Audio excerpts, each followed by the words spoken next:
to explain why I'm bullish. I get the question on my stream almost every single day, Corey, why are you bullish on GameStop? And today I just want to explain why I'm bullish on GameStop and give you my first year experience as a GameStop investor. I started trading GameStop last year during the squeeze when Roaring Kitty came back, and I just started out trading a couple hundred shares. I never really thought I'd actually become a GameStop investor in the beginning. I was just trading the volatile price action. I was day trading it. I'd take like 50-cent dollar profits, and I would do that multiple times a day. And that's originally how I built my position. I was able to turn my $30, $40 cost basis into the lower 20s. And eventually I even got my cost basis down below $20 just because I was trading so much. But then I started actually researching the company and seeing what they were doing. I saw that they were losing hundreds of millions of dollars the past few years when everyone was excited about it. 2021 to 2024. Every single person was just obsessed with GameStop, but the company was absolute crap. Like, the company was garbage, and the stock was garbage too. It did nothing but sell off. Sure, you had squeezes here and there, and that's probably why so many people have such a high cost basis, is just because they FOMO'd in from the price action. But my investment thesis was purely based on the fundamentals. At first, I was just trading the price action. I had no interest in being an investor at all. I was all about risk management and protecting my money. But as I started to learn about the company, I saw they had their first profitable year, the collaboration with PSA, insider buying from the board, how much Roaring Kitty positioned into the stock. Like, there were so many factors in the beginning that started to give me the idea that maybe I should start to track this more instead of just trading it. So I started building my position up more and more. It went from a couple hundred shares to a few hundred shares to over 1,000 to 2,000. And now I'm sitting on thousands of shares of GameStop. And we're going into the earnings trading at around $22, $23. And fundamentally, the stock is worth $20 to $22, $23. But earnings is a very weird event in the stock market, even though GameStop is absolutely crushing now. They're sitting on billions of dollars on the balance sheet. They've got crypto. The business is finally profitable. They made $150 million in 2024, mostly just because of the cash they're sitting on, because they're earning 3.5% interest on the cash.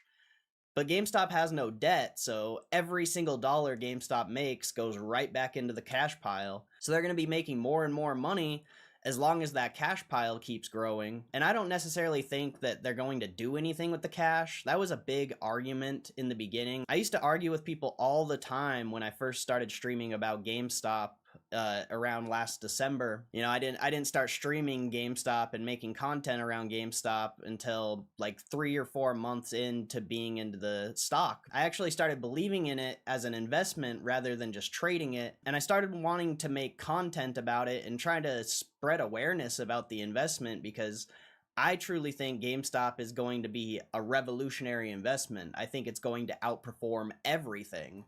And a lot of people don't agree with me, I know, because everyone's so bullish on crypto and tech and Pokemon. And I'm just not interested in any of those things. Like, I am very interested in Pokemon. I think it's a very interesting investment. Crypto, I'm not a big fan of crypto. I don't like crypto. And the S&P, if I was going to put money into anything, it would probably be the S&P 500, because it has consistently done well. But now crypto is starting to get implemented into the S&P 500, so it's just not interesting to me.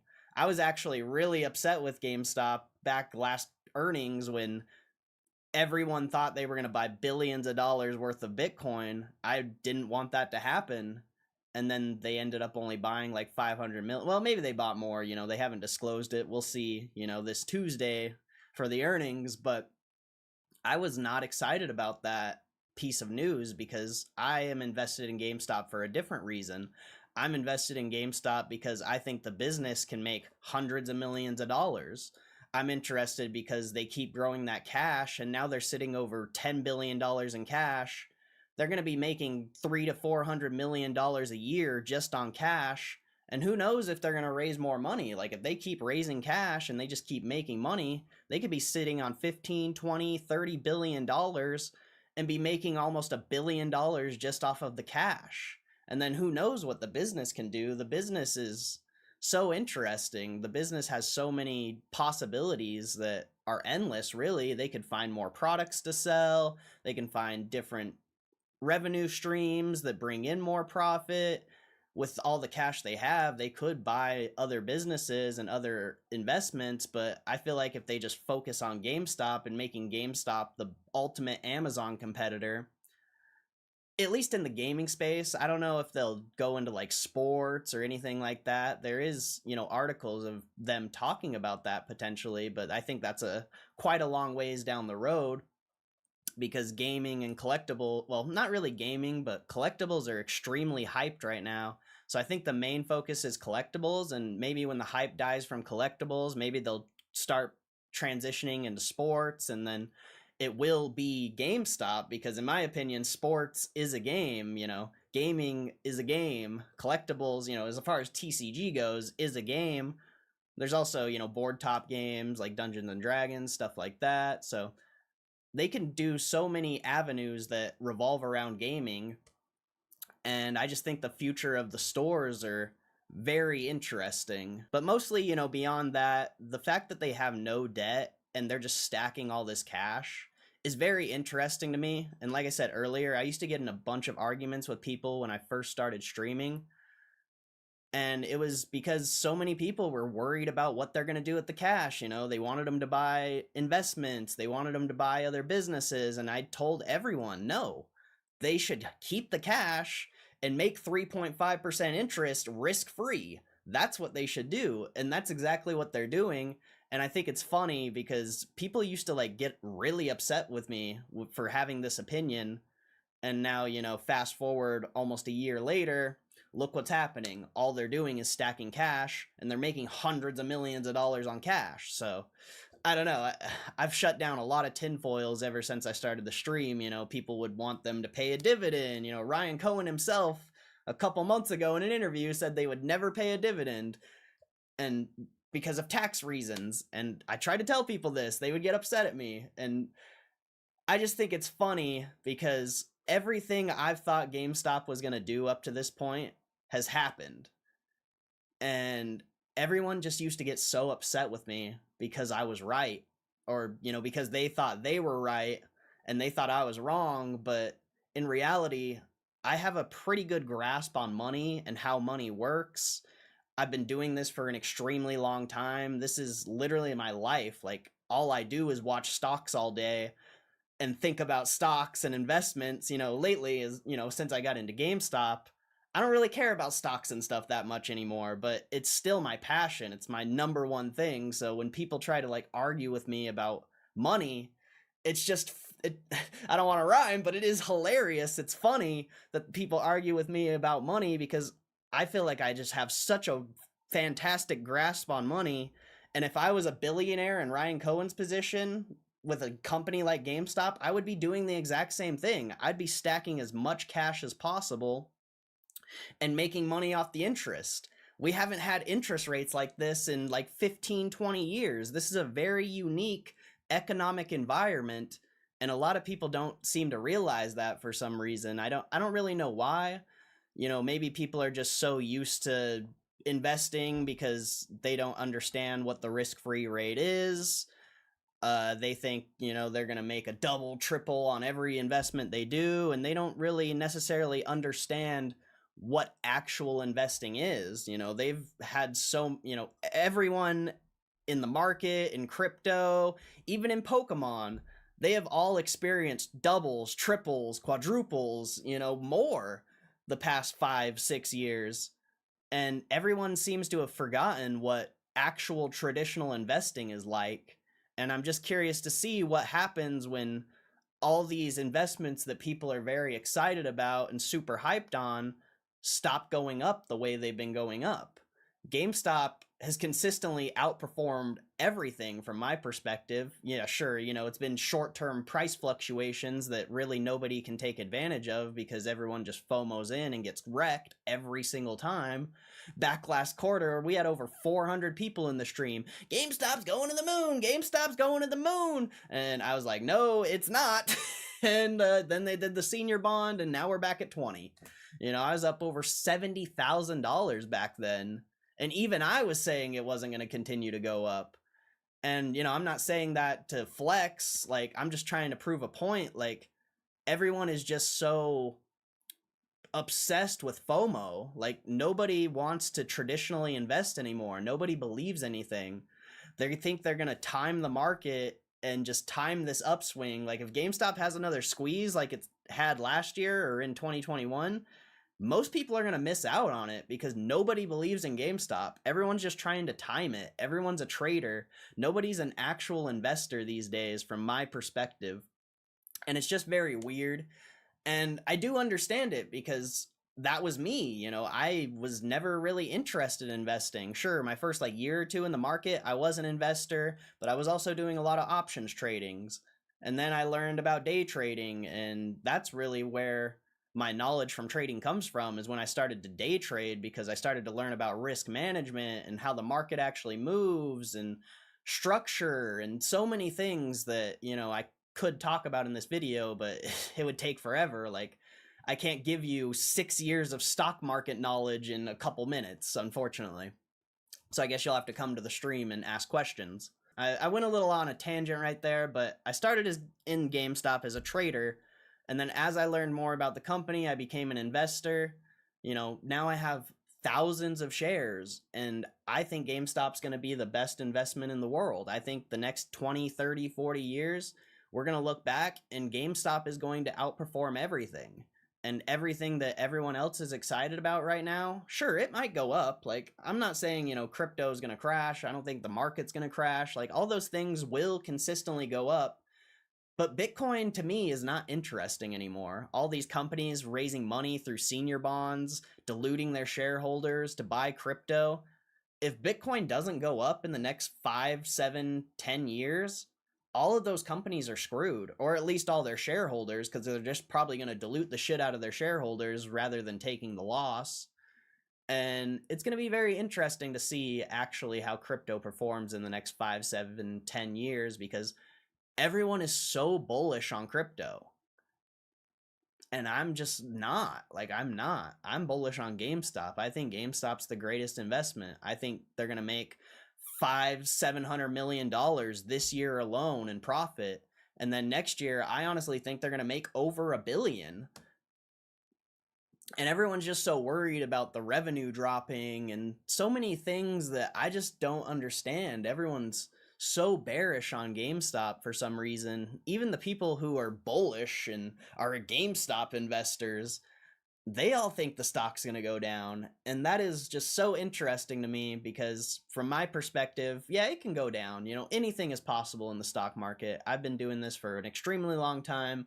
I know for a fact GameStop could go down, but the market's perception on GameStop is so terrible, and they're just so ill-informed on price action and market structure, and everyone wants to buy GameStop below 20.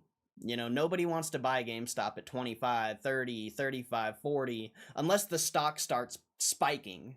If GameStop slowly ticks up to 25, slowly ticks up to 30, people are going to miss out because people only get into certain investments because of the price action. Nobody actually cares what GameStop the business is doing. Nobody cares what Ryan Cohen's doing with, PSA and TCGs in general.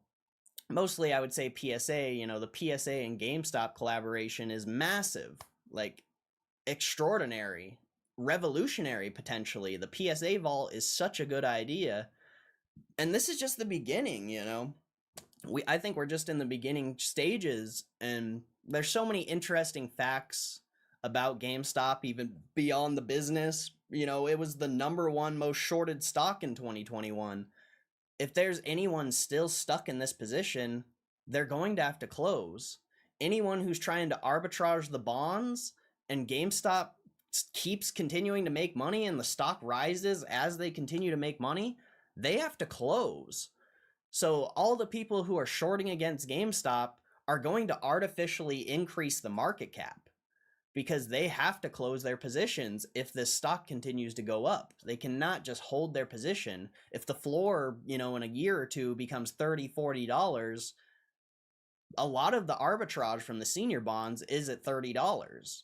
So they're going to have to close, and that could be potentially billions. I don't know about tens of billions, but at least billions that could be artificially added to the market cap. And like I said, who knows if people are still stuck in this from 2021. If people are still stuck in this stock from 2021, it could be even more exponential than I think. But, that's just another little piece. It really has a lot to do with it. Mainly my investment thesis has to do with the business and the cash and the economic environment we're in, because from my perspective, GameStop is one of the only businesses taking advantage of 3.5% risk-free rate, which we haven't seen in 15, 20 years, basically before 08 or around there. After 08, I can't remember. But it's been a long time since you've seen the risk-free rate this high, and GameStop is the only one taking advantage of it. Besides Berkshire, but Berkshire has hundreds of millions of dollars or hundreds of billions of dollars. It's a complete different scenario. GameStop is just starting out, and what GameStop could become in the next 5, 10, 20, 30 years, that's why I'm in the stock. It has nothing to do with the squeeze like everyone else. Like, I wasn't buying GameStop during the squeeze. I literally have streams during that time. That was when I first started streaming. The stock market was back during the GameStop squeeze, and I didn't buy a single share. I didn't care about it. I didn't understand it. I didn't know it. All I knew was squeezes usually get clapped, and look what happened. It went from hundreds of dollars to $10. Well, they did the stock split, so it used to be 400, probably back to 40, but 120 to 10 if you're talking about post stock split. And yeah, I just think Ryan Cohen is a very unique CEO, and GameStop in itself is a very unique business, a very unique situation in the stock market. And there's so many things that I'm looking forward to that I don't even know what's going to happen. I just really think GameStop's going to continue to keep adding to their cash stack, and they're going to make billions of dollars over the next few years. And what if there's a world where they start making $2, $3, $4 billion a year, 5, 10 years from now? If they start making multiple billions of dollars every year with no debt, this is going to be the most revolutionary investment ever, fundamentally. You could talk about the squeeze, yada yada. Like, I'm not interested in that. The squeeze is, in my opinion, is a less than 1% chance. I don't think the squeeze is going to happen. If it does, that's fantastic. I'm going to make a lot of money and it's going to be great. But ultimately, I don't want that to happen because I don't want to sell my GameStop shares ever. I'm diamond hands, bro. I'm going to hold GameStop for the rest of my life. I'm going to be a GameStop investor for the rest of my life because that's how I view this stock. That's how I view this company. I think it's going to be the greatest investment of our generation. And if you don't agree with me, you just got to go do the research. Like, I can't do the research for you. I really can't. It's impossible. But it just has everything to do with the future. Whatever, all anyone's looking at right now is the price right now. The price hasn't moved in like 3 months. Nobody cares about this stock because of the price. And that's another reason why I'm bullish on it, is because people don't care about it. People don't believe in it. There's a small group of people who do, and it's very debatable whether they're actual investors. I think a lot of people think they're going to time this stock, and I think that's a mistake. We'll see. Maybe it drops below $20 on the earnings, and everyone who FOMO'd in so far starts to panic sell. Like, I'm not saying it can't go down. It's very possible. It definitely could. there's a lot of stocks that trade under their fundamentals. It's not anything out of the ordinary. I've researched thousands of companies at this point, but GameStop, in my opinion, is the most unique company. There's a lot of interesting companies, a lot of undervalued plays. There's a lot of things that are gonna do well. That I'm actually very upset that I've invested in GameStop because I've missed out on so much opportunity. There's been so many plays that I knew were undervalued and have worked. But my faith is in GameStop because it doesn't matter what a stock has done the past few months, the past year or two. What is it going to do in the next 5, 10, 20 years? That's what I'm interested in. And I'm willing to lose every single dollar I have because I think I'm right. When I think I'm right, I go all in. I'm a professional sports bettor. When I think I'm right, I make the bet. And, it might be a little crazy to have multiple thousands of shares of GameStop, but from my perspective, there is nothing better to invest in. I've tried investing in other people, they screw you over. I've tried diversification. It can work, but if you don't know how to do analysis, it's not going to work. The only plays that have ever worked from my personal experience are the plays I researched and I knew they were undervalued. Any play I just randomly did because I like the company or whatever it may be, those don't work. Like, they can, that's gambling. You can also hit a jackpot, Gambling is 50-50. Like, that's how it works. Anyone can make money in the stock market, but anyone can lose money in it. But is there a way to predict the future by actually doing analysis? I'm pretty new to the fundamental analysis, but from my experience so far, analysis works and you can put yourself in a very good position to be profitable in the stock market. If you think you're going to be profitable day trading or option trading, good luck. Good luck, my friend, because I've done everything that you're doing. And sure, I've made money, of course, but I also dedicate my life to this. It's a complete different thing. You guys have jobs and you think you're just going to passively make money trading on the stock market? Good luck, my friend. Good luck. Even I've lost quite a bit of money trading. I've made a lot of money trading, but I've lost a lot of money trading. And the thing that has made me the most money is GameStop. And I didn't even have a massive position in GameStop. I've been up tens of thousands of dollars multiple times on GameStop and barely took any profit because I believe in the long term of GameStop so much, I'm really not willing to sell any shares. Like, sure, I take profits every now and then because I like to manage my position. If GameStop's not going to move for a really long time, it is a good decision to manage the position and try to lower your cost basis and take advantage of short-term price action when the opportunity is available to you. But I will never sell every share I have, ever, even if I'm up hundreds of thousands of dollars. Even if by some miracle this works out how I think it can work out and I'm up millions of dollars, I am never selling GameStop. It is going to be the greatest investment of my generation, and GameStop's going to make me a millionaire, 100%. And, like I said, I definitely understand the risks. I'm not someone who got into GameStop and now is a stock market trader like every other person in this community. I'm someone who's been a stock market trader. I've been an options trader. I've been an investor. I've done everything that you guys are doing. And then I found GameStop. It's a complete different scenario. So, I know a lot of people are very negative towards GameStop, but from my perspective, it's going to work, and I really don't care what happens.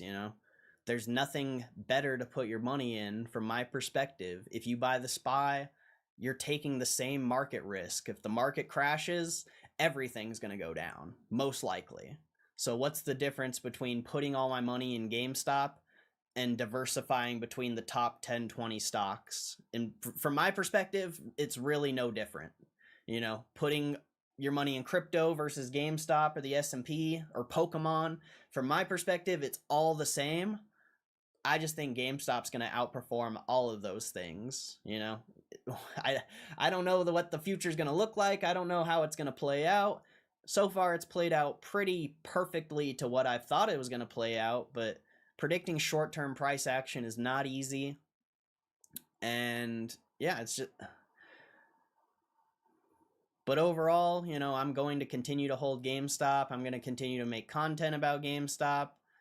And let me say this, the reason why I started making content about GameStop is because everyone in the GameStop community is so misinformed.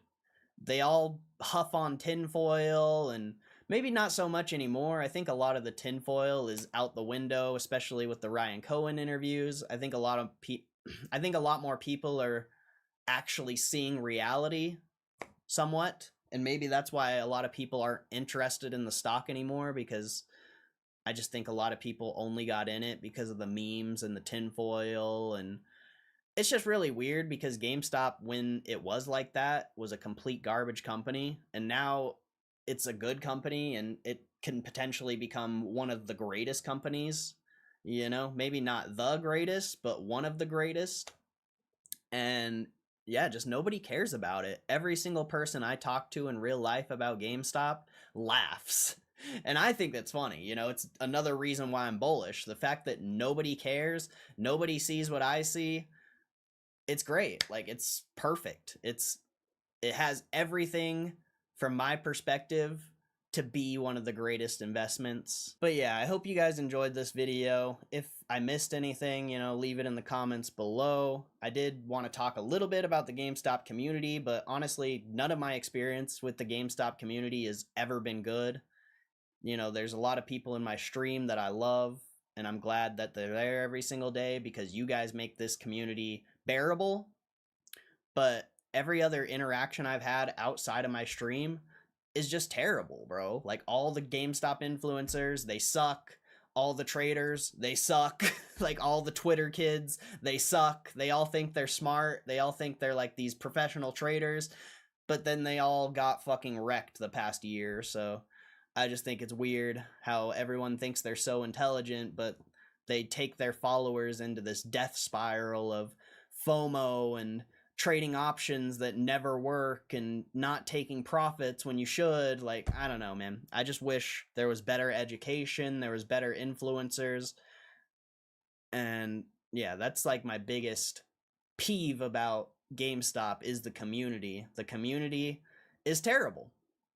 But GameStop the stock, GameStop the business, you know, the board on GameStop, that's what I'm interested in. That's why I continue to hold these shares, because if my investment thesis had anything to do with the price, the chart, the community, I would not be in this investment. Every single aspect of those is terrible. Like, if I was a chart trader, I would not trade GameStop. Well, I would maybe day trade it, but I wouldn't invest in GameStop if all I was looking at was the price and the chart.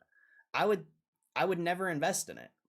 If I was looking at what the community was posting, I would never invest in it, because none of the things they post has anything relevant to do with the stock market. It's ridiculous.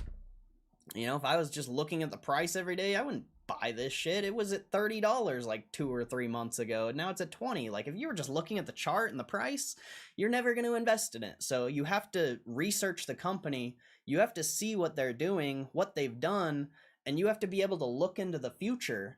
I don't know what the stock price is going to do. I don't know what the chart is going to look like in the future. But I do know numbers in business. And the numbers on GameStop's business are telling me that GameStop is going to be worth tens of billions of dollars in the future. Maybe, you know, decades from now, 10, 20 years from now, potentially hundreds of billions. We'll really have to see. But that's why I'm invested in GameStop, and I will be invested in GameStop for the rest of my life. And I hope this helps anyone out there, because I know there's a lot of people who aren't as bullish as me and not as confident as me, and there's so many people that think other investments are better, and good for you. Maybe they are. But from my perspective, everything is overvalued except GameStop. And you could make some argument that GameStop is potentially overvalued, whatever, but I don't believe that. I think the opposite. I think GameStop is very undervalued, and it's going to be a fantastic company in the future. And nobody sees it, and I can't wait until people actually start seeing it. So, thank you guys for watching this video. And, oh yeah, if you've watched this far, you know, this is my clip channel. I live stream on GME Corey every single day. We make videos on power packs. So definitely go sub to that channel and keep an eye out for videos on this channel. This is just where I put stream clips, and if I want to make a video like this, you know, I throw it on here. So thank you guys for watching. Peace! Holy crap, will that guy shut up, dude? Will that guy shut up? He just keeps talking and talking and talking and talking. It's like, oh my god. Does he ever stop talking, bro? Does he ever stop talking, bro? Holy crap, dude. Does he ever stop talking? Good lord. Good lord. Make sure you go sub to that channel, bro. Make sure you go sub to that channel. I gotta find it again. That's my clip channel. You know, I'll randomly post videos there that I don't want to post on my main channel. Make sure you go subscribe to it. Make sure you go subscribe to it. It's a good time. A good time. I enjoyed making that video, actually. I've been wanting to make that video for a while. I just never wanted to post it on my channel, so. So how's everyone's weekend? How's everyone doing? How's everyone doing? We gotta take the thumbnail. We gotta take the thumbnail, bro. We didn't even take the thumbnail. You guys want to be in the thumbnail? Start spamming the chat. Spam some dubs. Spam some emotes in the chat. Let's take this thumbnail real quick. Spam some dubs. We need this thumbnail, bro.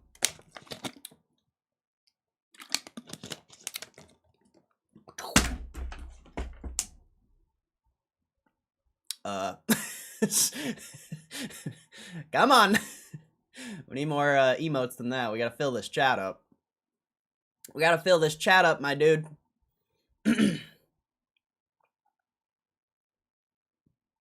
It's the cat in the box. That's a good emote. That's a good emote. I like that. I like that. KCR, what's up? Mooma, Break Nation, Snail with Groceries, Sean H, R, Hugh G, Rosh. Man, the whole crew's here today, bro. The whole crew is here today. Oh, man. Oh, man. It's the whole crew. What's up, boys? And girls, maybe? I don't know if there's any girls here, but hope you're doing good. Hope you're doing good. Oh, man. Looks like it might be a good week. I mean, we'll see. We'll see. Earnings is gonna be interesting, bro. Earnings is gonna be interesting. Are you guys excited for earnings? I don't know how excited I am. It's 50-50. 50-50. I don't know how excited I am about earnings, bro. I don't know. I mean, it's a good start to the week so far, but yeah, we'll see what happens. We'll see what happens. Is this gonna load? Hello? Oh yeah, I'm gonna start a short live stream today. I'm gonna give it a try. I've never done one, and I kind of figured out how to I kind of figured out how to do it potentially. Let's see. I think you just click. Oh. Xing will not end the stream if it's currently live. Sorry, hold up. Hold up. I've never started one of these before, so gotta make sure I know what I'm doing here. Don't want to accidentally wreck this stream. So I think you exit, and then I go into this one, and then I'm pretty sure I click this. Let's see. Stream all vertical outputs. Boom. Let's see. Let's see if it starts. This might not work. This might not work. I think I have it. Oh, it's working. It's working, chat. Chat, it's working. I gotta make it public, though, I think. We go public, save, and then I think I just click this. I think I just click go live. Let me know if the stream starts lagging as well, because I've never done a short live stream. Well, we have multi-streamed before, but if it starts lagging, let me know. Because I don't know exactly what's going to go down here.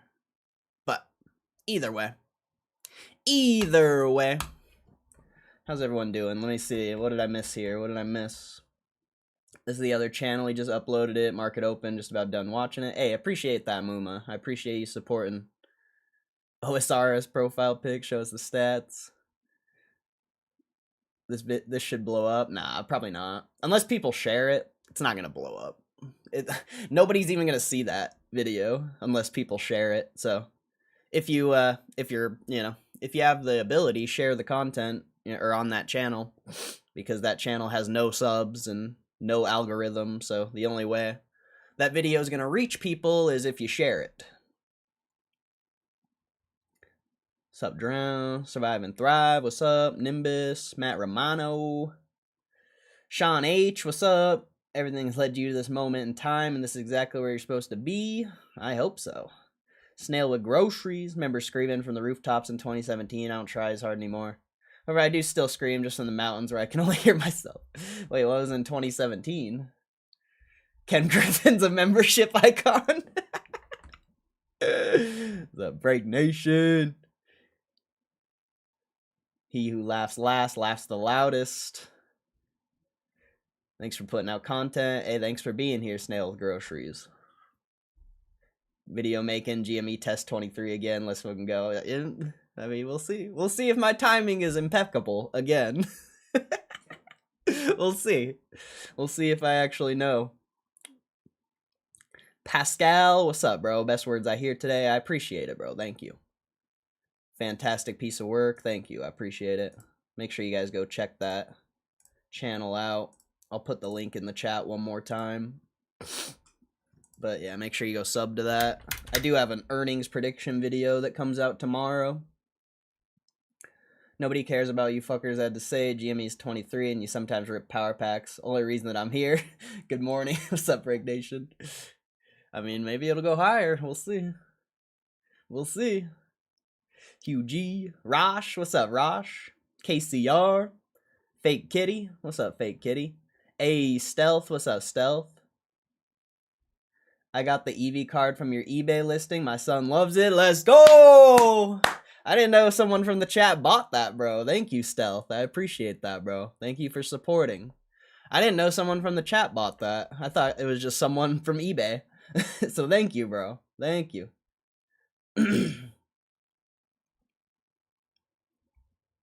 Let's see. All the boys and the girls to the yacht. When's earnings? Tomorrow. Tomorrow after hours. I'm excited about the results. Price usually dumps. Yeah, we'll see. Earnings is random. Someone gave me a black bag of old clothes. They was moving some designer stuff. I should be able to make money. Nice, bro.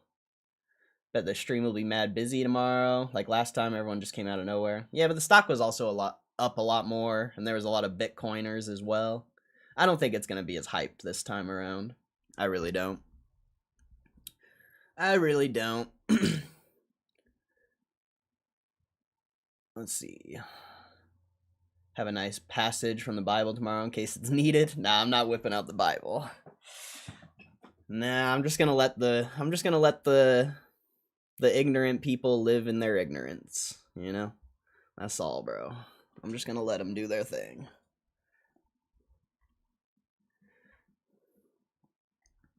W Stealth. Yeah, W Stealth, bro. W Stealth. I appreciate the support, bro. Thank you. Let's see. So I have decided that we're going to go through Reddit just for shits and giggles. I'm officially banned from power packs, but I got some slabs getting shipped to me. How do you get banned? Oh, I know why. I didn't even need to ask that question. I know why. That's a true gambling degenerate right there. That's a true gambling degenerate. Oh, I love that, bro. I love that. Is that short live stream? I don't even know. Is that doing anything? I don't think anyone's in it. It says live viewers 3. I don't even know if that stream's doing anything. If you're in the short live stream, come to the main one, cuz I don't know what's going on over there.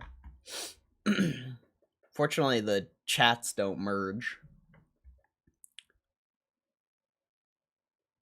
I went to church yesterday. Might make it a weekly Sunday thing. Feels good to be grounded. I've never been to church, but it is a beautiful thing to be around other believers for sure, and to just be able to talk about your beliefs.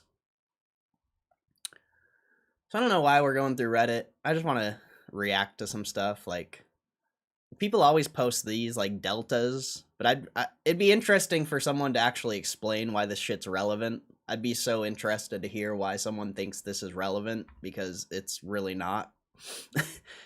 And I also think it's funny. Why would you post Walter Bloomberg? That guy's a loser. Like, what does this have to do with GameStop? I thought Super Stonk was supposed to be like posts about GameStop. Like, what does this have to do with GameStop? Honestly, like, what does it have to do with anything? What does this have to do with GameStop? Nothing. Let's see what this guy has to say. Earning week is here. Buckle up. Last week the price dropped. 22.18 is the low. Max Payne. I can't see. I have a hard time reading this stuff because it's all irrelevant when it comes to the stock market and trading. What does any of this have to do with anything? I expect the stock to spike up around earnings, but it'll be short. They'll find some excuse to slam it back down. That's not how stocks work, but okay. See, this is why I can't read this stuff. These people have no clue what they're talking about, bro. Unfortunately. I mean, I agree with this post. This post is pretty accurate. I think it's, I don't know. This is a weird, Reddit's weird, bro. Should we read this? I don't want to even read this one, but one Wall Street analyst. Yeah, we already know that. I don't need to read that. We already know the analysts think games. They haven't updated their models. It does just because an analyst still like their price target is still low or it's still high. It doesn't mean anything. It just means they haven't updated the model because nobody's paying attention. Like, come on now. Has nothing to do with anything. Just because analysts are slow and they're focusing on the other thousands of stocks in the stock market, it doesn't mean anything. AI slop. I think it's funny that nobody posts my content in here, but it's like AI slop, it's fucking Walter Bloomberg, it's option deltas that make 0 sense, economic data that doesn't matter. Like, it's funny nobody posts my content, but they post all this dog shit. It's pretty funny. Japan stressed bond market. See, I'd like to see someone explain why the. I mean, I get that people used to borrow money from Japan at really low interest, and potentially, you know, that's where the shorts got their money from. Who knows? But I'd like someone to explain why it matters instead of just posting things. It would be cool if people actually like explained why they're posting something instead of just posting it to get like a, you know, a couple comments and stuff. Just whatever. Question about 19 forecast. Forecasts are predicting 0.19, which is 84.9 million Q2, but that is based on a share count of 447 million. Is there something where they take into consideration the convertible bonds, which would affect the EPS? No, that's not real. If we're counting interest money from convertible bonds into our EPS, is there an equation that Wall Street can use? Yeah, it's called diluted value, but that's not the actual value because you're not going to see dilution for another 5-7 years. So it's not really relevant until that time comes. More AI nonsense.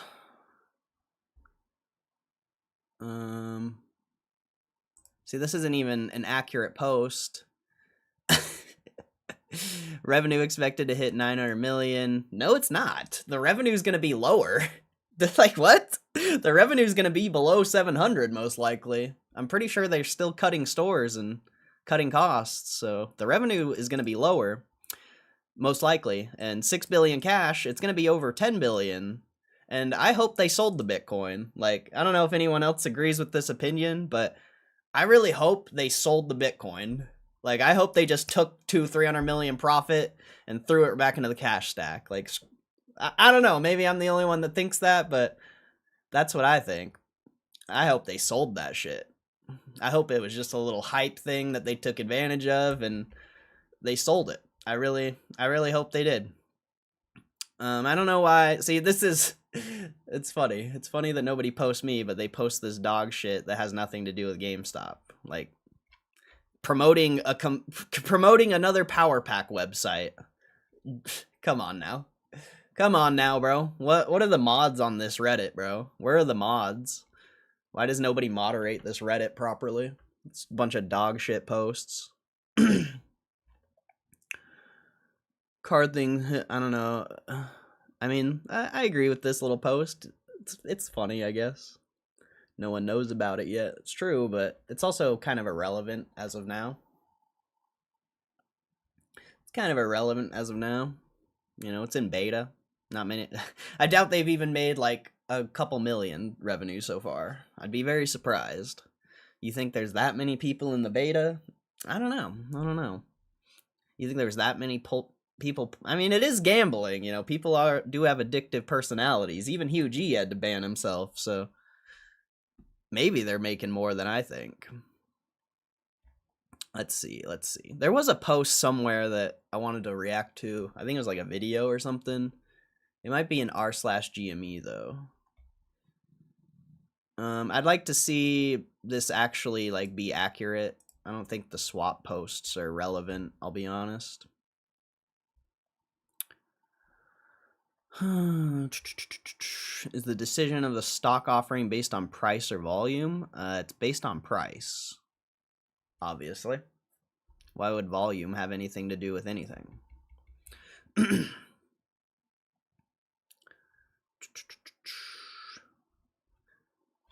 Let's see. There's not many things to react to on this Reddit, bro. There's not many things to react to. AI slop, fucking.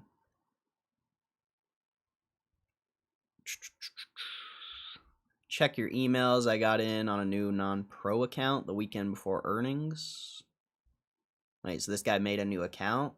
Maybe that's a way to get into the power packs, is you make a new account? I don't know. It's tough to believe anything on here. Hey, peace out, survive and thrive. I appreciate you stopping in, bro. God bless. The mods are insane. You must have missed the Runic Glory era. I have no clue what that is. I don't really pay attention to what goes on here. I just live my life. It'll show they will trade to make money.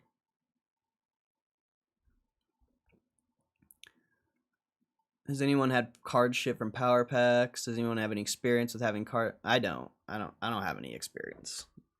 But I'm going to have some, you know, I'm going to get cards shipped to me eventually.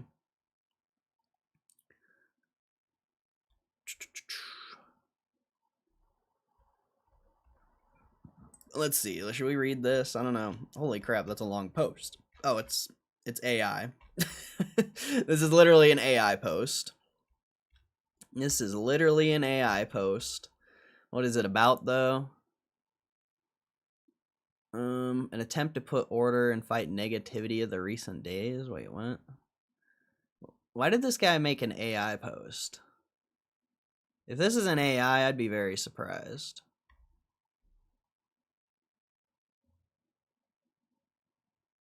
Turn into shares later. Yep.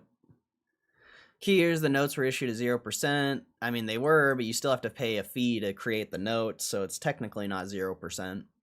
It's like 10%, I think. Pretty sure it's like 10%, somewhere around there. So yeah, it is 0% interest, but you still have to pay fees to create the bond. Conversion only happens stock trades over 30 a share. No. It can convert at like lower 20s as well. I think the lowest conversion rate's like 2140 or something like that. And these notes are small. What do you mean it's small? It's literally like a third of the fucking share float. What do you mean? It's a third of the share float, bro. Come on now. Oh, man. Reality, only real dilution retail investors have faced is hedge fund. What? What? Oh, man. This is why I can't read this stuff. I'm trying, bro. I'm trying. But some of the ideas people have are interesting, to say the least. Good lord. All right, I can't read this one. I'm pretty sure that's AI. How long does it usually take for GameStop to ship cards off to PSA? It's around like a month or so. Oh wait, to ship? It's like a week or two. They do it all at once. That's how they're able to give you such a low price, because they do bulk shipping to PSA. You know, they get as many cards as they can within like a week or two period, pack them all up together, and then ship them all out. And that saves a ton of money on shipping, because rather than, you know, shipping every card for $6 a piece, you know, $5 or $4, $5, $6 a piece, you're shipping like 50 to 100 cards for like $10. So yeah, I'm pretty sure they have like it's every like week or every 2 weeks. I'm really not sure.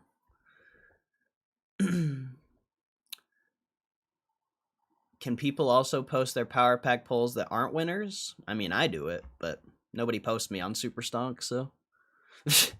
They didn't even post the Squirtle poll, bro. They didn't even post the Squirtle poll or Umbreon. That's crazy.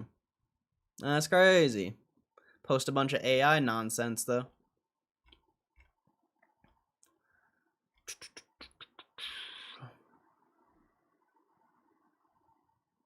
What is this? A video? I don't think we should even watch this video. Should we?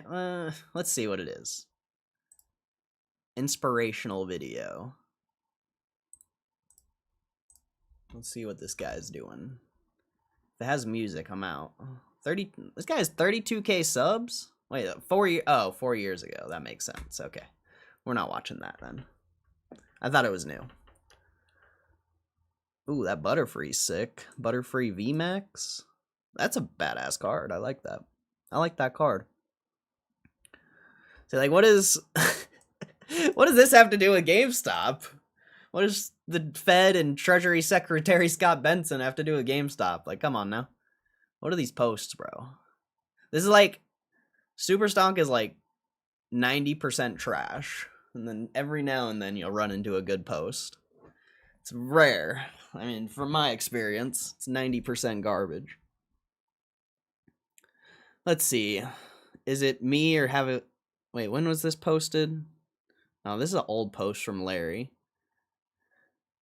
I think I remember them posting. Wait, are they doing an earnings call this quarter? Because on Yahoo, it has a join call. But I don't think they're doing an earnings call. Does anyone know? I haven't seen anything about it. So I'd imagine no.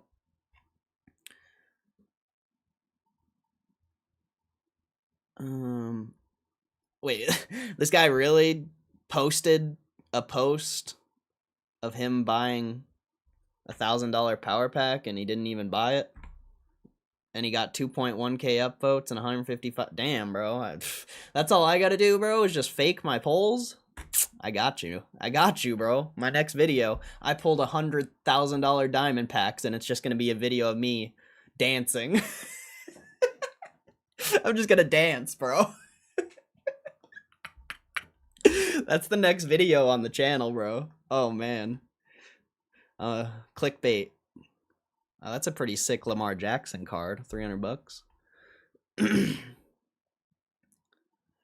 Larry was pulling power packs on live. All right, now I'm like 3 days in. Is there any other where's the I think it might be on r/GME, the post I wanted to see. See, I'd like for someone to explain why this Ortex matters. I see this post all the time in Reddit. I'd be so interested to see someone actually explain why it matters. But people literally just post stuff and give no explanation of why it matters in this Reddit for some reason.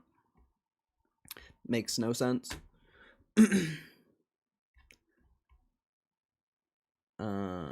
Is this even a real post? Wasn't the volume like extremely low? I mean, I doubt Yahoo's gonna give me the accurate volume, but I'm pretty sure the volume was really low on Friday. Yeah, it was the lowest it's... Oh, wait. 11 million? Okay. I guess it was a little bit higher. Scroll up to that chase card poll. Wait, was that you? That's not you. This one?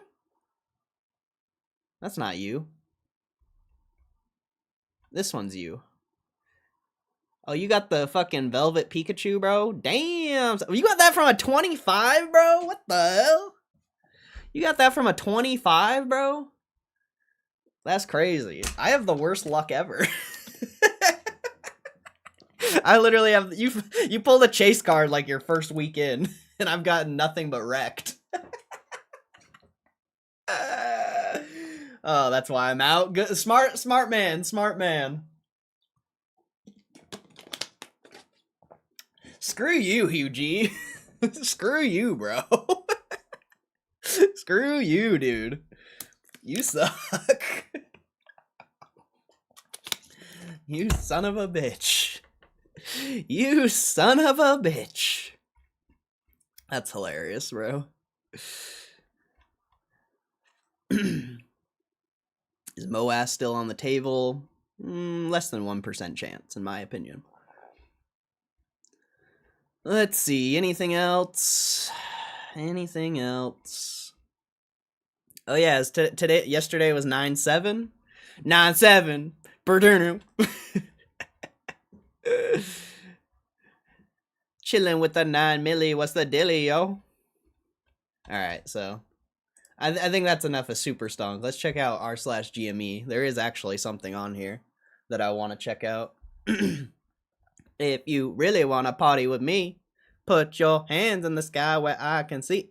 Hey, make sure you guys hit the like button. There's like over 20 people in here and 6 likes. That doesn't make any sense. That doesn't make any sense. I gotta delete these. Alright. Let's see. LinkedIn post by Larry. More and more examples emerging in the public markets of hammered public companies that had lost most of their value, kept their heads down, executed on the fundamentals, and ultimately got rewarded once the fundamentals were sound. Consistency is the ultimate superpower. Amen. Amen. Amen. AI slop. Man, what a great post. Don't you just love AI slop? It's great. Hey, I pulled that card. I think I pulled that card. Or a similar one. Let's see. Showing my support for GameStop. Let's see what this guy's got to say. Longtime supporter and hodler of GME.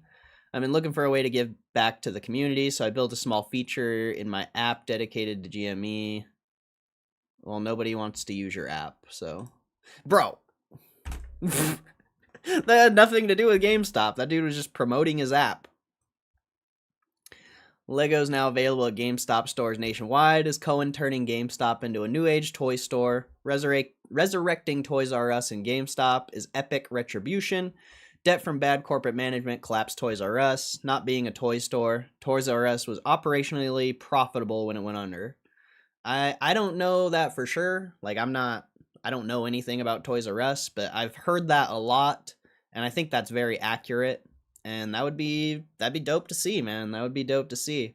It'd be cool to see GameStop get into like sports or something potentially when the collectible hype dies down. I think I talked about it in that video on the clips, but it would be interesting to see them get into other product categories. Let's see. How come everyone like shares this guy's videos? I don't know.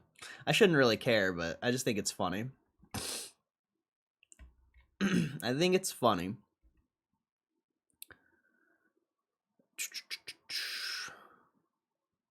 See, thinking let's earnings week prediction. Nat Turner. Everybody's been waiting for Nat Turner to buy in since he joined the board. I think now that GameStop has launched Power Pack / Push Card Arcade, Nat will not have any inside knowledge that would prevent him from buying in and breaking rules. After earnings are announced, I hope to see him finally make a stock. What? How do you not know? How do you know Nat Turner's not already in the stock? Just because they haven't reported it doesn't mean he's not already in the stock. I don't think they. I'm sure they have. I don't know actually. I don't think they like have to report it. I'm sure there's like a time potentially. Like I don't know. I don't think the second they buy, they have to report it. I really don't. Not sure on that, though.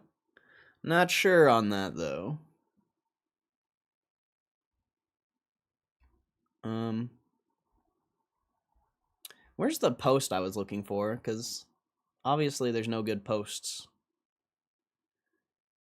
Is it worth it to grade my random stack of 200 Pokemon cards? You need to research how to grade the cards yourself and then send the ones that are good and research the cards and actually only send in the cards that are worth it. Oh, that's a sick card. Jesse and James, dude. That's a sick card.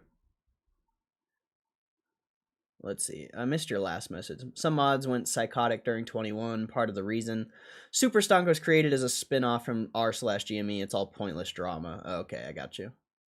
They didn't announce any call on the earnings day at release statement, so I'd assume no call. Crazy people actually go to Reddit for financial advice. We're almost up 3% chat, about to quintuple. The chat's actually going down. People are actually leaving. His community pull things are fun. You and he are the only ones consistently ripping power packs on YouTube. I got you. I just, I mean, I don't follow that guy or know anything, but I don't know. Is he? I don't know. Why would you give some random person your money to pull packs? That's my question. So, is it a scam? I don't know, you know? I don't know. I don't think, I mean, even the people here who have been here for the past year, I don't think you guys would send me money to pull packs for you. So, why would, you know, some random person just like, why would the community give some random person money to pull packs? Is it a scam? Very debatable. I don't know. That's just, you know, that would be that's what I think. Straight up. Like, I would never even ask for other people's money. Hey guys, you want me to pull some power packs for you so I can make a video? So I can make money on a video? Like, what? What? And also, you know, another big red flag I'll show you guys. You know, I hate promoting people. You know, any publicity is good publicity, but I hate promoting people, and I just here, let me actually do this. Let me actually do this instead.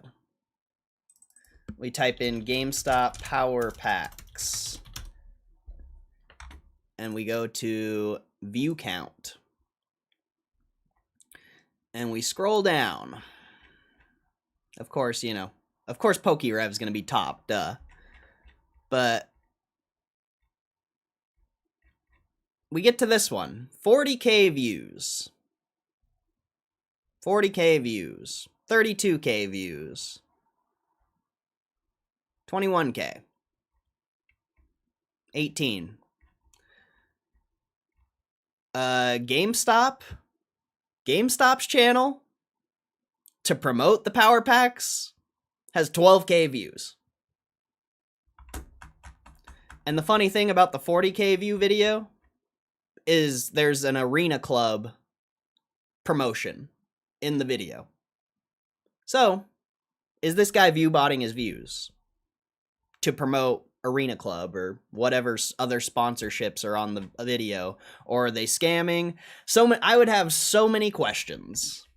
Ultimately, I don't really care, but I don't get how this guy has more views than the actual GameStop channel. It makes no sense. Or this video, Casey Neistat and Palmer Luckey, two of the biggest YouTubers on the platform. I don't know who Palmer Luckey is, actually, but Casey Neistat is one of the biggest YouTubers on the platform. How does this video only have 18,000 views? I know it's not for the digital power packs, but how does that video only have 18,000 views, bro? Explain. And then this dude's has 40. That doesn't make any sense, bro. That doesn't make any sense. That's not adding up. The biggest YouTuber in the fucking world. Well, not in the world, but one of them. One of the most well-known, largest YouTubers. Crazy. People be view botting, bro. I swear. People be view botting. You can call me crazy if you want, but I got a feeling, and usually my feelings tend to be correct. Hood added to the S&P. What does that have to do with GameStop? What does that have to do with GameStop? Oh yeah, this video. I wanted to watch this video. Hopefully they don't clap me. What is going on, YouTube people? Today. Remember yesterday how we talked about PSA offers?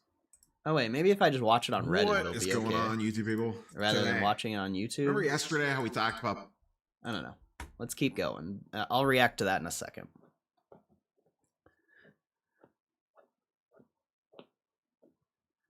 Or was that GameStop plan for others to promote it for them?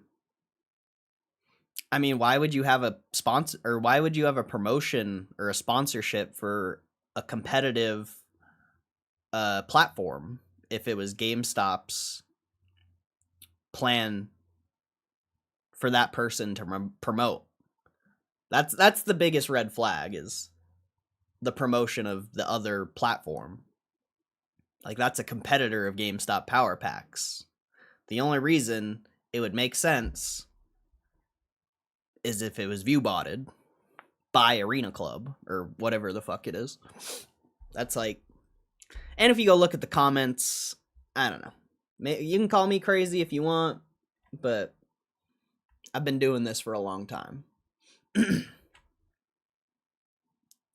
I would never, but it's fun to watch.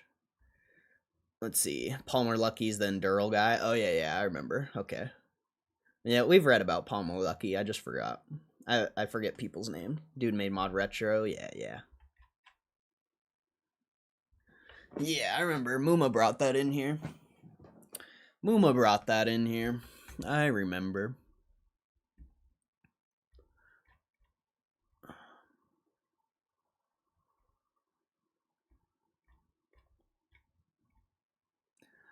Oh, yeah, we saw this. I didn't know PSA controlled the market like that, if that's a real post. I'm pretty sure that's literally the thing I said last time, too. But let's, this is Neo Cards and Comics. Hopefully they don't clap my video. I'll be a little upset, but I kind of want to see what he has to say. It's a little bit of a long video.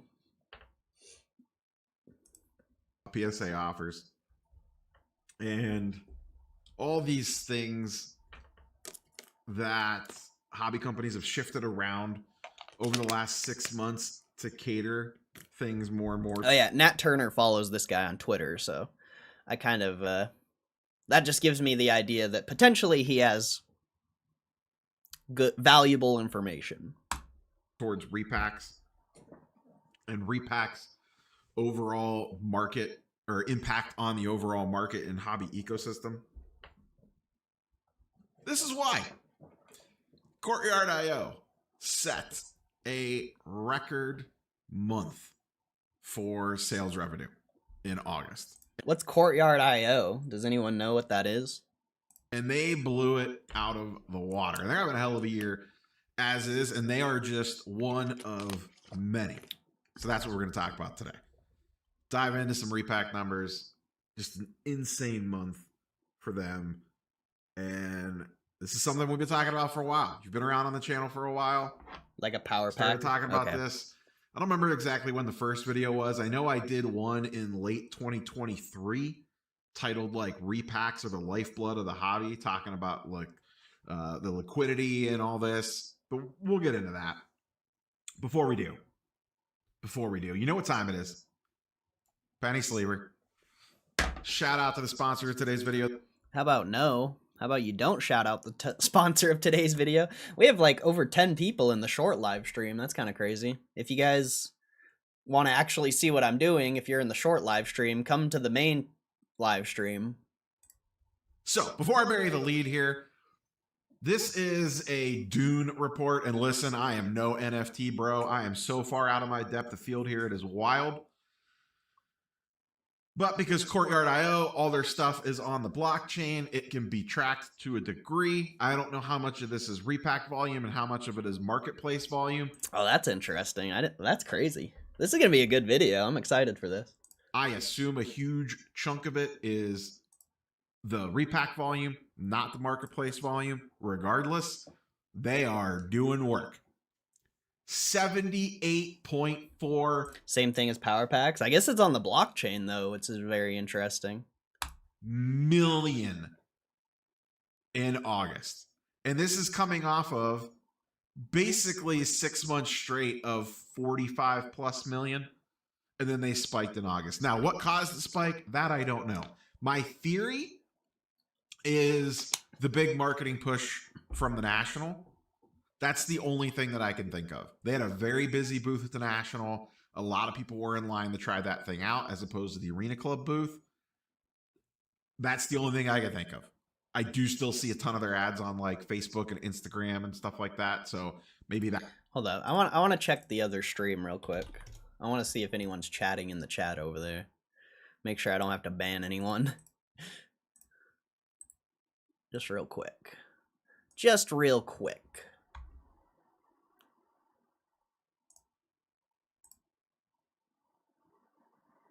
Oh, it says 4. Oh, there's some people. Brian Lopez, what's my name? Peggy Hill's my wife. Get off Reddit? What? Oh, okay. See, this is why I don't care about this chat. That's part of it too, but I'm guessing people who watch shorts are generally pretty angry. It was from a push from the National. We'll see how they do this month.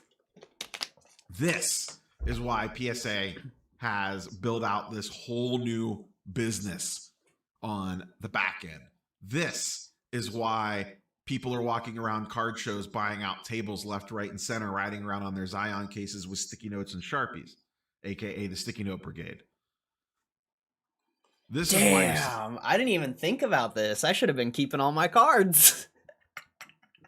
I mean, obviously, when this stuff loses popularity, you know, it's not going to be good. But holy, I didn't even think about this. Seeing all that stuff, though, and especially with the digital repacks, a lot of the inventory stays in system. I talked about this in yesterday's video. It's like 70 to 80% plus of the cards are sold back to the digital repack companies. That's just a free money glitch. That is a free money glitch. Bro, he's so right, dude. He's so right, bro. Oh my god. Oh man. literally unlocked the money trees. And it is the season. It is a ripe harvest. And this is just Courtyard. I don't know how big they are compared to Arena Club. And this is also not factoring in all the physical repacks out there, like the old school. I think it's funny that we're watching this video now, and we just talked about how certain people are view botting their accounts. Do you believe me now? Cool stuff that like backyard breaks and all the different breakers are ripping left, right, and center. Plus Panini or Fanatics Insta Rips. Plus, which hasn't even really fired up yet, the new GameStop graded power packs. Shout out GameStop online as well. Shout out GameStop. And back, I want to reference that video that I did back, and I think it was October of 2023, talking about repacks impact on the hobby. And back then,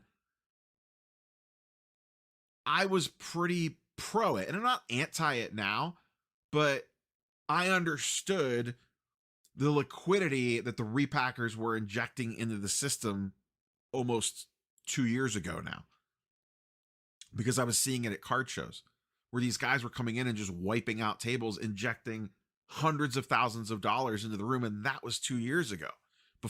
Damn, bro. I should have been keeping all my cards, bro. I could have just been selling it back to repackers. What am I doing with my life, dude? Genius. Oh, man. Oh, man. I should have been keeping all my cards. This is crazy. Before we've even gotten anywhere close to this level of nonsense. Back then, the difference is back then, and this is where I talk about the ecosystem, things were more in balance. What's going on one side of the ecosystem affects the other side, even if it doesn't necessarily affect you. You could be sitting there at home going, why the hell do I care about repacks? I've never bought one in my entire life. I don't care about them. They still impact you because they're driving the prices of the cards that you own or want to own. And I'm not saying that that's good, bad, or indifferent. But what has changed over the years is the balance. 2 years ago, things were more in line. Now, they feel way out of whack, in my opinion. Things feel skewed to the repack side of things. To the point where, and I've done topics or done videos on it, that it almost feels like the repackification of the hobby has propped up the market to a degree on a lot of stuff. Case hit stuff, absolutely. Downtown, kabooms, whatever. But all this money is getting flushed into the system, even though, like vintage cards, for example, vintage cards generally are not targeted by repackers for the most part. But all this money circulating around is going to make its way over into the markets that it doesn't even touch, because you have people getting cashed out. Yep, you have dealers getting cashed out. You have flippers getting cashed out. They're taking that money and then they're going to spend it somewhere else. And like I said, I don't know that any of this is bad. The part that I worry about is it artificially propped? And maybe that's the wrong question to be asking, or the wrong way to be. No, that's a good question. That's literally what I think, bro. That's literally what I think. I think that's a fantastic question. Stating it, maybe. Is it artificial? If the demand for repacks holds. That's literally why I don't keep my cards, is because I think a lot of it is bullshit. Like, you know, I've talked with quite a few people, and a $20 graded card is probably still going to continue to be worth $20, no matter what, whether the market goes up or down. But what if it's not? Or maybe it only affects, like, certain cards, just like how only certain cards go up. Like, I don't know. I really don't. But what's... It's not artificial. It's the gambling aspect, though. Nobody cares. Like, if you get a shitty card, that's the part of the game. So I guess having more shitty cards is actually beneficial. This is just the way now. And as we discussed yesterday, potentially, we'll see how this all plays out. It's going to be potentially less cards coming out of PSA into the secondary market because of their new instant offers thing. Holy shit, that's crazy, dude. I'm glad we're watching this video. This is actually so good. It's yeah, I like this. So a lot of people could just be, if you send an order into and your goal is to sell the cards, and it pops up on the screen that you could get these instant buyout offers from PSA on the cards that you submitted, and the values are good, and it's going to vary. You might not get any offers at all. You might get weak offers. You're going to get strong offers on at least some cards. Why would you mess around having the card shipped home? That takes time. Walking around a show, trying to find someone to sell it to, that takes time. Holy shit, he's literally reading my mind, dude. He's tapped into my brain right now. That's crazy. That's literally everything I think about cards. More people are grading though. I think so. I think we're at record amounts of grading, but I honestly don't know the data. And God knows what happened to the player in between, when you could just boop, hit a button, and the money's in your checking account in like 24 to 48 hours. That's so crazy, bro. He's literally like tapped in. That's less cards coming back. They're entering that repack vortex. The amount of money sloshing around in repacks right now is insane. Why do you think everybody is running to it? Why is GameStop and PSA launching a whole separate thing, a whole separate LLC, a whole separate business to run their own repack to sell to GameStop users?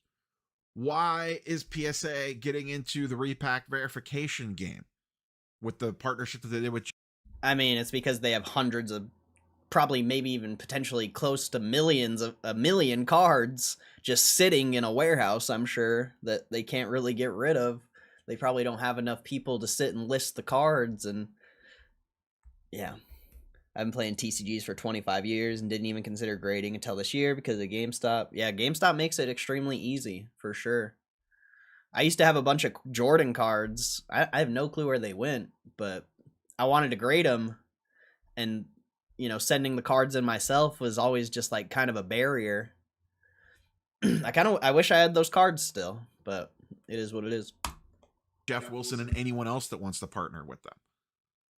Why is Jeff Wilson running out of repack? Did Courtyard come up out of nowhere and all of a sudden is a massive powerhouse? Why do the breakers all do it? It is making a ton of money. Bro, I kind of wish I would have kept all my cards at this point now, because if this is just the beginning of the repack wave, man, there's going to be a lot of people who are late to the party, and they're going to be willing to overpay for cards. Crazy. Brian Gray spent $3 to $4 million at the National buying 4 Fanatics, allegedly, for Insta-Rips. The money is flowing hand over fist in the repack space. The companies themselves are throwing monies around for sponsorships left, right, and center, and it is insane. Hey, wait, what was that? Can we rewind that real quick? Can we rewind that one? Over fist in the repack space. The companies themselves are throwing monies around for sponsorships left, right, and center, and it is insane amounts to the right influencers. I'm just saying, I haven't been approached. Where's my sponsorship? I'm trying to get that bag, bro. Where's my Arena Club sponsorship? I'm trying to get that bag, bro. I mean, GameStop's lucky I'm an investor in the shares. They should be paying me, bro. They're spending like crazy. Money is flowing everywhere. And the ingenious stuff, we didn't even talk about this yesterday in the PSA video. Fuck, dude, I need to spend more money making videos. This is like, I'm probably still not going to keep cards, most likely. You know, I'll still keep like certain cards like I've been doing. But I think I need to start pushing to make more videos. Straight up. 100%. This is going to be the next wave, bro. This is going to be the next wave of gambling. The stuff that they're doing is so next level, because for like the thing they're doing with Jeff Wilson, that the PSA verified repack or whatever, if more and more people go to PSA for that, here's the little thing in the fine print on that I haven't heard a lot of people talk about. It's PSA only graded cards. The GameStop Power Pack one that they're doing, which is probably going to be a massive success. I've heard that the beta was a massive success and they didn't even have that many users in the program and it just crushed.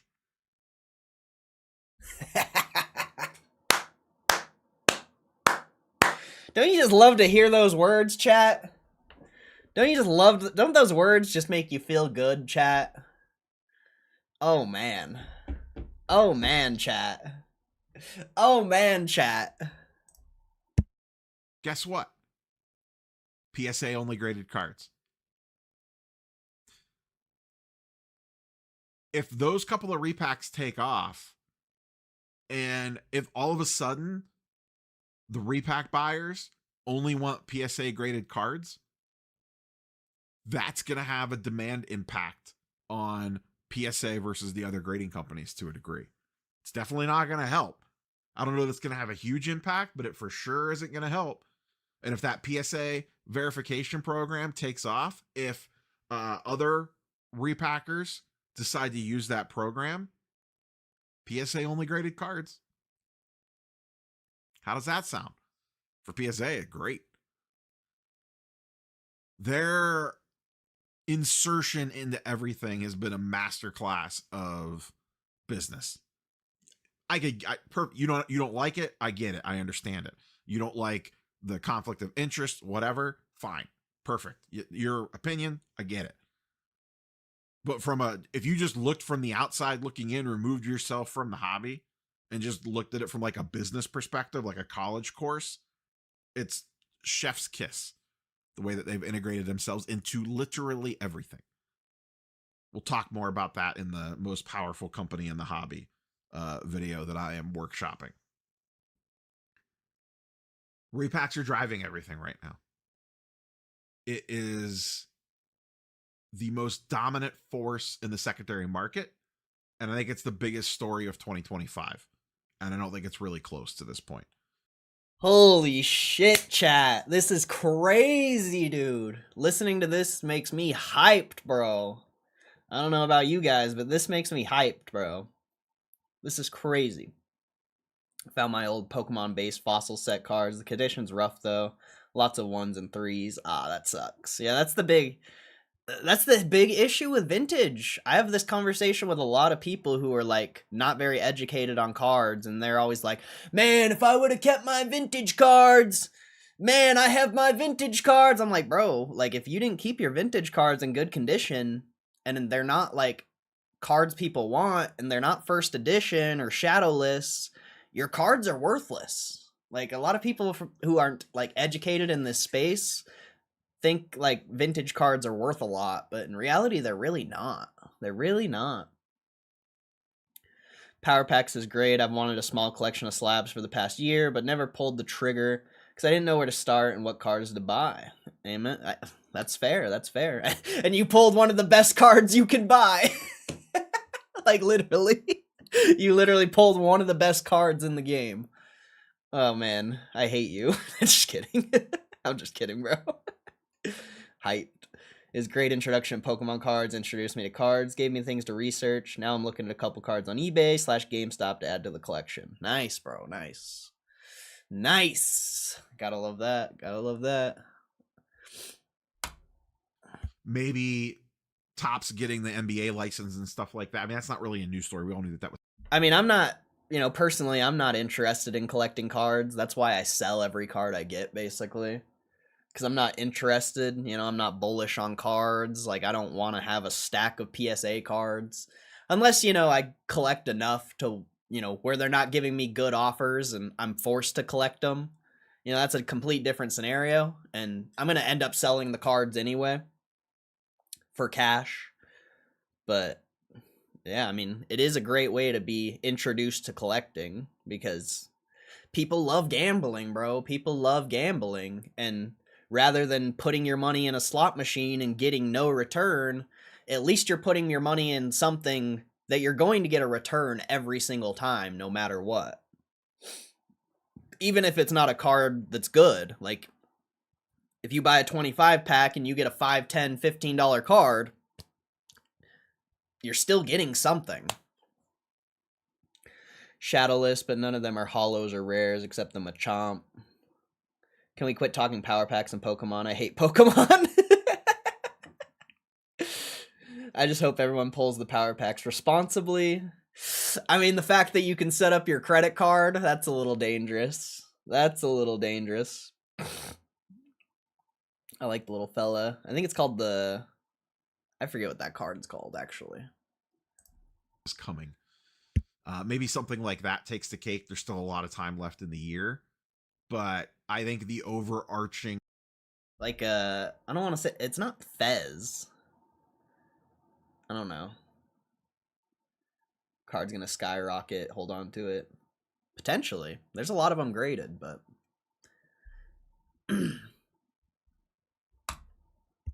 story out of... Either way, I'm jealous. I'm jealous, bro. I pulled, like 160 something cards at this point, and I haven't gotten the chase card. Hugh G over here has pulled his like 5th card. He gets the chase. It's not dangerous, it's frictionless, which can be dangerous. Definitely can be dangerous. 2025 is the impact that repacks have had on all aspects of the hobby. This is 80 million just from Courtyard. Just from Courtyard. Bro, the revenue boost on GameStop's gonna be nuts, bro. The revenue boost is gonna be crazy. Credit card aspect is scary. Power Packs doesn't give the best transparency of how much you've spent. Could be easy to get lost in the sauce. Yeah, for sure. All those art pieces, Pokemon collabs are going to go crazy in 10 years. Most likely. What if it doesn't, though? Like, I don't know.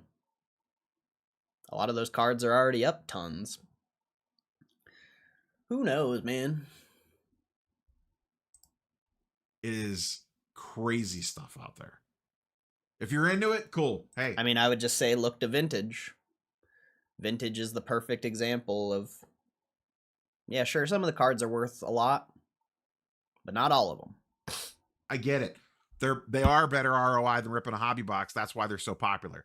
That is how we got here. The why and the how did this happen? It's simple. People were spending $1,000 on a box of Prism, football, or basketball, getting punched in the face with $50 to $75 worth of cards out of it when it was all said and done. You could buy a $1,000 repack and get a $600 card, still lose your ass, but you feel a lot better about it. You feel way... That's such a good point, bro. Such a good point. Way better about it. Because 1, you're getting a card that actually has at least some value. 2, you're getting a card that's probably at least cool or halfway decent, as opposed to some 3rd string quarterback purple pixie Pulsar Prism out of 72. And also, you're already getting a graded card. Like, if you were to pull a chase card out of a pack, potentially, it could be like an 8 or a 7. Like, not every card comes out as a 10 out of the pack. So that's a very interesting point for sure. It's worth $15. You're probably getting some cool Hall of Fame rookie, or a cool on-card auto, or a Downtown, or a Kaboomy, what Color Blasts, insert popular case hit here. And it's all about the psychological of how you feel after opening it. That's what it all comes down to. That's how we got here.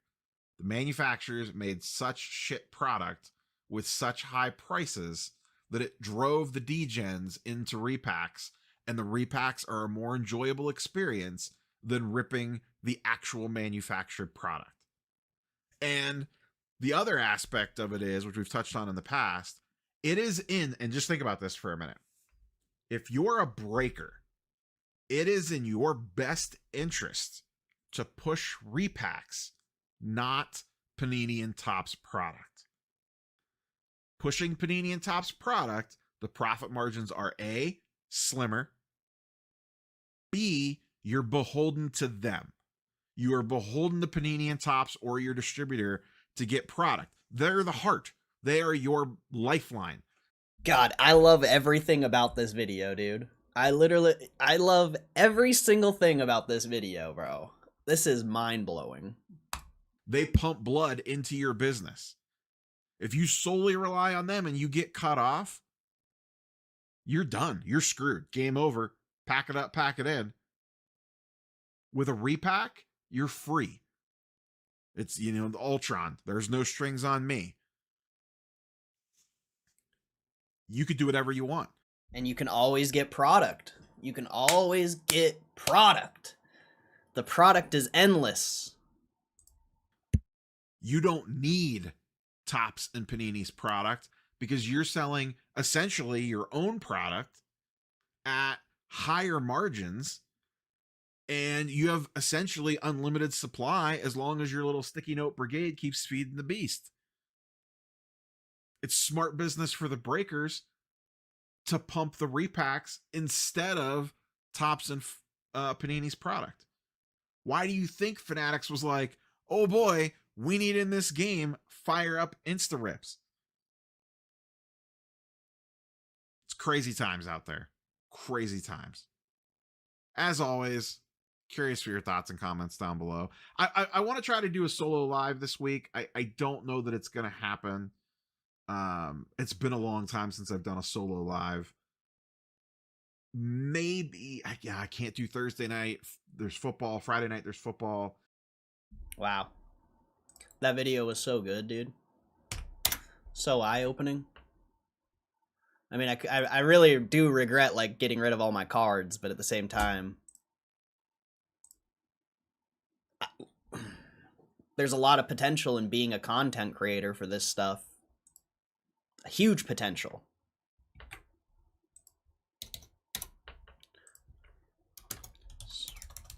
Such a banger video. What is it? At Neo Cards and Comics.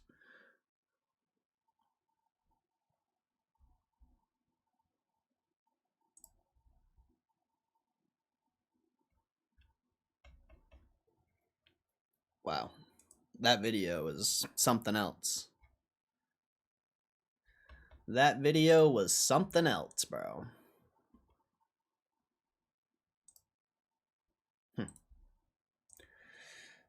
All right. Let's go through news. Oh yeah, I want to check the short live stream. It's been an hour since we started it. I just want to see how it's doing, if it's worth even running.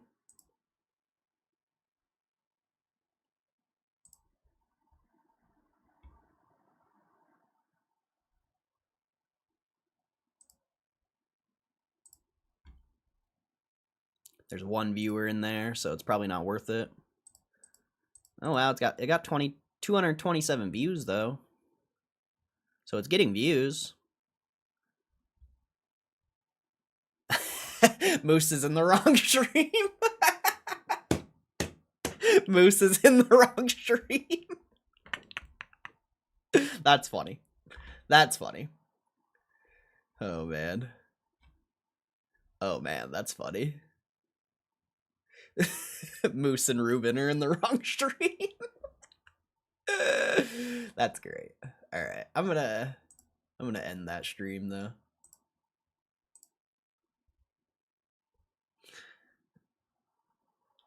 It's stealing the views. I feel like stealing the viewers. I want the viewers to come here. So I'm probably not gonna do that. I don't know. I just don't think it's worth it. I think I'm better off just running the normal live stream.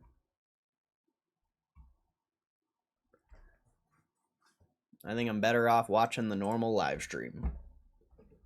Personally. Or not watching it, but just running the normal live stream only. I think putting effort into the shorts is, you know, I've got shorts. I don't need a shorts live stream.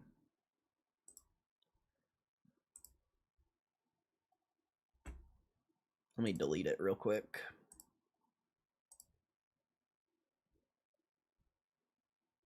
Can I look at the analytics real quick, though? 2:30, 2.2 hours, though. That's really good watch time for a shorts. It's not bad. Like, it could be worth running it, but I'd rather just have everyone come here.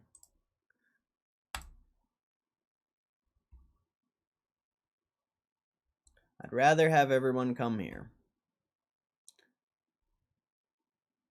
What does the new thumbnail look like, too? Oh, that looks okay. I don't mind that. I guess I don't need the little live thing there because it says live when we're live, but it's whatever. It's whatever. You guys like the new thumbnails I made? I think they're whatever. Nothing crazy, but they look better than what they were, that's for sure.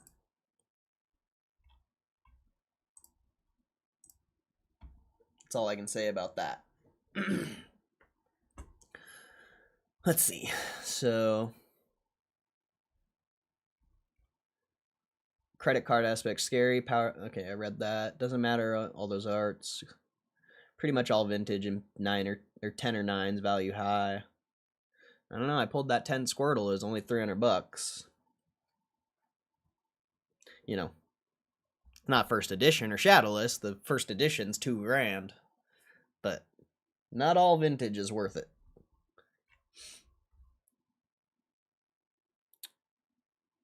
You made such a good choice turning your channel into this. Not sure when it takes off, but it's going to. Yeah, we'll see, man. I mean, a lot of people love when we do the polls. Switch was overnight. It was cool to watch. Yeah, I wish I had more resources to put towards it. You know, I don't have fucking Arena Club sponsorships and fake bot views to sustain me to keep making videos. You know, every video I'm making is my own money. So it's not easy. Especially when I'm only making like $400 a month on YouTube and I don't really have many other ways to make money unless, you know, I get a lot of eBay sales or something, but that's rare. There's no earnings? Well, obviously GameStop tomorrow, but that's lame. What's Chewy at? I always like to look at Chewy and make myself depressed. $42? Of course it is. It hit 44 too? Wow. Wow. That's pretty sick. Got my beta invite. Let's go. That's sick, bro. Hell yeah. Love to hear it. Love to hear it. Used car prices. Kind of going up. Month over month's flat. I think you have a Fed interest rate decision. Is it this week or next week?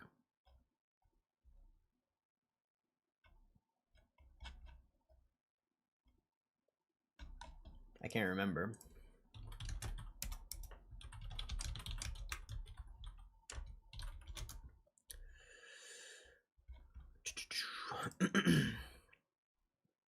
Oh yeah, next week. Next week. But yeah, you're gonna get a rate cut finally. Finally gonna get a rate cut.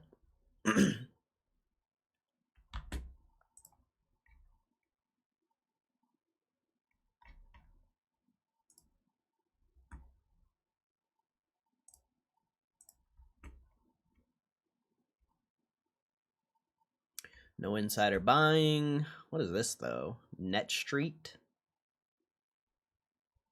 I don't really want to look into that. Got any whales on the GameStop? Nope. Nothing there.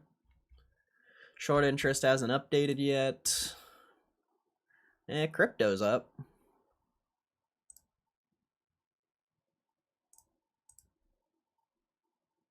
Maybe you'll get a breakout on Bitcoin here. Solana's up. Wow. Solana finally broke out, I think. I think that's a breakout on Solana. Oh, no. You're right there at the peak. Solana might break out, though. That looks great.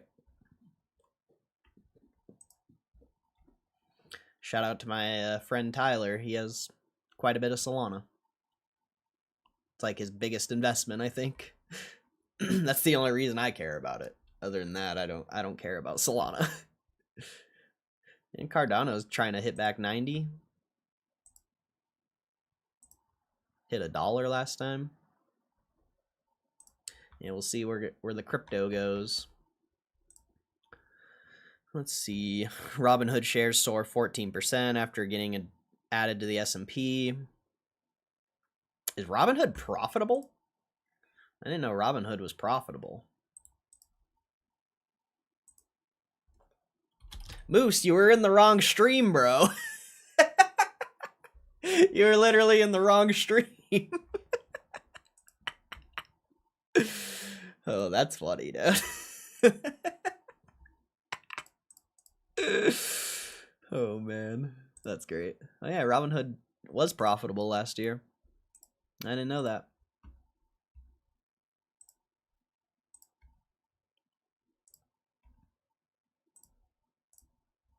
Now I know. Makes sense. See, SpaceX buys wireless spectrum from EchoStar in $17 billion deal. Wow. A lot of people have spectrum internet. So that's interesting.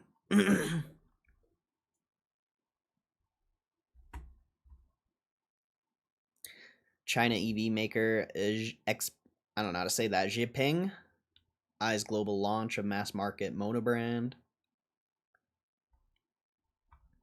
StubHub aims to raise. Oh wow, StubHub should be a hyped IPO. When is this coming out? They have a date for it? Doesn't look like it. That'll be an interesting IPO though whenever it happens. Raise up 9.2 billion in IPO, pricing at 22 to 25. Someone had brought this in here last week, and this is why you got to cite your sources and give me a place to go, because you know, you just type something in the chat. I can't necessarily just believe what you type. You got to cite the source. But yeah, someone brought this in here last week. Treasury Secretary Benson warns of massive refunds if the Supreme Court voids Trump tariffs. Scott Benson said Sunday that he's confident that Trump's tariff plan will win at the Supreme Court, but warned his agencies would be forced to issue massive refunds if the high court rules again. Whoa, that would be crazy. If the tariffs are struck down, he said, we would have to give a refund on about half the tariffs, which would be terrible for the Treasury. He added, however, if the court says it, we'd have to do it.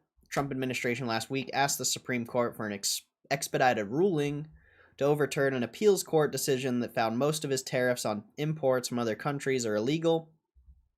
Generally, the Supreme Court could take as long as early next summer to issue a decision on the legality of Trump's tariffs. Benson said that delaying a ruling until June 2026 could result in a scenario in which $750 billion to $1 trillion in tariffs have already been collected, and unwinding them could cause significant disruption. The prospect of the American government having to refund of that magnitude could mean an unprecedented windfall to the business and entities paid them. U.S. Court of Appeals from the Federal Circuit ruled last month that Trump overstepped his presidential authority when he introduced reciprocal tariffs on almost every country as part of his Liberation Day announcement. The appeals court paused its ruling from taking effect until October 14th, giving the Trump administration time to appeal the ruling to the Supreme Court. Trump has requested the Supreme Court hear arguments on his appeal in early November and issue a final decision on the legality of the disputed tariffs soon thereafter. According to filings obtained by NBC News, before court actions, Trump tariffs were set to affect nearly 70% of U.S. goods imports. If struck down, the duties would impact just roughly 16%. However, while Benson and others have expressed confidence that the Supreme Court will rule in its favor, the administration is working on backup plans in case it doesn't. National Economic Council Director Kevin Hassett said Sunday that there are other legal authorities that the administration could take if Trump tariffs are blocked. There are other things that could happen should it go that way, Hassett said. If the tariffs are overturned, some of those efforts could include implementing tariffs through Section 232 or sector-specific levies. Section 232 of the Trade Expansion Act of 1962 allows the president to implement levies so that such imports will not so threaten to impair the national security. For example, the Trump administration in August expanded its 50% steel and aluminum tariffs to include more than 400 additional product categories. Trump also threatened to impose steep tariffs on semiconductors and pharma. Other levies that would not be affected by Trump's court battles are those on low-cost items. The administration officially eliminated the de minimis exemption. On Saturday, the Universal Postal Union, an agency of the United Nations, said postal traffic in the U.S. plummeted by more than 80% after the Trump administration ended the tariff exemptions on cheap imports as postal operators looked for guidance on the compliance with the new rules. That's pretty crazy. Hope y'all had a great weekend. But also, what if you could make money with that money before having to give it back? It's a good point, but how much can you make? You know, $1 trillion on 3% interest. I don't know what that is, but probably not that much. Like 30 billion? I mean, of course 30 billion is massive, but when you have to pay back $750 to $1 trillion, you better be making a lot more than that.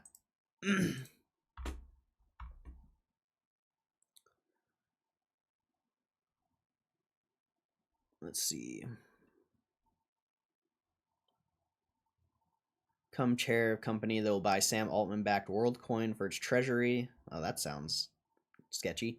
Tesla market share in U.S. drops lowest since 2017 as competition heats up. Serena Williams invests in women's basketball league Unrivaled, now valued at $340 million.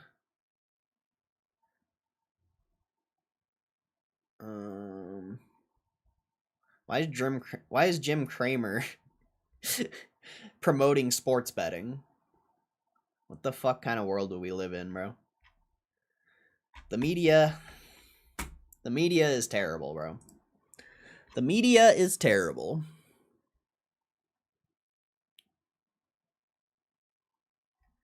Bunch of companies still buying Bitcoin. Not surprising.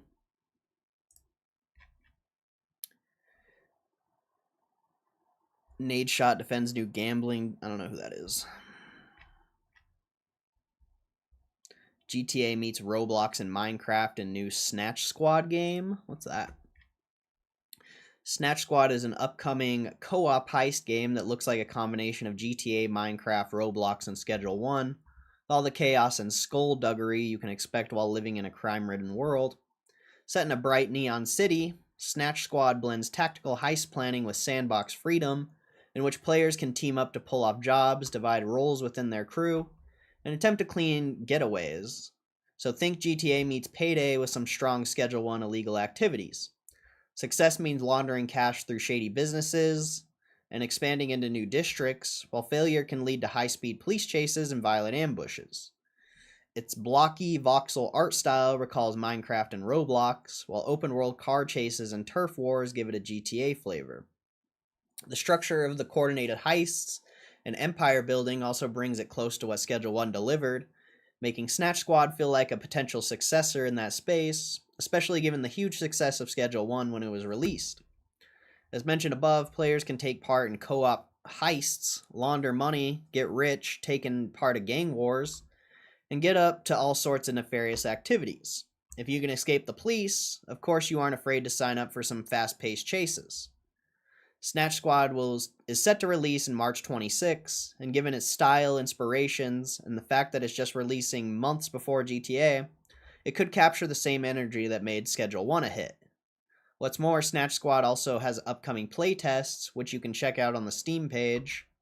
With its mix of voxel visuals and co-op crime sprees, Snatch Squad could appeal to players looking to a smaller scale alternative before GTA breaks the internet like Silk Song did. They have a I don't I want to watch the trailer, but they always clap the stream when I watch trailers. If it has music, I won't watch it, but let's see. I'm sure it will.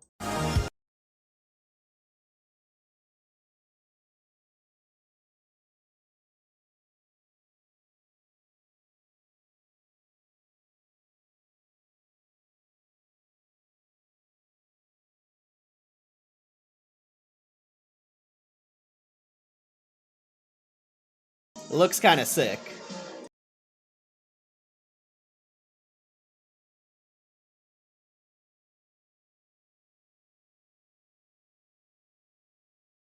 Bro, it's literally GTA.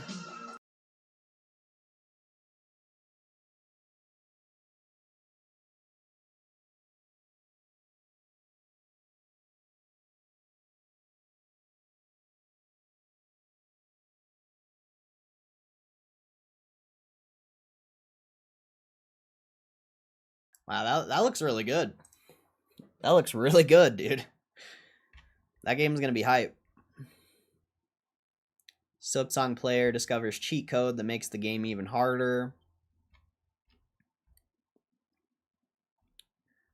I thought there was an article in here that I wanted to read.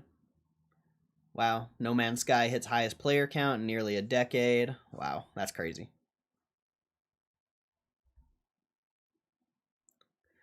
iShowSpeen stunned as fan cells signed Apple for $500 from USA's tour. Wow.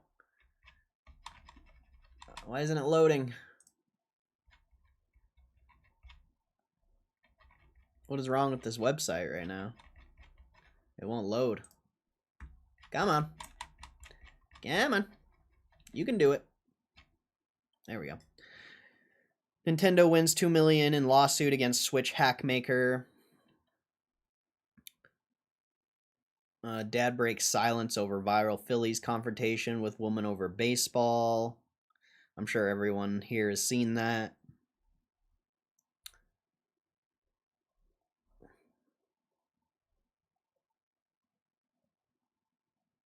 Game of Thrones, The Mountain smashes deadlift world record again, lifting 1,124 pounds. Didn't he literally just break this record like a month or so ago?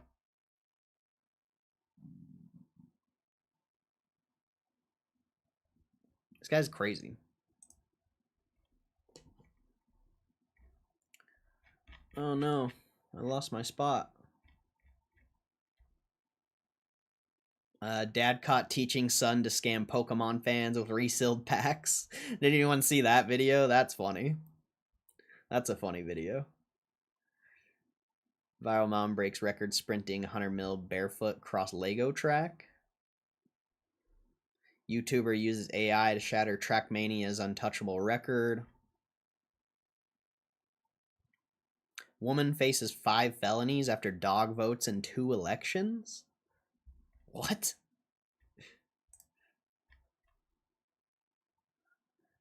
Facing several felony charges after her dog was successfully registered to vote and even had a ballot counted on 2021 gubernatorial recall election. I don't know what that is, but sounds weird.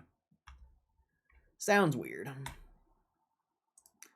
That game looks interesting. What was it called again? Snatch Squad or something? Yeah, Snatch Squad. That looks so good. It looks really good. That game's gonna blow up. 400 pound deadlift has me left with sciatic pain off and on for the rest of my life. Oh, I'm sure that guy's in pain, but he's also a beast. So like, you know,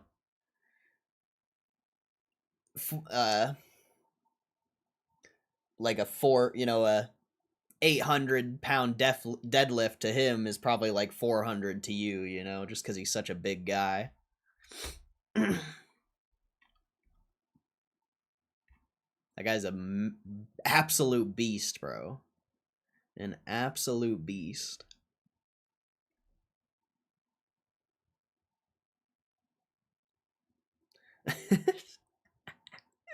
Deuce X Rider says the fact that Elon Musk loves it, it's the worst legacy.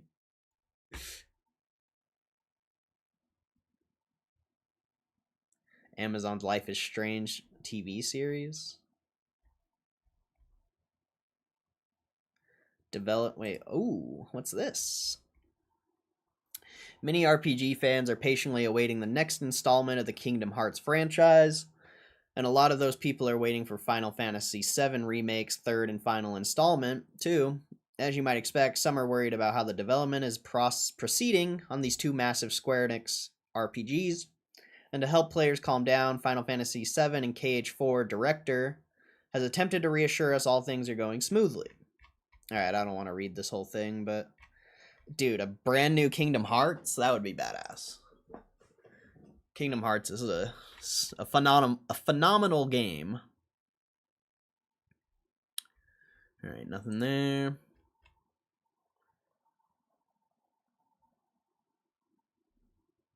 Uber and partner Momenta will start testing robo-taxis in Europe next year. Oh, next year. Okay.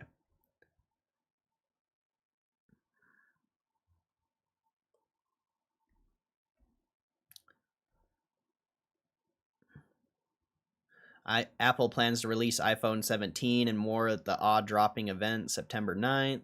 Wait, is the Odd Dropping event GameStop? I think the Odd Dropping event's GameStop. That's crazy. That's crazy.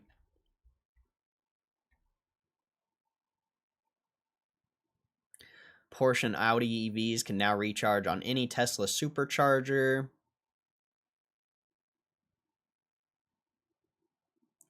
Zuckerberg caught on hot mic telling Trump I wasn't sure how much to promise to spend on AI in the US.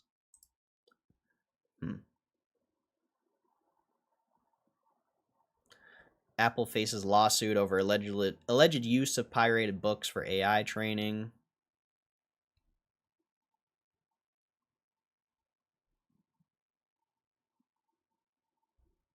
Anthropic will pay a record-breaking $1.5 billion to settle copyright lawsuit with authors. Wow.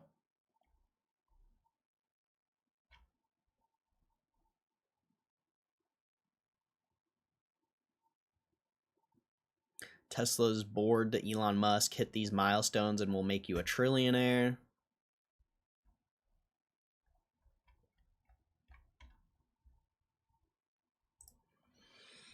Pretty sure we've looked at the rest of this news.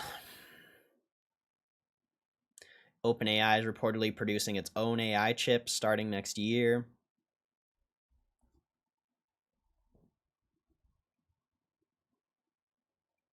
Warner Bros. Discovery suing Midjourney for copyright infringement. I think we read about that.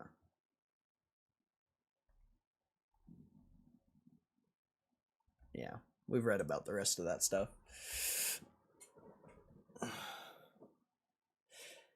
When I did it, I was only 165 pounds and 5'8". I'll take it. I've never done a deadlift. I'm too scared to like deadlift or squat or do like RDLs. Anything where you gotta like, I don't know. I'm not a fan. I'm not a fan. I don't do those exercises.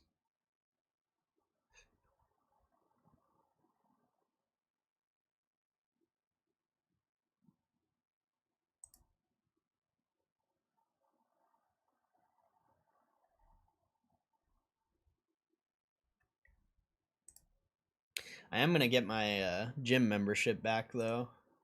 I did another run over the weekend. And bro, running is so hard on your body, bro. Like, I don't know how people do it. I need to get back on that stair climber. It's nice and chill. Like, the impact is crazy. Open diamond pack? Are you gonna donate $1,000? I'll open a diamond pack if you donate $1,000.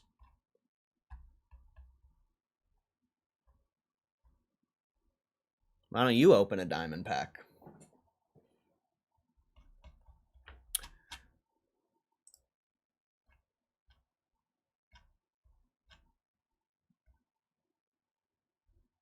Alright, no news.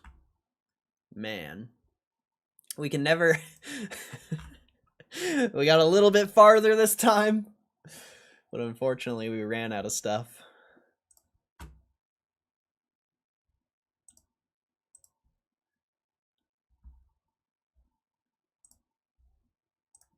Unfortunately, we ran out of stuff. We can look at on Twitter, I guess.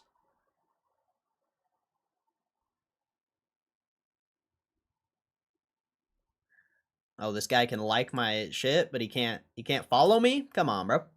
Come on, Neo Card and Comics. What are you doing, bro?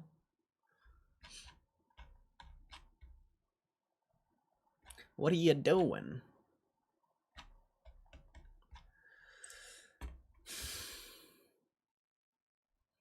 Twitter just never has like anything really good to read. Like there's nothing really, I never find anything that would be interesting to react to on Twitter. It's all the same posts that they've been posting for the past God knows how long. It's literally just like always the same thing over and over again. It's not very interesting.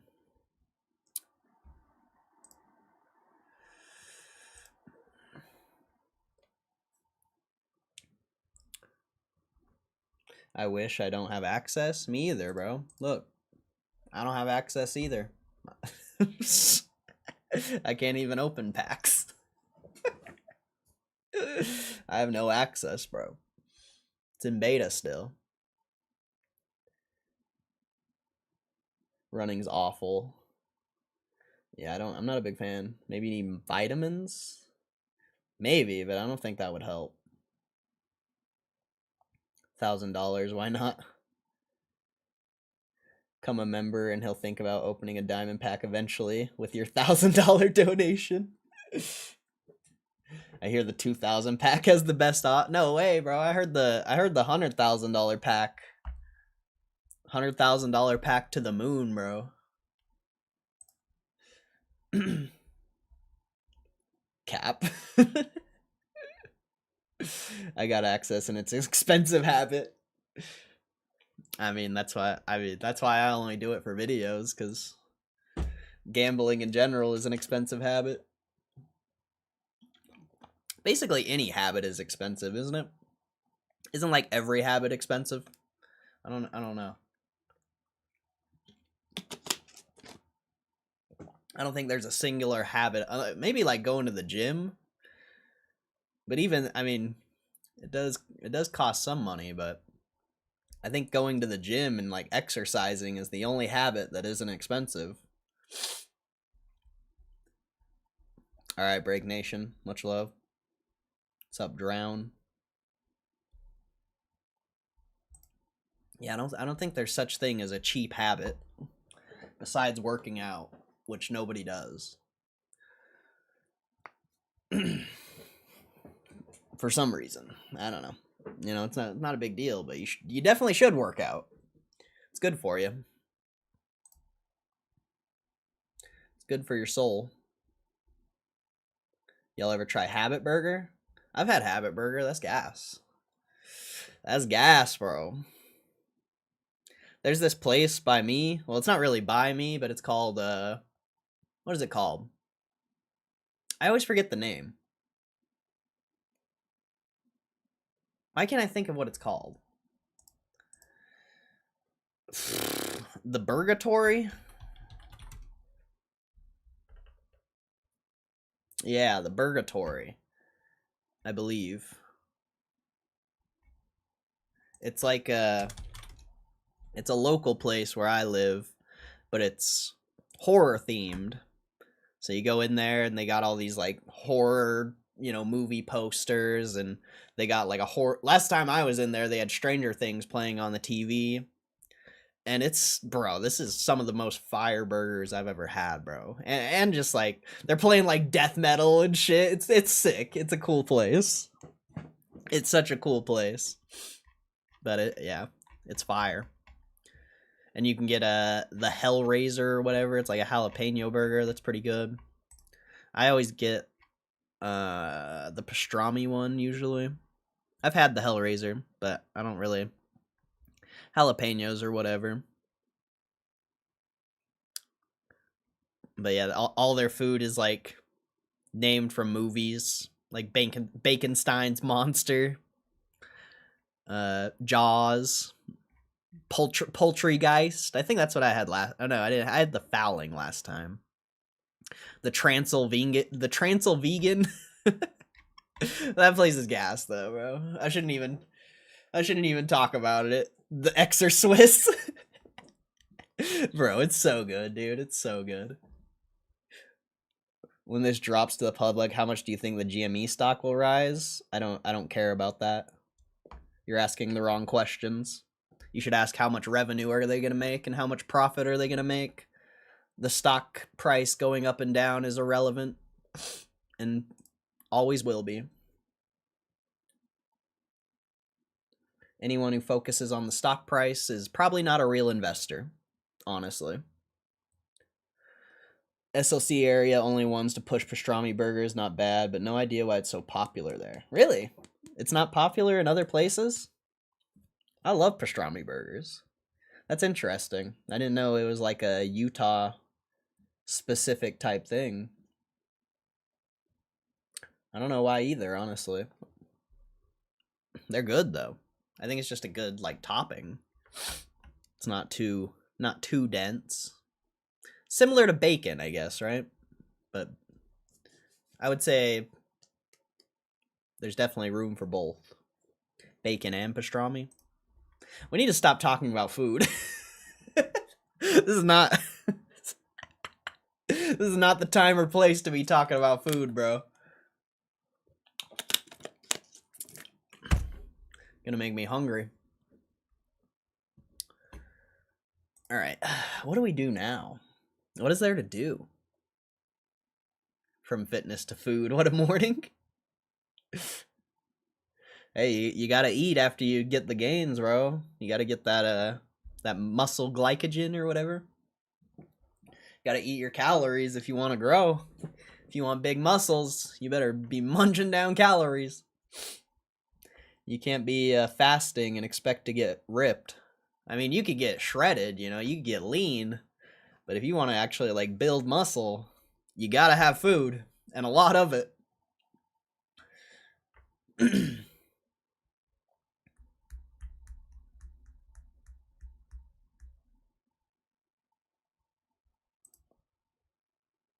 Man, oh man. I guess we can look at the power pack, see if any of my power pack offers updated. I just don't. Bro. You know how hard it is to push past the 2-hour stream, dude? I think I'd talk about this every single time. But if there's like no news or anything, it's almost impossible. Even though we tend to do it every single time, because usually someone in the chat just puts me in the zone. I usually just like, it's hard, man. After 2 hours, it's not easy. Let's see. We got Slowpoke. They haven't updated that one. Espeon. That one's on eBay. I'm surprised nobody's bought that. Who was Stealth? Stealth bought a card from me. So if anyone's interested in buying cards from me, I can post them on eBay, and then I can send you the link in chat. So if you're interested in any of the cards I pull, just let me know, because I can sell them to you. Or, I could hold it, and then you can wait until I actually get the card. It's a little less likely that I'll hold it for you. It's a lot easier to just post it on eBay and send you the link. Way easier. But yeah. That thing's clapped. Mr. Fuji. They need to update the Moltres offer. $35? This is an $80 card, is it not? I swear this is like an $80 card. It's an 8? Yeah. Moltres Hollow.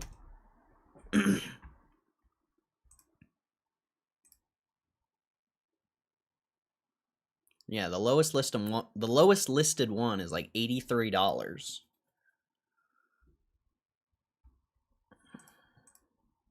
And they're only offering me 30. That's weird. Wow. If only I got the first edition though. That's crazy. It's sold for 80 too. Sold for like 71 right there. That's first edition. 68, 80. Yeah, that's crazy that they're only offering me $35 for that card. They're forcing me to keep it, which is probably good. You know, I probably should be forced to keep some of the cards. What? Why is the Snorlax offer so low now? This is like a $50, $60 card. The Pekarunt hasn't moved. They haven't given me a better offer on the Doug Trio either. And the Umbreon offer is lower. All right. Deadlifting scares me too, but my gym has this thing called a hex bar, which makes it easy and safe. A hex bar?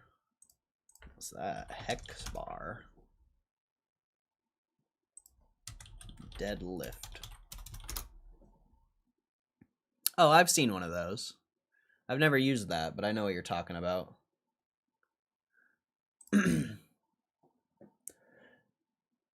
When I was in the wrong stream, you mentioned you should keep more cards. Why is that the case? Just that video we watched. There's a lot of companies that are starting to make like a GameStop Power Packs type thing. And, you know, if GameStop Power Packs, Courtyard, Arena Club, and like all these ones are the originals, more and more people are going to start making websites like this. And if you actually keep the cards and you go to a show, you could potentially sell the cards like extremely overpriced, because anyone who's just getting into this business of selling like power packs, I don't know what you would call it. Like what would you call like power packs? Like if it wasn't power packs, what would you call this? Like reset I don't know what you would call it. PSA gambling? Card gambling? Like, I don't know what you would call it, but if more companies repacking, okay, so yeah, repacking, I guess. If more and more companies start doing this, it's going to get inflated. Every card in the graded that is graded, even if it's a shit card, is going to be inflated.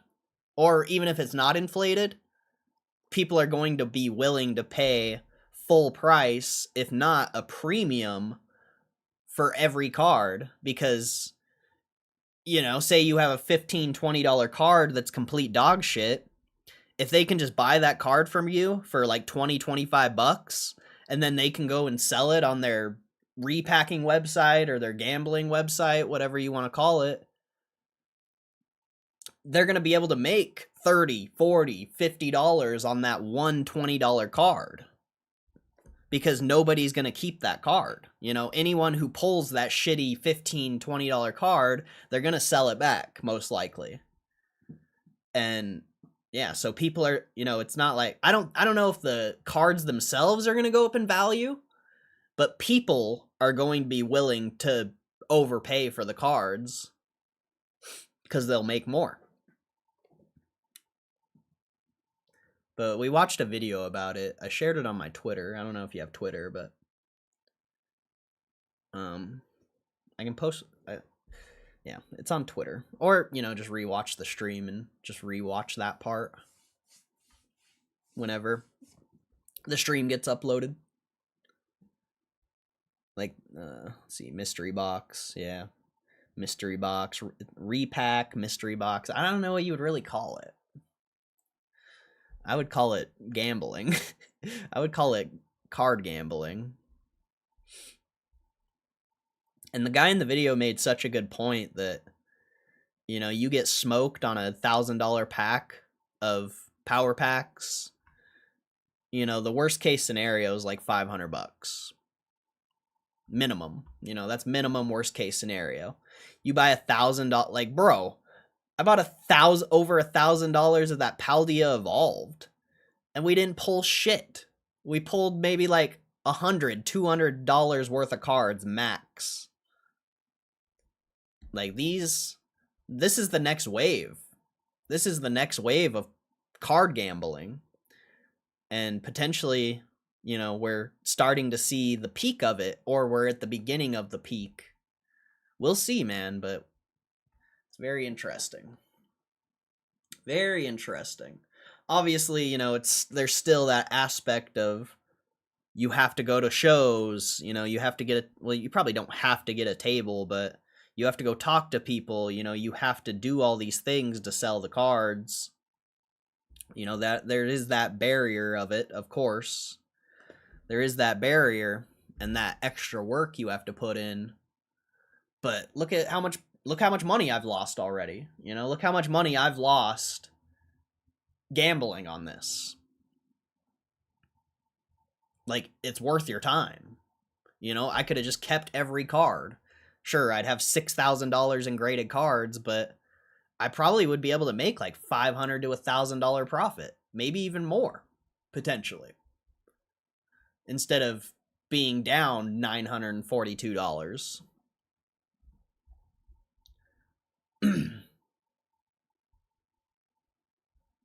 So it's very interesting. Very interesting. I'm kind of upset that I didn't keep all the cards at this point. Like, I guess I don't really care. You know, we got some good videos, got some good content out there, but I wish I would have kept the cards. Straight up. I would have had to figure out a way to sell them, but I don't think that would have been that big of a deal. I think it would have been a lot easier than I think it would have been. It's just a lot of money to put into a product.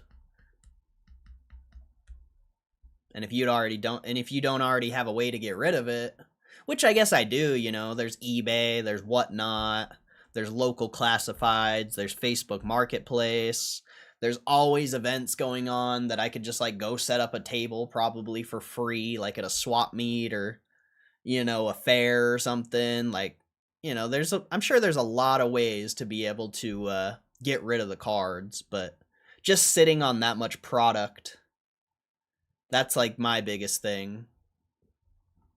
Because, you know, I've said before, I'd rather buy more shares of GameStop. So it's hard for me to want to put in thousands of dollars into cards when I could buy, you know, thousands of dollars of more GameStop shares. But, you know, if GameStop starts going up potentially, like I don't know what's going to happen on earnings. You know, I'm not going to be like everyone else and be like, it's going to the moon, like, it's going to the moon, duh. Like, I'm not going to do that shit, bro. You know, I'm not going to be your little hype man and make you excited about GameStop earnings, because it's likely it could go down. And if it breaks the support, everyone's going to panic sell and it's going to be bad. But, you know, I think the latter. I think it's going to go up because I'm bullish, and that's why I think it's going to go up, because everyone wants it to go down, even the people invested in it, because they're sitting on so much money. You know, all these people are just sitting on cash waiting for it to go down. And I don't think it's going to go down, but it can. You know, don't ever say it can't go down, because it definitely can. But if GameStop starts going up, I'm not really going to be buying as many GameStop shares as I have been, you know? I'm not going to be buying as many shares. Clip that going to the moon. Well, good thing I'm recording the stream this time, so I will be able to clip that. I still need to clip God damn it, Nat Turner! I forgot about that one. You son of a bitch, Nat Turner. Oh, man. Let's see. Not limited to cards, of course. Unlimited collectible pulls. Ah, that's a good point. Yeah, definitely. Comic books, whatever it may be. Yeah, that's a very good point. It's a very good point. I think MTG grading will pick up as more of the universes beyond sets appeal to people's favorite IPs. Final Fantasy set was the best-selling set of all time by a landslide. Yeah, but Final Fantasy is like such a nostalgic core piece of a lot of people's childhoods, you know? Cloud off of Final Fantasy VII, that is like a very nostalgic character for a lot of people, so you also have to take in that to consideration. You know, I agree with you. I think Magic is potentially undervalued. I don't really know much about it, but there's a reason why Final Fantasy was the biggest set ever.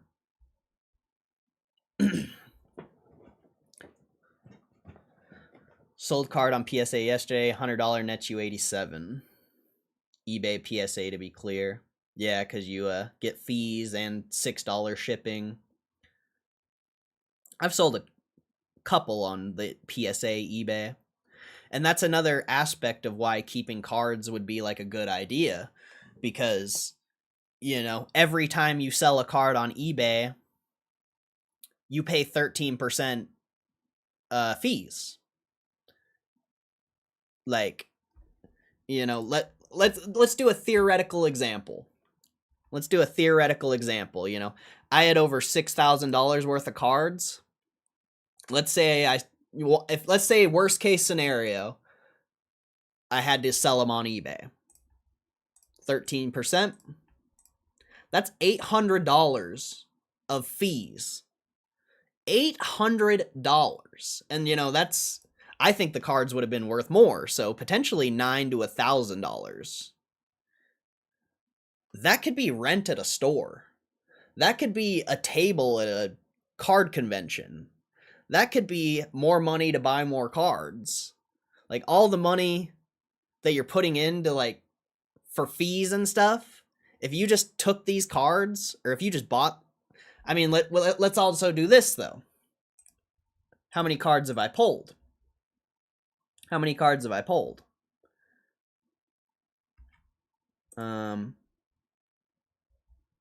Where is it? 166 cards. You have to pay $2 per card to pull it out of the vault, plus $6 shipping for every 50. So 6 times 3, that's, $20 in shipping, and 166 times 2. So that's about $350 to get the cards out of the vault. That's not bad. That's not bad. If you're able to sell all those cards cash, you're going to crush. It's just a lot of work. That's the biggest issue. But eBay fee, the big, I don't know what I'm exactly trying to say here, but the big potential in like power packs and stuff like this is getting the cards and going out into the real world and selling them for cash. You could make a lot of money doing it and avoid paying a lot of fees. And you're going into, everyone's into sealed, everyone's into hobby boxes, collector boxes, Pokemon booster boxes, ETBs. How many people are strictly just focusing on graded cards? Like, I'm sure it's more than I think, but this is, a good way to get product. And to hedge your bet, you could go sell it in the real world and potentially make money instead of losing money like I've been doing. Also, if I would have been selling it through eBay instead of taking GameStop offers and PSA offers, there's potential I could have made like $5 extra per card, and $166 times 5, I could be close to break even if I put in a little bit effort and was a little more patient. But also, I'm doing this for content, so it's a little different. But yeah, like if you're willing to go out in the real world and sell these cards, these repack websites are a good way to get product, potentially.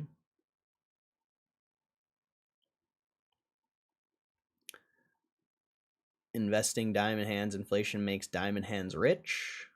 That's very debatable. Not every stock goes up. Not every item goes up. It's not really how the world works. GameStop needs more cards for public release. I mean, they have PSA. They probably have all the cards in the world. I think they're just trying to slowly do it. Slowly release it. If they release the whole thing tomorrow, oh man, the revenues are going to be nuts. Like, I don't think they want their revenues to be absolutely nuts. I think they want nice, slow, consistent growth so people in the market don't FOMO in and make the price go through the roof. Like, I think they are trying to give investors like you and me opportunity to build their position.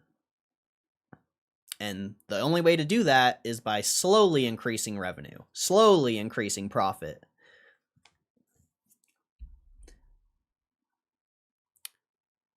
Clip that, let's see. And they're doing Spider-Man in a few months and then another Marvel. I'm sure those will be hyped, but they're not going to be hyped as hyped as Final Fantasy. No way. No way. Selling through PSA on Power Packs says no fees next to the price. Has that always been the case? Yeah, it has been. But I think if you sell through PSA, you potentially, and eBay, of course, especially eBay, there's potential that you get a tax form. That's why, that's why I usually take the GameStop offers, because I don't know that aspect of Power Packs yet. If at the end of the year I get a tax form from PSA because I've sold a bunch of cards, or eBay, like, I'm going to start keeping the cards. I'm not paying taxes.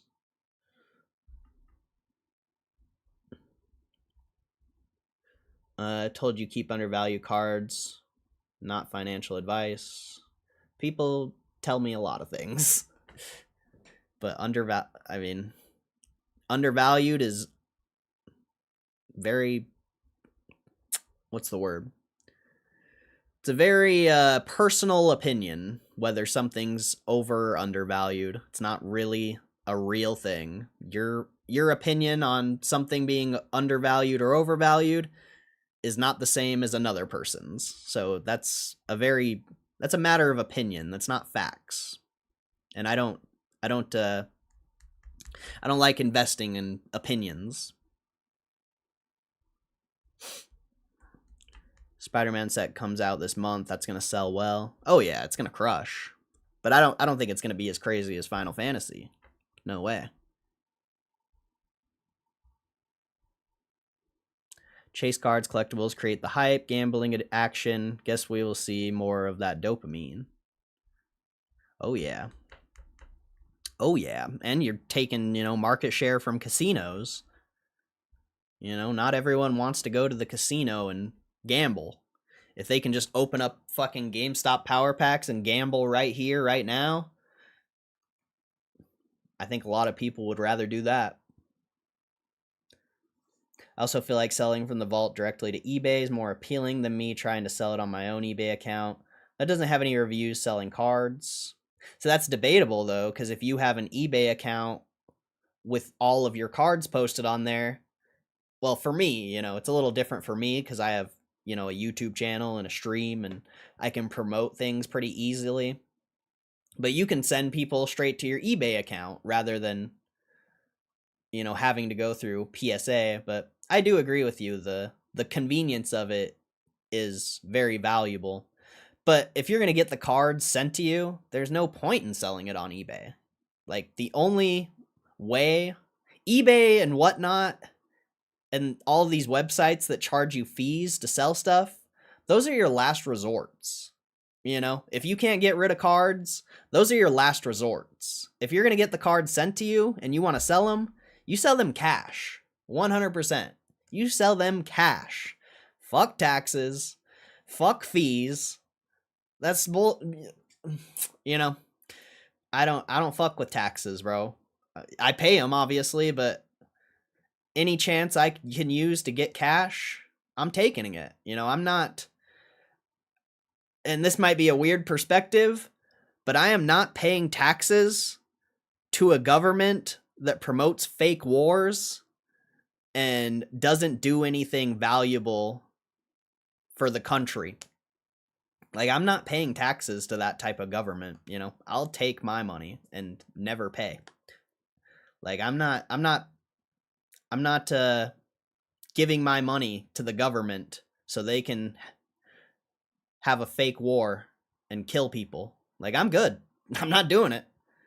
I will take cash every single time. I don't promote fake wars.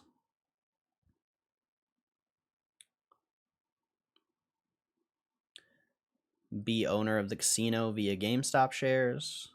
Maybe. I mean, it is PSA and GameStop collaboration. It's not all GameStop. Final Fantasy set was actually good, and the Spider-Man set looks meh, but I wouldn't count out the Marvel fandom's purchasing power. I was surprised Final Fantasy did better than Lord of the Rings, and I like both. Really? I don't really know much about like Magic, but the second Final Fantasy got announced, I knew that was going to be a massive set, because Final Fantasy is, like I said, it's such a nostalgic game for so many people. It's so nostalgic, you know, so many legendary characters. There's a lot of like Spider-Man's kind of the same thing, but I don't think it's, you know, Final Fantasy hits different, bro. Final Fantasy hits different.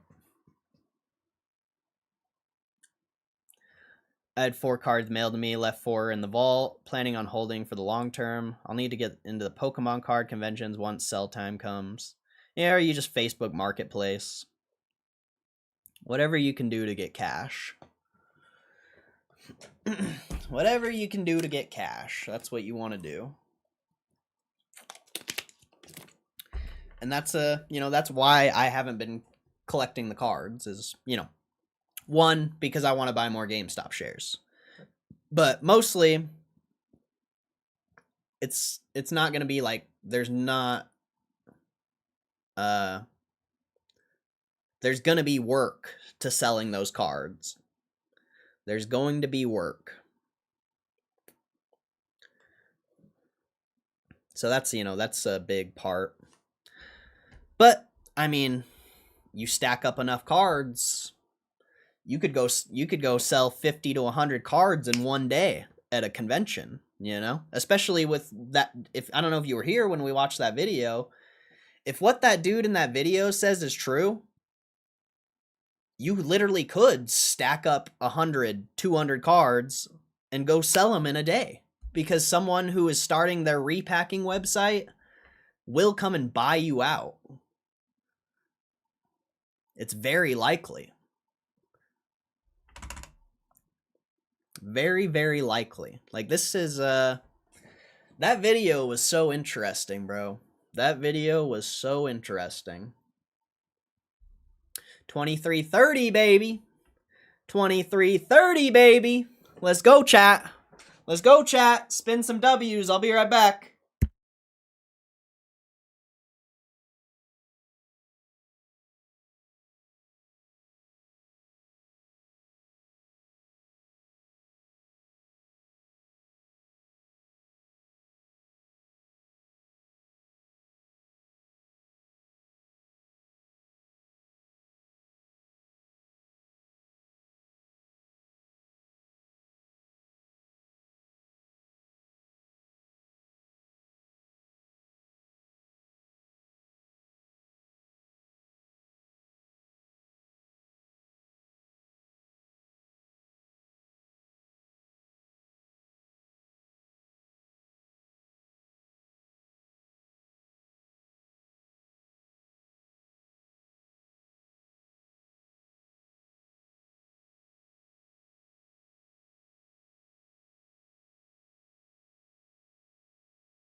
Oh, that's nasty.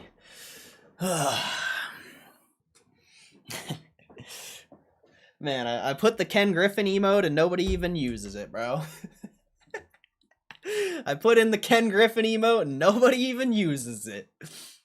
That's just so sad, bro. There we go.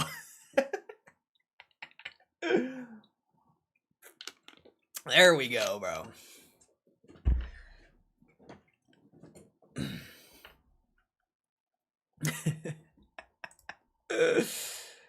2330 doesn't excite me. I mean, it's I mean, let's look at the volume profile. Let's look at the volume it might not excite you, but this is the best price action we've had. You know, the past like week or two is the best price action we've had. You know, it could all get clapped on earnings. Definitely a possibility, but this is literally the best price action we've had in months. Volume? I don't know what the volume's at. You're at 4.5 million. See, that the volume's not even that high. Like, that's not really that high, dude. It's really not. Fucker. There we go.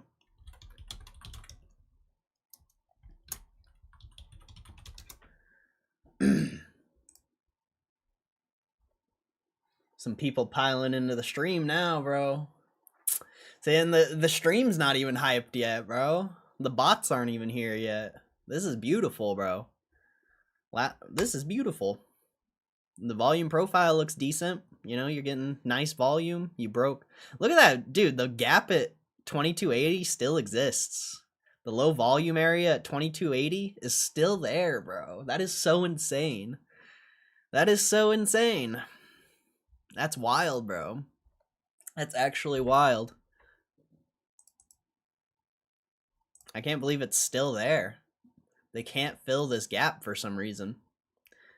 But the funny thing about gaps on the volume profile is sometimes, you know, in a lot of cases, it'll break above the low volume area and it'll never come back.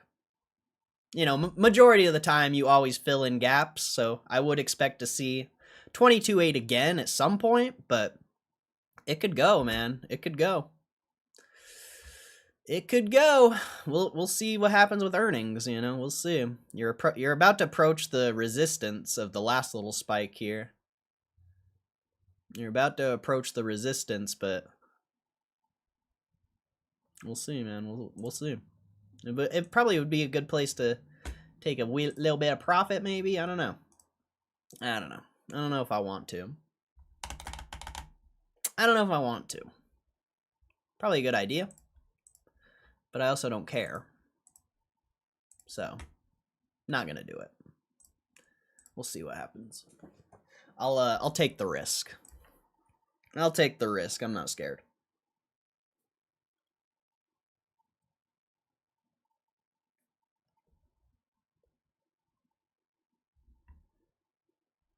Crazy that the most exciting price action has had over the last 3 months was a couple 3 to 5% days. GME's in a new era. I mean, 3 to 5% is massive in the stock market.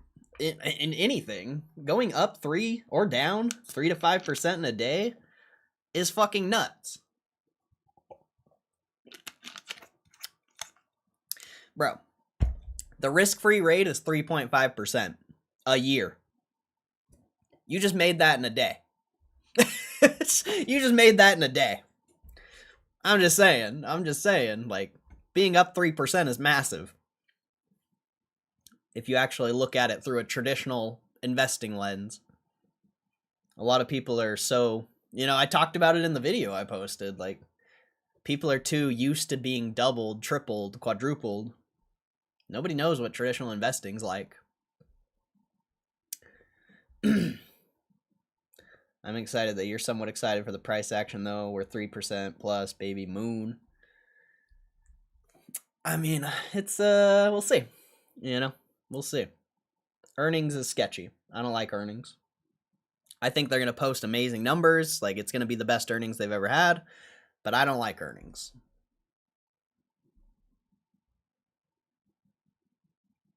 Reminds me of last year around $10. I wasn't here. I didn't start trading till it was already in the 30s.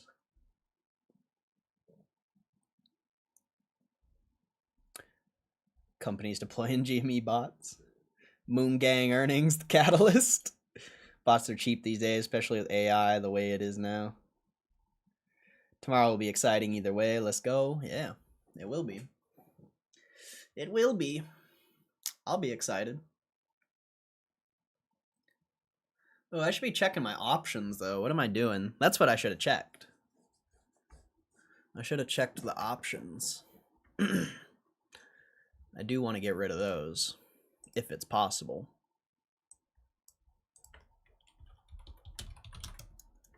I forgot I had those.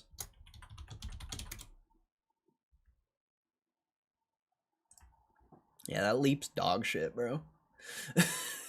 That leap is dog shit. Options are so terrible.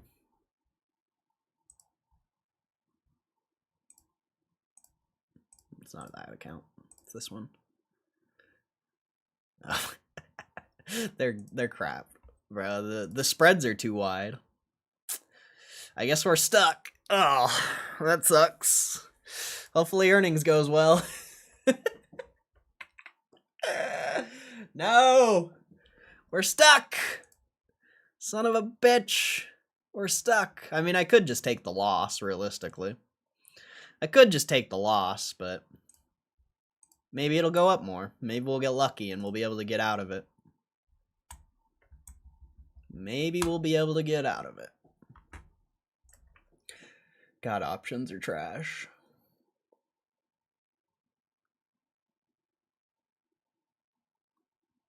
Humberto power packs are when he feels like it. Yeah. We do the power packs in one session. I don't just randomly open a power pack. It's got to be a session. I want to open, 20 power, or, usually it's around 15, but I want to open, 15 power packs. I don't want to open one.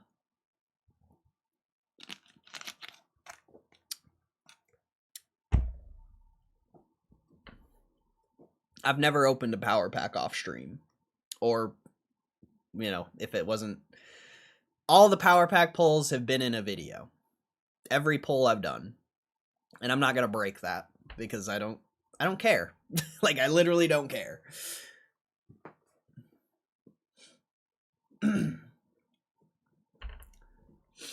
I like making the content, that's all there is to it. I just like making the content. Like opening power packs is fun. Don't get me wrong, but I would never do it on my spare time. Varley, what's up, Varley? I feel like I haven't seen that name in here in a while. I hope you're doing good.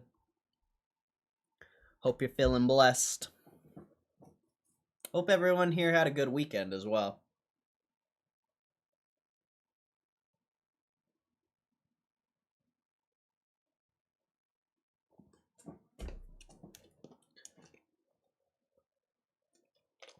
Get more GME. Nice, bro. That's what it's all about. That's what it's all about, bro. I love to hear it. Damn,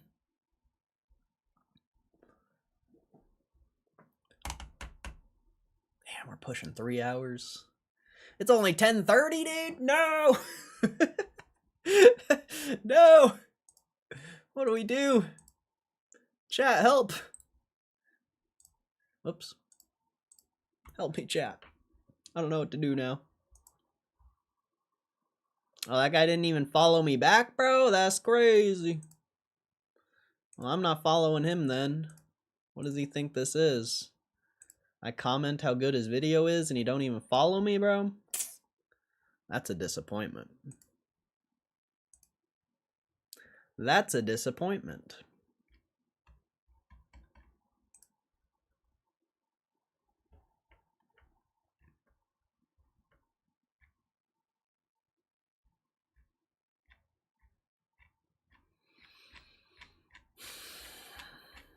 There's never anything good on Twitter to react to. It's like almost a waste of time to even check. Weapons, crazy film, I must say. I haven't seen it.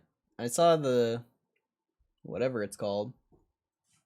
The trailer. Man, I couldn't tell you the last time I watched a movie, bro. Honestly, I really couldn't.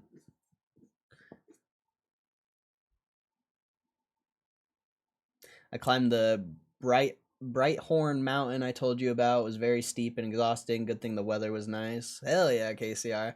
Bro, my cousin keeps trying to get me to go climbing, and I'm like way too scared. I'll be honest, I'm so scared to climb for some reason. Like whenever I go with them and I'm like watching them, my hands are like sweating. I'm like, no, I don't want to do it. Climbing is sketch, bro. I don't know how you're just like so confident to just do it. I'm a pussy, I guess. I just must be a pussy. I don't know. I can't even watch it, bro. Legit. I can't even watch it.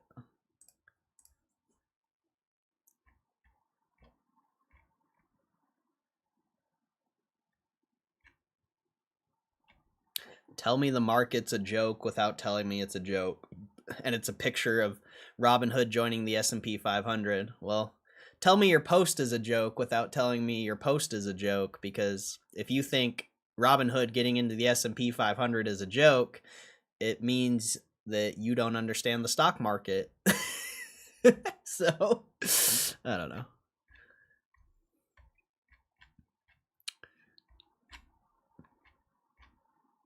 It means you don't understand the stock market.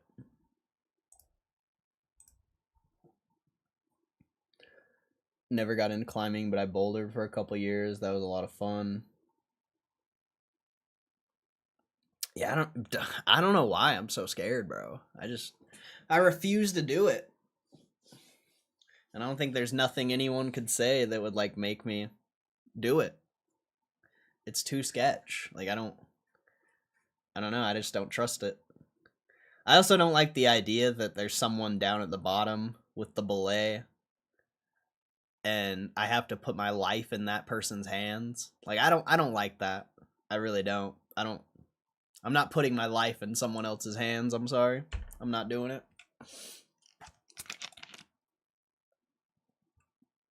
That's probably the most sketch part. Scared of heights? Yeah, kinda. I don't really like heights. Like I've skydived, you know. I've skydived. I think that's a little different though. But nah, I don't like heights at all. Not a big fan. There's just something about the rock climbing though that it sketches me out. There's something about it. I don't know what it is. Good, feels good to have positive price action. We'll see what tomorrow brings. You know, it is looking good, but tomorrow could shut it all down. Put your life in a parachute packer's hands and the pilot. That's fair. That's fair. But at least they're professionals. I think it's a little different having a professional pack the parachute and, you know, guide you on the parachute, a professional pilot, you know, some random kid or, you know, some, even if it's someone I know, you know, some random person in the belay. You know, maybe if it was a professional, it'd be a little different, but I'm not trusting some random person with my life, even if it's someone I know. I'm not doing it. You know, a professional is it's a little different when it's a professional. Very different.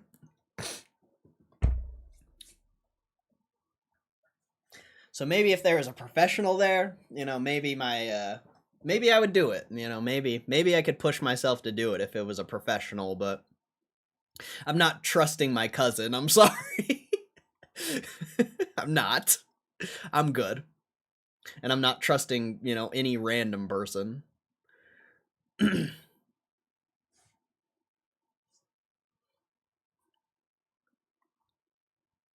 I get all the excitement I need here on the stream.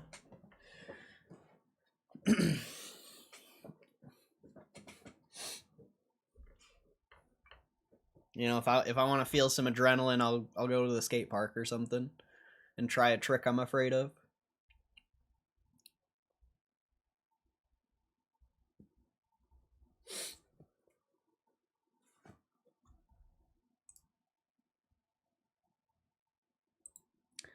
Let's see. We can try to go through news again, but I really doubt there's any news. Volume's pushing 5 million now. Oh, there's Casey's General Store after hours. I think that's I think I've looked that up before. What the hell is this thing? The fuck is Octo? It's up 3,000%. What is this trash? Literally. What is this trash, dude? It's up 3,000%. I'm surprised we haven't had a bunch of people coming in the stream talking about this, honestly. Very surprised. That's actually ridiculous. 3,000% in a day. Have any videos of you skating? Yeah, they're all the first videos on my channel are skate videos, but no recent ones. No recent ones. Wow, Casey's General Store is at all-time highs. All right, I'm not going to research that then. I'm sure it's decent.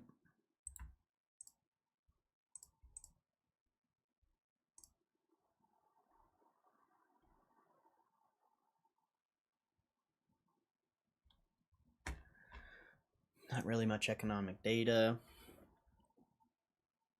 Not a single breaker. I mean, it is a penny stock, so it's a little different.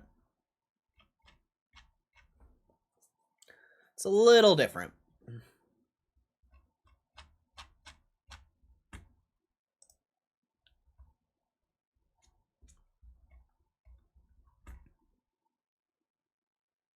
Who's going to FOMO into Octo at 77? Probably a lot of people, I would imagine. But there's also nobody in my chat talking about it. So maybe not. Maybe people aren't that. Who knows? Usually people are insane when something like that happens. But I'm glad I'm not tracking it. I'm glad I don't care. Do you feel the peace? Do you feel the peace of mind when you don't care about a stupid stock going up thousands of percents? I don't know. I like that peace of mind more. It just makes me think that maybe GameStop can go off a lot. Yeah, maybe GameStop can go up a lot. Who knows? Who knows? You know, some random shitty penny stock can go up 3,000%. How much can GameStop go up? We'll see, I guess. Maybe. We'll see.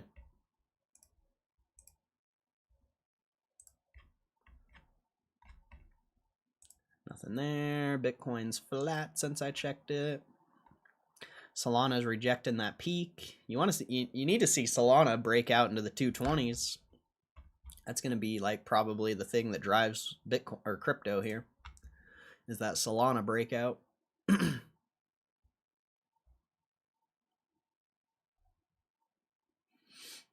think we've looked at all this news.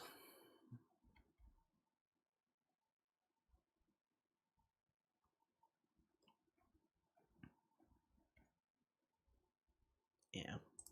The news sucks.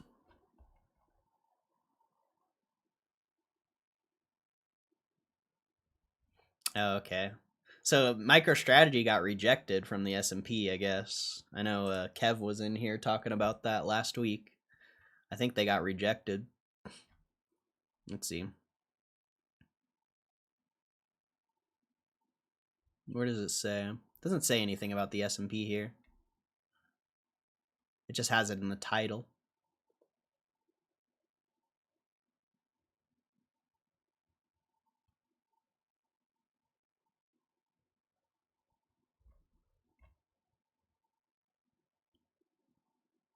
Yeah, I don't know. I don't know what's going on there.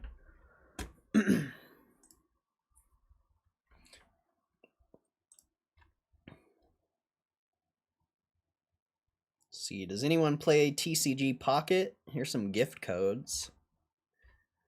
If anyone plays TCG Pocket, there's some gift codes for you. They're on the screen. I don't know if does anyone here play TCG Pocket? I don't know. I've never asked.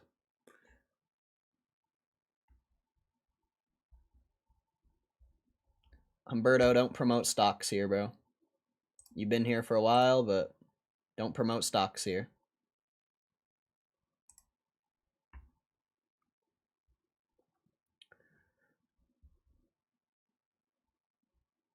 You're in the wrong stream if you want to talk about shitty penny stocks.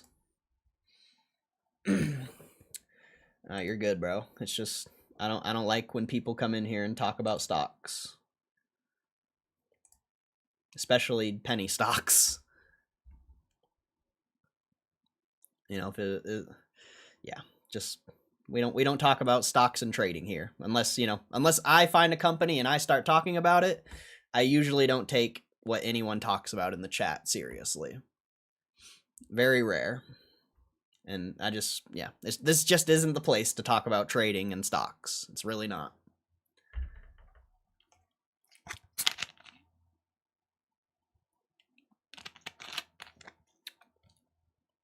This is not the place. We talk about GameStop and invest in GameStop, and I mean Pokemon too. Pokemon's chill. I love Pokemon. And TCG, I guess, in general. Just Pokemon's, the most hyped right now, so. I just play Mario Kart a little bit in the Switch. That's about it these days. I see. I know. I know a couple people that play TCG Pocket, but I just don't think they're in this stream.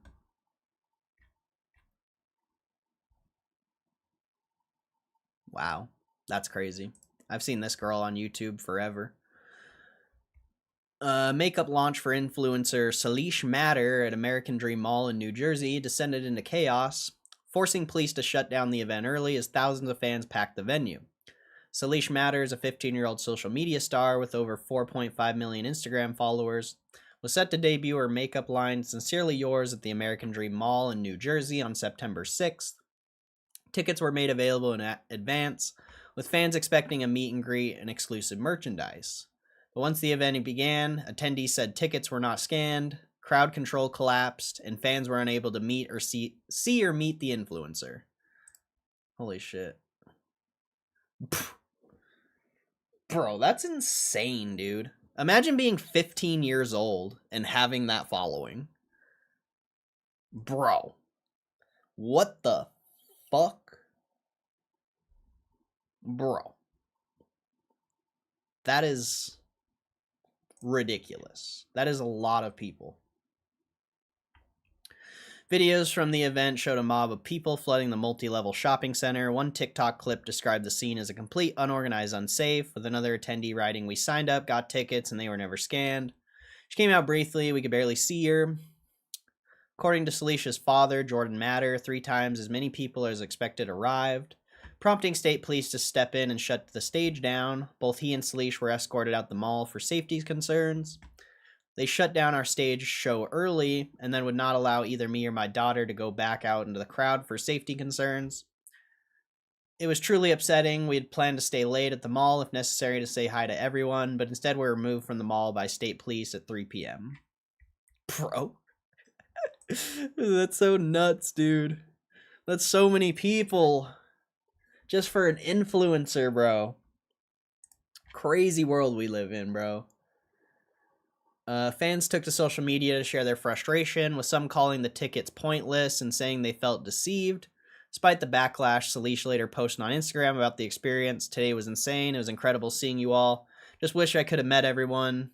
Salish claimed over 80,000 people were in attendance. Holy shit. Bro. 80,000? That's absolutely fucked. That is absolutely fucked, dude. Holy crap. Wow. Wait, what is this? Sony is reportedly preparing to make a modular design a key part of the PlayStation 6, with a detachable disk drive planned from launch. The detachable drive was first introduced midway through the PS5's life cycle, with the console's slim model in an effort to cut down on manufacturing and shipping costs. Sony offered players the option to buy a digital unit and add a disk drive later, meaning you wouldn't have to buy a whole new console if you wanted to use a physical disc. Naturally, the feature quickly gained popularity, even if it did spark a bit of controversy regarding the price. Some fans felt the approach was unnecessary and called out Sony for charging extra when the PS5 Pro launched without a built-in drive, forcing buyers to pay around $80 for the add-on. Despite criticism, sales showed the model worked and has led Sony to make a permanent change.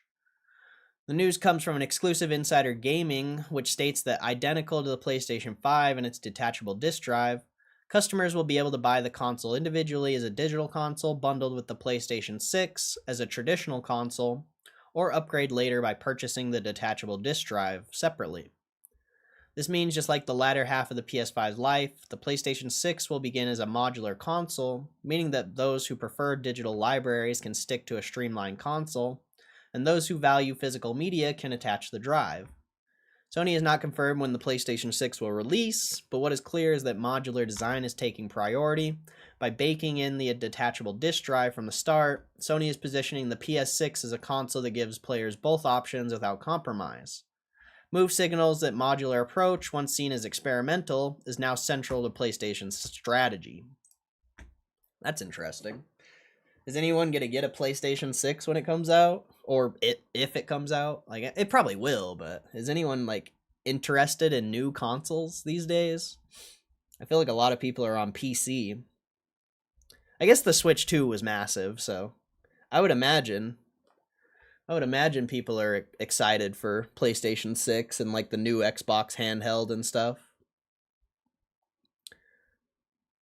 Do you think GameStop can announce some merge or acquisition tomorrow or next week? I don't think so. You can definitely outskate. You have skills. I appreciate it, bro.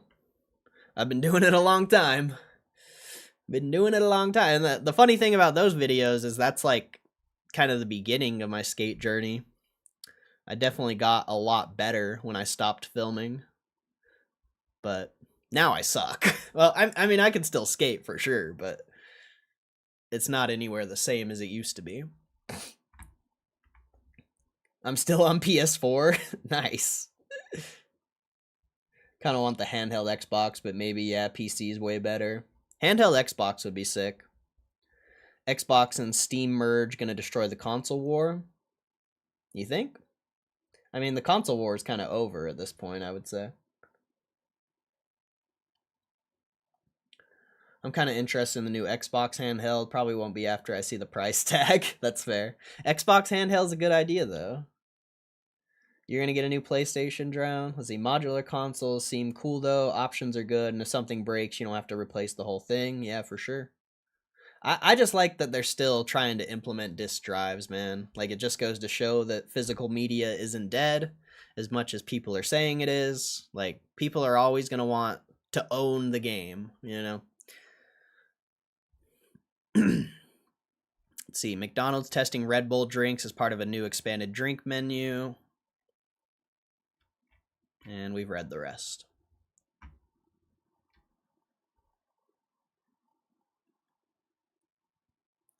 Oblivion Remastered descends to mixed review status on Steam.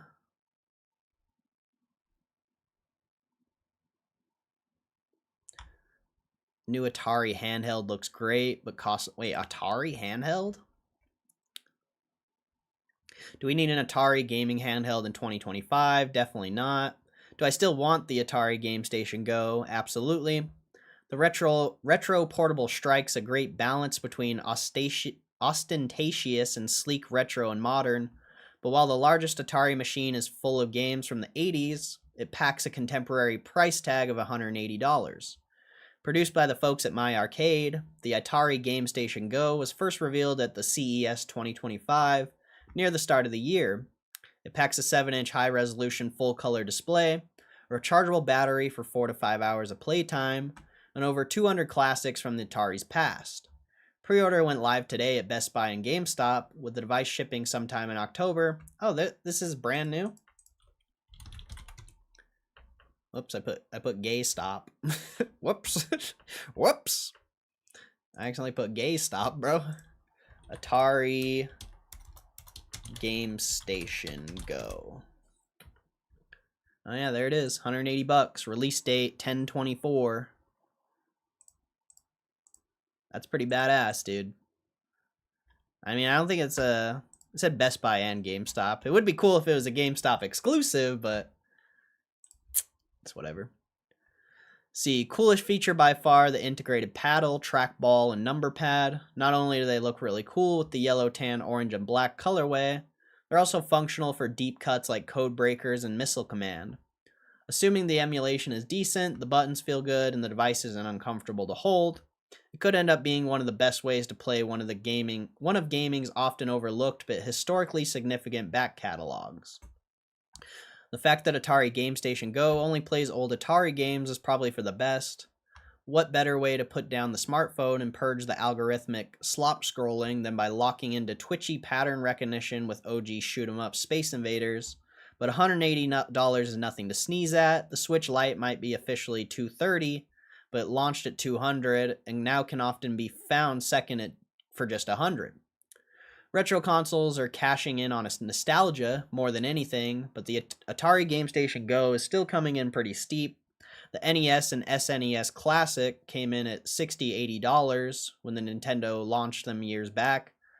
The PlayStation Classic was still only $100. North of that, and thoughts of our childhood pitfall sessions brush up against the harsh realities of the current family budget.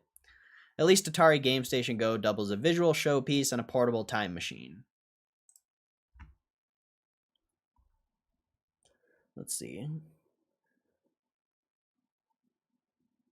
Xbox will not be making a console. Well, they're making the handheld. That's still a console. And I'm sure you're going to be able to plug it into a dock and play it on a TV. So they are making a console. Definitely getting the next PlayStation 6 for remastered GTA 6. Ah, yeah, good point. Good point. Physical media is the only way to go. Portability is pretty amazing. No cords or TV needed at the same time. Experience, give it to me, baby. Give it to me, baby. Yeah, for sure. I mean, and it's cool that you can, because usually they'll, like with Switch, they have the dock, so you can plug it into your TV if you want. So I think that's a pretty dope option. Obviously, it's probably not going to be as powerful as like an actual console, I don't think, but the convenience factor is probably all that matters these days. If you want if you want the best of the best top performance, you better be spending racks on a PC.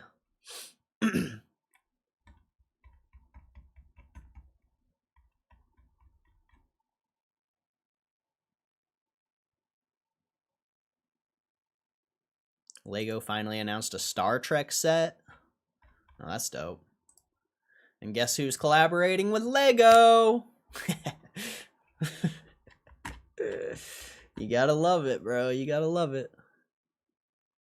Meta reportedly suppressed research about how dangerous its VR headsets are for kids. Wait, what? Meta allegedly suppressed research that suggested kids were exposed to certain dangers when using VR headsets. Current and former employees have presented documents to Congress that describe incidents in which children were groomed but in VR, but allege that internal reports were edited to omit the worst of these offenses. Meta denied allegations. Two of these researchers claim they met a German family in which a child younger than 10 had been approached by strangers while using Meta VR headsets. Okay, I don't want to read about this, actually. I don't want to read about that. OpenAI tech to be used in a full-length animated film.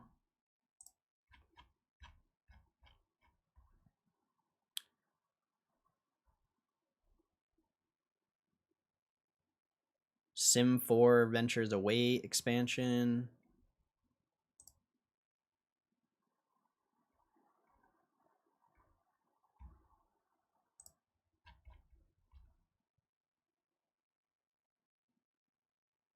Silksong syncs to mostly negative?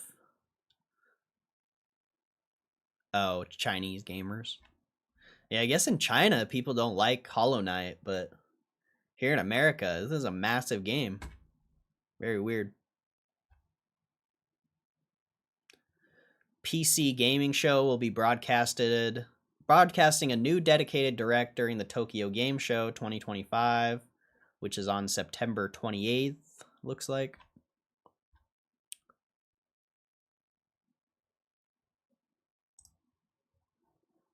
Any news releases? No. Any filings? No. You're gonna get a filing tomorrow, though. You're gonna get a filing tomorrow.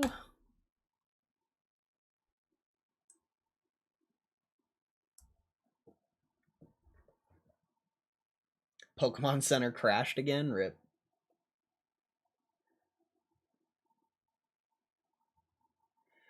Let's see, what did I miss here? Oh, handheld PlayStation? Isn't there? I think there is one, isn't it? I think they have one. It's probably you don't have the PSP.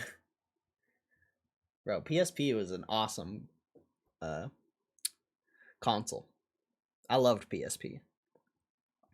Got it used at GameStop 15 years ago. Damn. I built myself a MAME arcade machine and bought a pinball machine for my game room. Love it. Wait, what? A MAME arcade machine? What's that?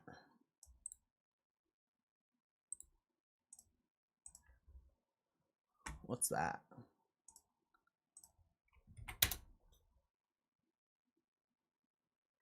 Oh, like a little mini? A mini arcade machine? I see. They got 3 Lego Marvel games up for $8 on Xbox. Got it last night. That's fire. Lego Star Wars 2. They're coming out with that Lego Batman. I think that's going to be really good. Or did it already come out? I don't know if it's already out. Lego Batman. I think that's an old one. I think isn't there a new one coming out? I thought there was a new one. Or it would be Arkham Knight, right? Or Arkham. Lego Arkham. I can't remember. I thought they were coming out with a new one.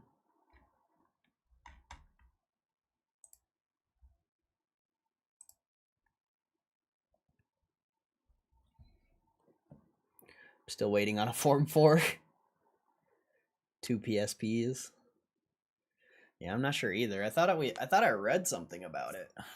Could have sworn. New Lego Batman game. Yeah, Legacy of the Dark Knight. August 9th. Oh, it's already out. Okay.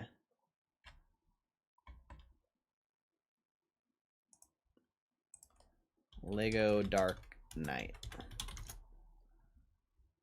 Yeah, there it is. Okay, so it isn't out yet. I think it's just pre-orders. Or at least GameStop's not selling it yet. Maybe it's out other places.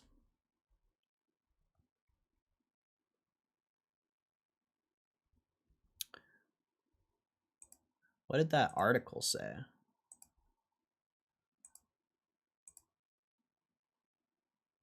Yeah, whatever.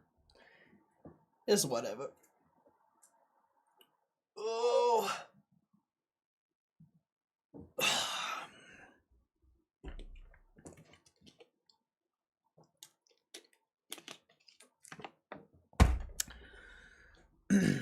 And there's quite a bit of people here right now. Hit that like button if you have not. Also, go and sub to the Clip channel. This channel right here.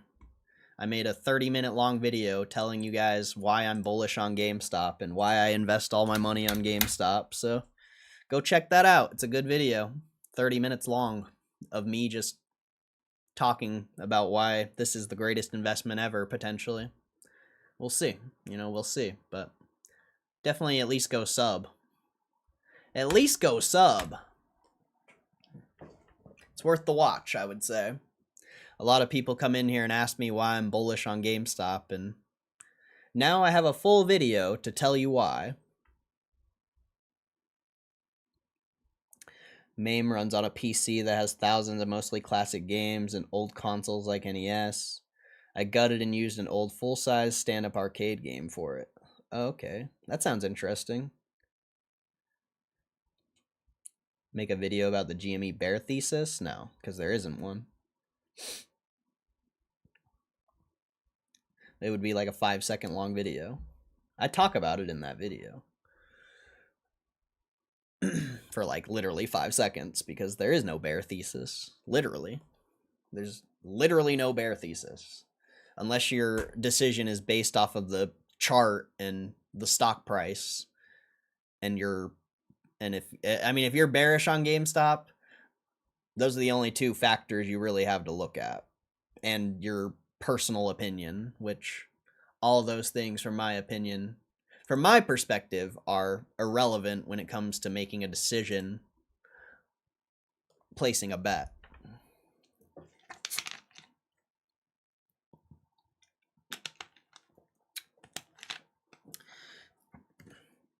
Probably just be random videos. Like, a lot of the videos I'm going to post on that channel probably won't even be GameStop related. Honestly. It's just going to be, if I see something and I want to talk about it, I'm going to post it on there. That's why I made it. So I can, focus on power packs on this channel. And the stream and, yeah. GameStop has declining revenue. Not anymore. I mean, I really don't think they're gonna have the power pack revenue on this report. I really think this is probably gonna be the last earnings where revenue's down, most likely. I really think. If revenue's up this earnings, I'll be very surprised, actually. But I think they'll save all the revenue from power packs for next quarter. And then it's like 5 days of power packs. I don't even know. I don't know when the deadline is or anything like that. You have Switch 2. That's fair. That is a good point. I forgot about Switch 2. So potentially revenue will be up. I completely forgot about Switch 2. That is a very good point. Very good point. It also depends how much cost cutting they did the last quarter. Like, I haven't been keeping track of the stores or anything, really. I haven't really been tracking, so I don't know how much cost cutting they've done last quarter. But yeah, that is a very good point. It might be up just because of Switch 2. Very good point. Revenue is up this quarter. Whole market's going to be surprised. Would be fire. I mean, R made a good point. I completely forgot about Switch 2. So it might be up. Might not be up much. Like I said, it depends how much cost cutting they did this quarter. I don't know. I haven't been paying attention. Like, there is a website where you can... I forget what the website's called. Does anyone know? You can keep track of GameStop store closures. I know there's a website for it. I just forget what it is. There's a whole website that tracks, like, every store they've closed, and it gives you the date and everything. I just don't remember. I just don't remember what it is. I don't think it's this. I mean, if this is accurate, they've closed 1, 2, 3, 4, 5, 6, 7, 8, 9, 10 stores this quarter. I don't know if this is accurate or not, though. You're missing data for almost 2 months. Majority of your closures were in April and March, it seems like. I just don't think that's not the right website. Maybe it's this one. I don't remember what the website is. I know there's a website that gets updated frequently. Does anyone know it? I don't know much about stocks, but I doubt the loan of Switch 2s anyone sold except for Nintendo themselves will be a huge factor. Oh, it'll be a factor. 100%. It's a $300 console, and it's one of the biggest console releases ever. It's going to be a massive factor. Revenue has nothing to do, like, I don't know how much profit they'll make, but that's kind of irrelevant at this point. They're going to make a fuck ton of revenue from that.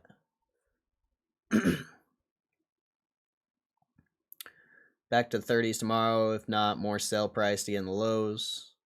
We'll see.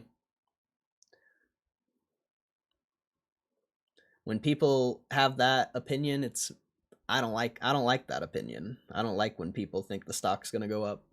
So I don't know. I prefer that people don't think the stock's gonna go up. Makes me more bullish. Some bears say all the store closings are bad, but cutting poor performing locations and keep the top ones is actually good for business. Yeah, exactly. Exactly. I mean, if you go to the last quarter or the first quarter or both, you go to any quarters.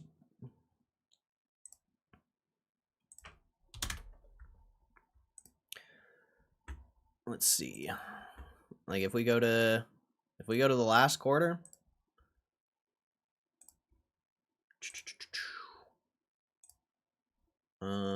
where is it? It's right here. Back 2024, they had 881 million of sales, but 2025 only 732. But if you go to the cash flows, they lost 30 million with 150 million extra sales. But this last quarter, they made 40 million. So, revenue, from my perspective, doesn't necessarily matter, especially when it comes to a company like GameStop where they have no debt and every dollar they make goes back into the business. Like revenue doesn't matter at all. But the market looks at revenue.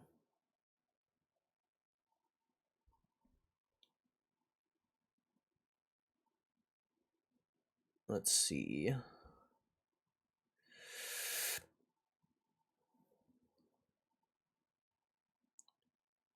What did I miss? I personally hope none of the Power Pack revenue is included. Save that bomb for next quarter. Yeah.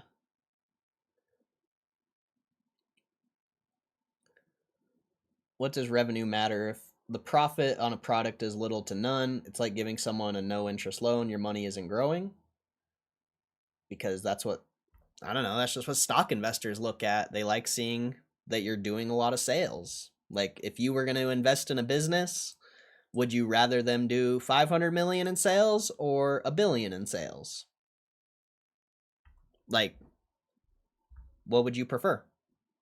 I would say, if you're someone who doesn't pay attention to profit, I would say a billion sales is more valuable because you have more potential to make profit off of a billion in sales rather than 500 million. But Pokemon Center.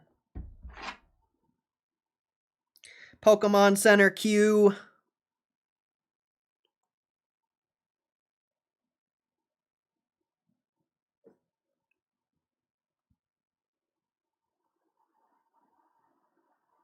Nice. Nice. But yeah.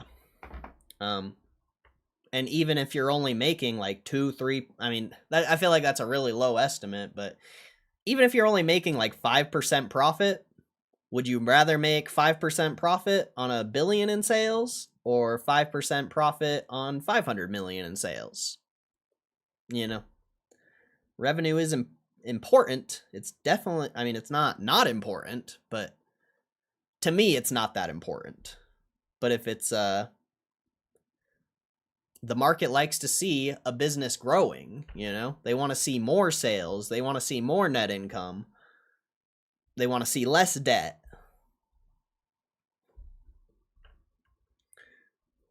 And your money, and as far as GameStop goes, they have no debt. So anything they sell, even if they make 1% profit on it, their money is growing. If you make 1% on $1 billion, that's like $1 million, isn't it? 10 million. 1% on $1 billion is fantastic. But yeah. Wait, what did it? Oh.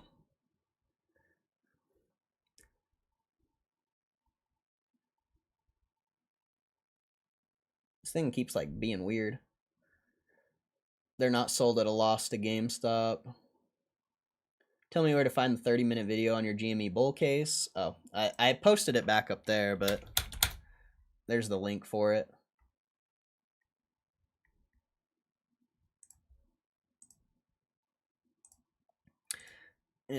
It's It's also giving my experience for the past year. You know, I've been in this stock for over a year now. And yeah, I mean, I talked for 30 minutes, so I have a lot to say. I think I could have talked for an hour, but I think that video pretty much gives you most of my, it's solid like 70-80% of my thoughts as far as GameStop goes. I'm sure there's things I missed, but I would say it's a good video if you really like want to see how I view this. What am I in line for? Other Switch 2 customers also bought accessories and warranties and maybe even used Switch 1 games. Good point. Very good point. And if they had a good experience at GameStop, maybe they went back a week or two later and bought the other, the other Switch 2 games that are out, or maybe they bought games for a different console, or maybe they bought Pokemon. Like, if they had a good experience at GameStop, they're going to go back to the store as well.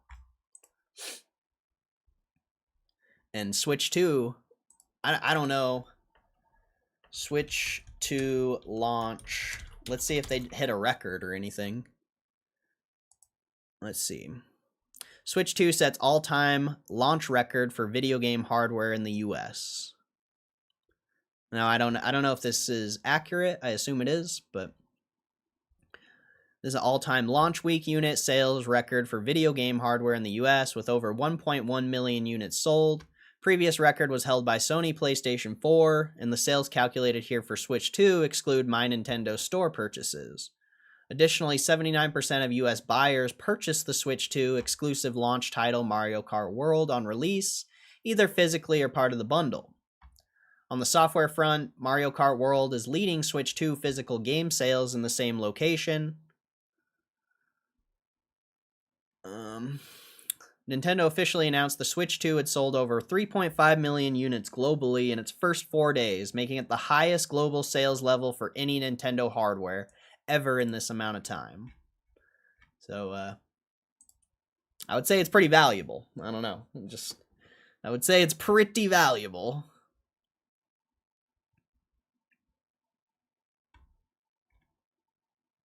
And then this one was posted a month later. Smashed yet another record, becoming the fastest selling hardware in the US history, following several years in development. All right, let's see. Nintendo set the bar very high with record-breaking Switch 1, which in 2024 surpassed 143 million units sold globally. Naturally, this placed plenty of expectations on what the legendary company would bring to the table this time. Unfortunately, the new console managed to please fans.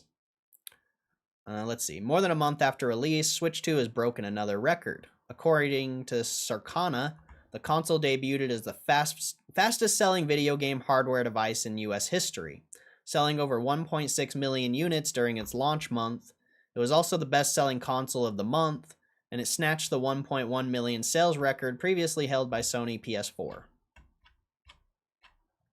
So yeah, I mean, I think Switch 2 will be a good revenue boost. I think it'll be a good revenue boost.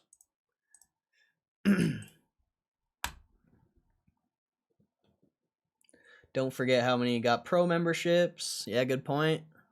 Good point. Yeah, don't you have to be a pro member to buy stuff from GameStop? Or yeah, didn't you have to be a pro member to get that? What's up, Indecent? Been a while, finally got a new job, left my toxic job. Good, bro, good. Glad to hear it. Pro memberships probably did go up a lot. They're allowing Pro to buy more Pokemon products as well. Yeah, for sure. Definitely. No, you don't have to be a pro? Okay. I thought... okay. I didn't know. I thought, like, pros got first picks, or they were able to pre-order a week early or something. I can't remember. I thought they did something like that.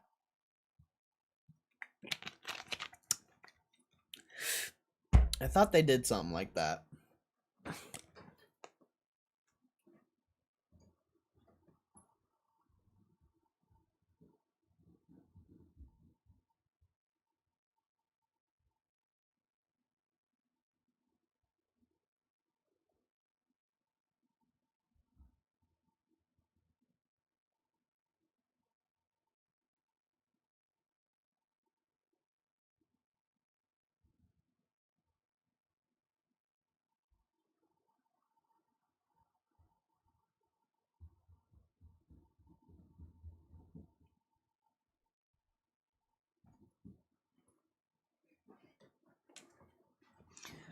Pros got 5% off. I just thought they did something for that pre-order, though. I know you have pro benefits.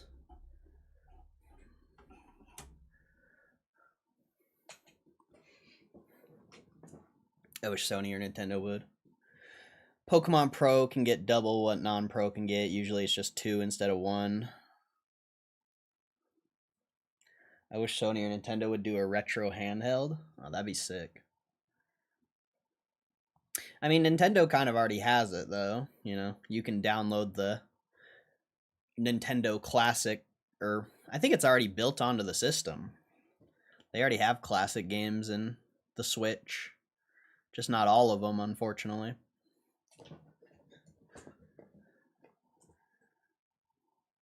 Is Pokemon Q for Flames? I hope so. Maybe I'll actually buy it. Oh shit. I don't have a credit card ready though. Well, I guess I do. I can use that one. That's fine.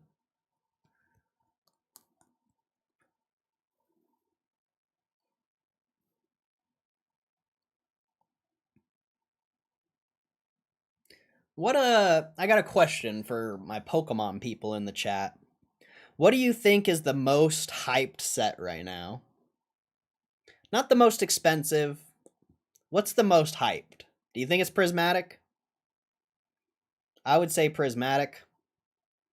151? Interesting. But I don't know. They did those SNES and NES retro consoles too, which came preloaded with games like the Atari thing. Oh yeah. We literally just read about that. I forgot. 151. Prismatic has a lot of hate, hard to pull good. Really? You think 151's the most hyped set? Good pull rates. Okay. Cuz I was just thinking about I want to do a video potentially. I want to do GameStop Power Pack. I'm not going to share the video, but I just want to compare Power Packs to other card things, I guess. I shouldn't give people my video ideas, but I guess it's not that special. So I was just wondering like what would be the best set to make the videos about, but I guess I could do like every set, really.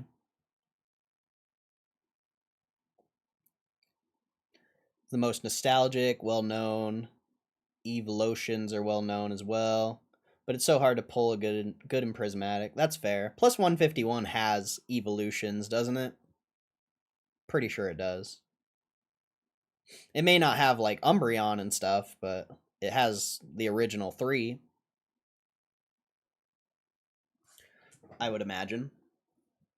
I don't really know what cards are in that pack or in that set, but it's the original 151. It has to have Eevee and the 3 originals.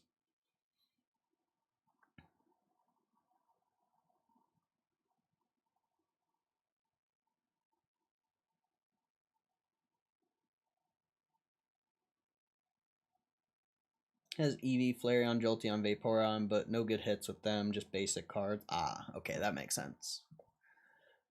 That makes sense.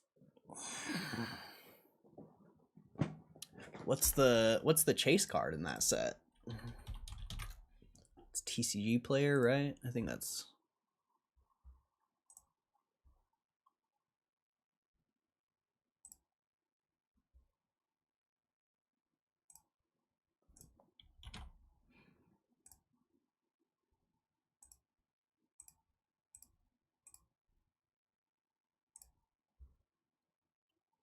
Oh, the Zapdos and the Charizard, okay.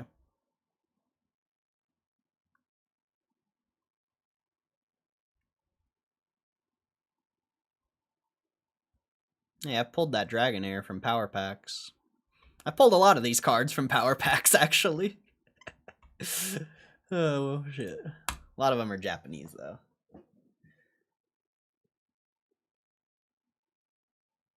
You can look up a set, sort it.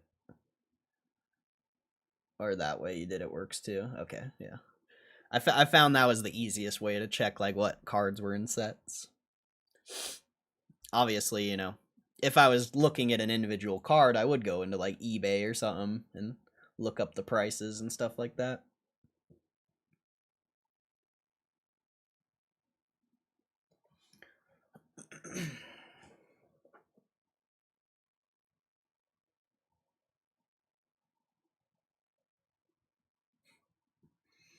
Oh man. I love that the stream's dead today. I mean, the chat is actually really active today. But the fact there's only like 30 people in here is so dope. we're going into earnings, bro. I mean, earnings is tomorrow, but we're going into earnings and like we're up 3% and like nobody cares. Like that's pretty sick. That's pretty sick. You love to see it. I do on TCG Player, but when I go, it's a different section. Does it like an Excel list? Okay. Yeah, I don't mess with that website too much. What time tomorrow? It's after market hours. So I don't know where you live, but if you're whatever time it is right now where you live, it's 2 hours and 30 minutes when the market closes. Like whatever time it is right now, 2 hours and 30 minutes from now is when the market closes. And that's when GameStop's earnings will be tomorrow. Well, sometime after that. Probably like 10, 20 minutes after that. So we'll just say 3 hours from now.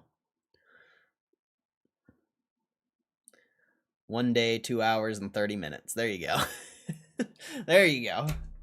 I made that a lot more complicated than I needed to.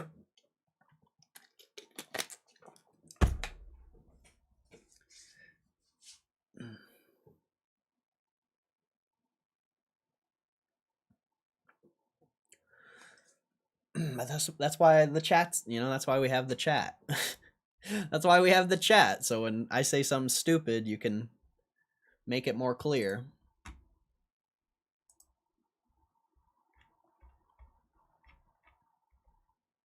They still got $12 shirts, bro. I wonder if they got my Switch 2 shirt in stock yet. Probably not. I still haven't been able to get one. They don't have any larges left. And that sucks. I mean, I could get a medium, but I think I'm a little too buff for a medium. They got extra. Maybe I'll get an extra large or a 2X. They don't even have 2Xs. They got an extra? They ain't got an extra large. They got a medium? They ain't got a medium. Son of a bitch. Maybe I'll get lucky one day and they'll have one in store. Oh wait, I want to go back.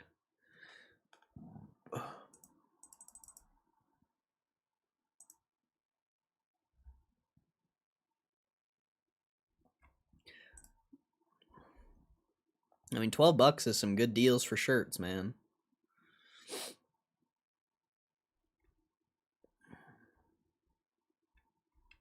Hey, I have that shirt. It's literally right there. It's right there. I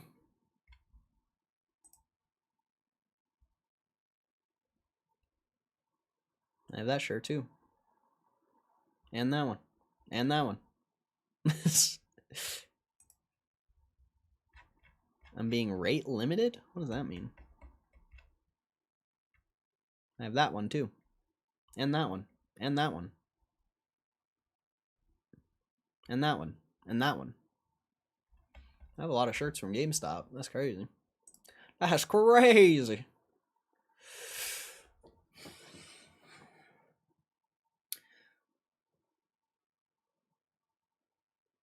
Oh man, chat.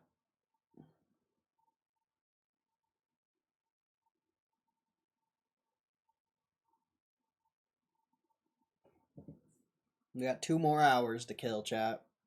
I don't know how we're gonna do it. I don't know how we're gonna do it, chat.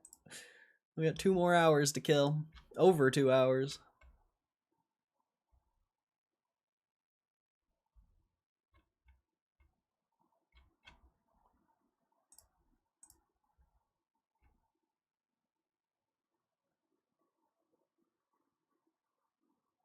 The hell?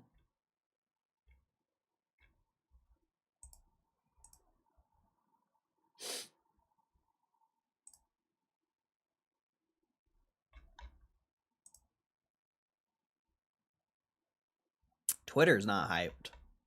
That's how you know GameStop's not exciting yet. The Twitter isn't hyped yet. Like a lot of the Twitter posts are barely even getting views.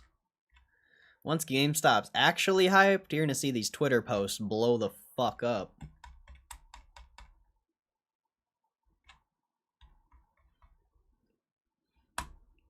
And I already know a lot of... Oh, man. I know Twitter so well. I just don't like it. I just don't like Twitter.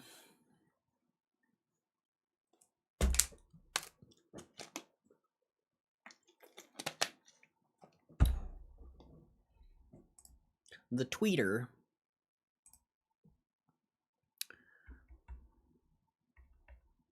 I guess we can look at some stocks. I don't know. McDonald's rejected all-time highs. Apple. Damn, Apple had a nice run. I haven't looked at this in a while. It was flat for so long. I imagine Microsoft's up a fuck ton still. Oh, it's actually below 500. That's surprising. Google. Wait, why am I doing it like this? I can literally just go into here. What am I doing with my life? I can just do this. 235 Amazon, 760 on Meta. God damn. Didn't Meta hit 800 bucks? Oh, close. Close.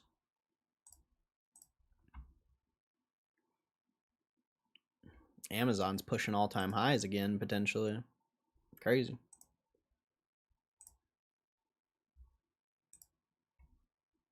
Nvidia. Intel's still at 24. I think this brings up a heat map, doesn't it? What? I thought it brought up a heat map. Oh, there it is. There we are.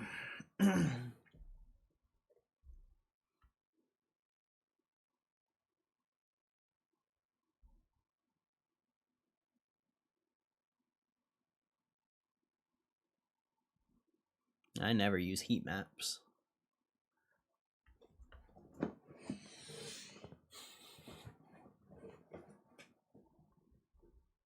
Anyway.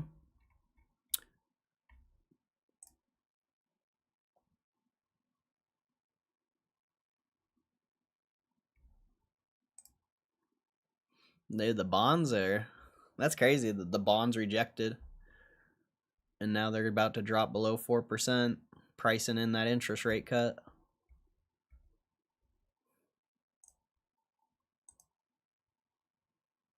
I mean, we'll see if they go below 4%. I'm sure they will.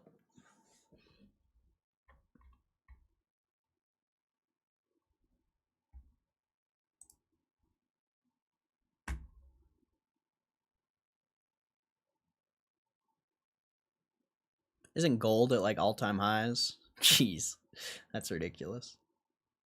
That's so ridiculous. I mean, not really, but it is crazy to see.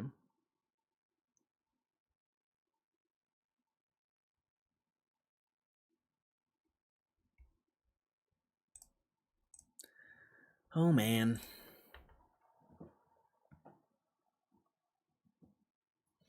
What do we do at this point? I guess we just throw up a chart and chill. I don't know what to do at this point. This is the point in the stream where I don't know what to do.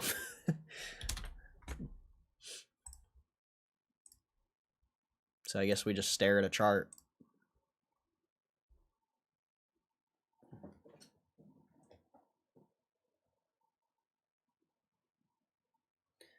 Wow. It's a chart. I think the 4-hour closed 40 minutes ago. Yeah, that looks interesting.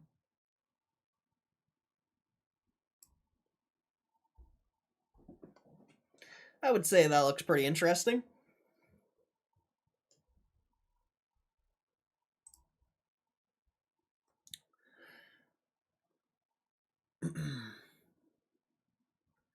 See the prices of Lego collections. I saw they were releasing the $1,000 Death Star, but nah, I never. Little Lego men for 10K? Nah, I've never looked at that. That's crazy though. It's like vintage Legos. That's wild, bro. Actually wild. I didn't know Legos was I didn't know Legos had it like that. I didn't know they had it like that. I think if PSA wants to grade that, that's an even higher margin. They'd have to build like special slabs. They'd have to build special slabs for Legos. That would be interesting for sure, though. I don't know exactly how that would work. There's gonna be Lego graders out there. That'd be sick. That would be sick. Some Lego graders.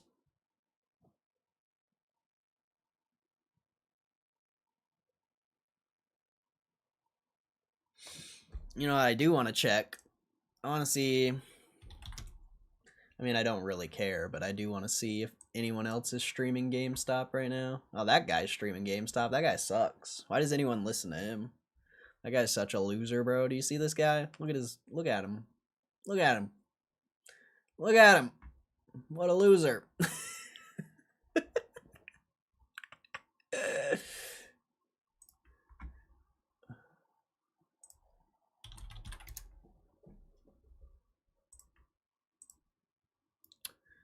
Yeah, there's nobody streaming GameStop.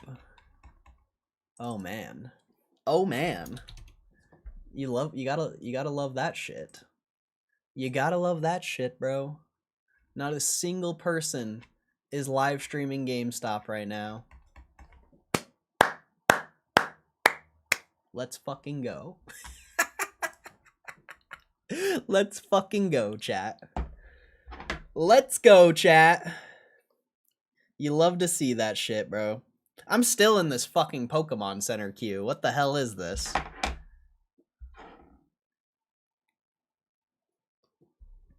You mean like the Switch and underwear case? I don't think the Switch was graded. The underwear, potentially. Like, I don't think the Switch was graded.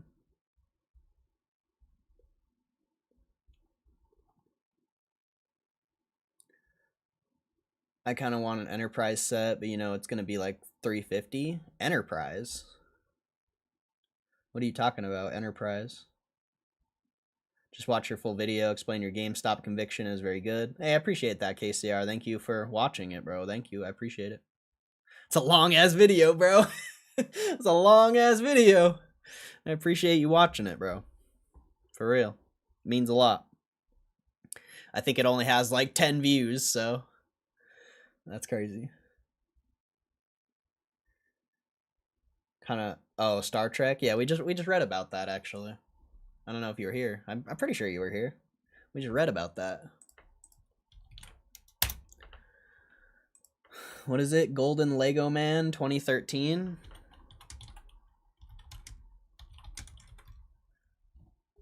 I'm going to rewatch it every now and then. Dope, bro. What was there anything I missed though? Like, was there anything I missed? Was there anything you wish that I had put in there that I didn't? I feel like I mostly got everything, but is this who you're talking about? Lego Mr. Gold? Is this what you're talking about? This guy?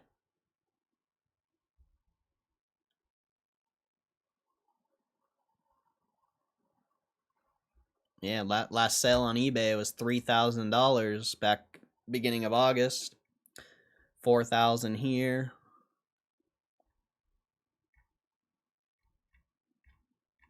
I think that's something different though, potentially. I don't know. I'm not sure. Yeah, that's pretty wild. I didn't know Legos. I didn't know Legos were this expensive. Do you think that's gonna be the next like thing? You think that's gonna be the next thing people start grading, or like Legos?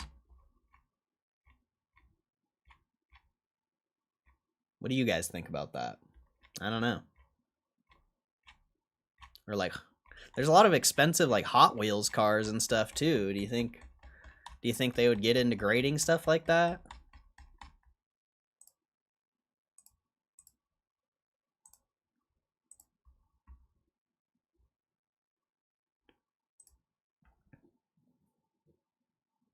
Not sure what you missed. Yeah, I'm not sure either. I think I mostly got mostly everything.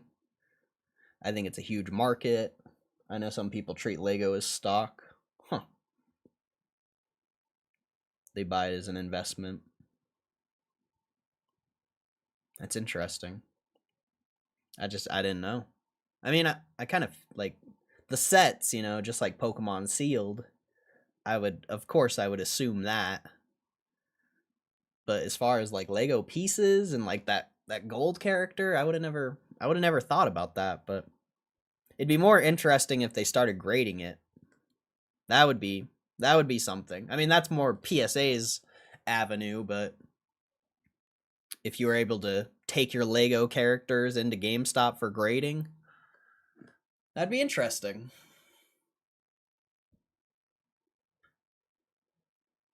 Because as far as I know, they only do like comic books and like tickets and cards. Like I'm not really sure what else they would grade. Dig deeper into nostalgia, what else was popular in the 90s? That's tough. I don't know. My brain always goes to video games because that's all I used to do was play video games. Like action figures, like wrestling action figures and stuff. Uh, I would just say action figures in general, I guess. I don't necessarily know like I don't think like Barbie and stuff would make a comeback. Do you think? I don't think so. I don't know. I don't know. Do you think Barbie makes a comeback?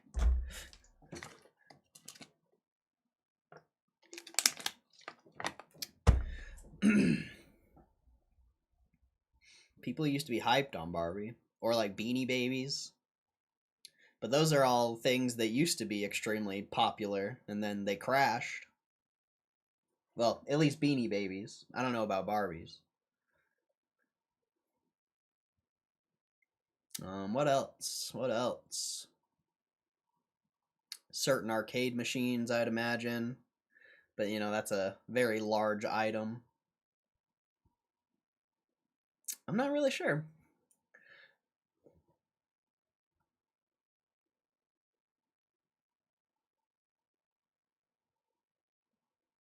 Lego and Hot Wheels, I just feel like are the most interesting because they're just well, Legos can be massive, of course, but they're just like a Hot Wheels car is tiny, like a little Lego piece is tiny. Like those type of investments to me are more interesting because they don't take up that much space. Like the reason why I think like graded cards are so interesting is because you can literally have thousands of dollars, maybe even tens of thousands of dollars, depending what card you buy, in literally like a stack in the palm of your hand.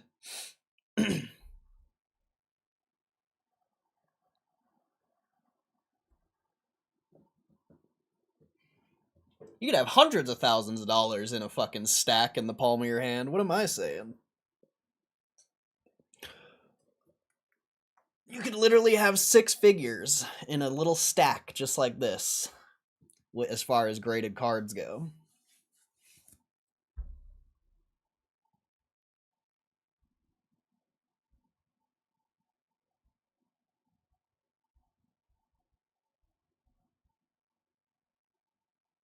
How long do these Pokemon Center queues go for? This one's really long, bro. Mine keeps like refreshing and shit. It's weird. I mean, last time we got in a Pokemon Center queue, we never even got in. Rather just spin a GameStop power pack.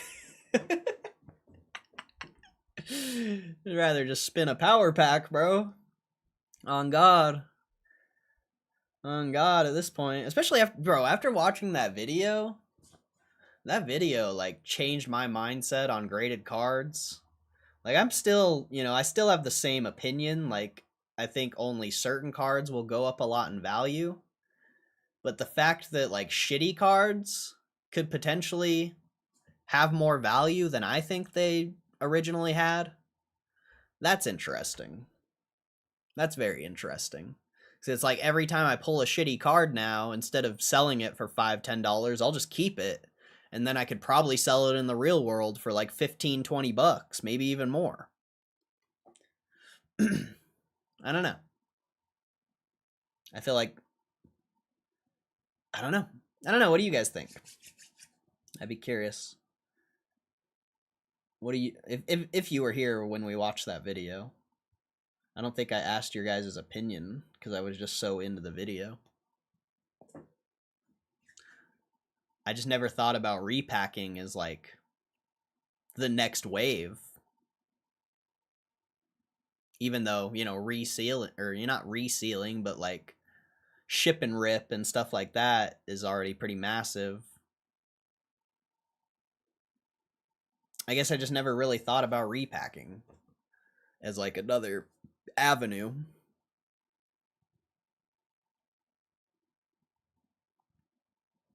I would hold on the cheap ones and vintage. Good point.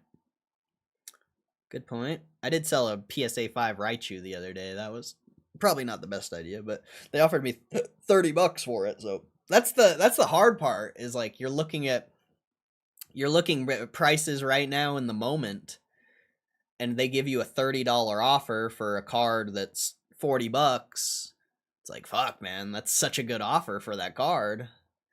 But then if you're like thinking more, if you're trying to think more like long term about it, and like you have a more business orient, see, it's tough. It's tough. You have to be like pretty bullish on cards, I feel like, because to me, I'm interested in not having to put any work into selling the cards, but if you actually just collect the cards and put in the work to sell them, it's such a better outcome. It's a way better outcome. I do really feel like the idea of having Pokemon cards as a physical asset. I've been investing in GME for years, and all I have to show for it's a number on a screen. It's nice having something I can hold or look at the art while it appreciates. That's fair. I mean, how do you know it's going to appreciate though? There's no fundamentals behind a graded card, especially one that's cheap and worthless. I mean, not worthless, but a $20-$30 card, like how do you know that it's going to appreciate in the future? I think that's very speculative. Of course, GameStop's speculative, but you have a whole business behind that number on the screen, and there's a fundamental valuation for the number on the screen. There's no valuation for cards. Like it's all speculation. It's all, what someone's willing to pay for it. GameStop, it doesn't really matter what someone's willing to pay for it because fundamentally it's worth the price you see.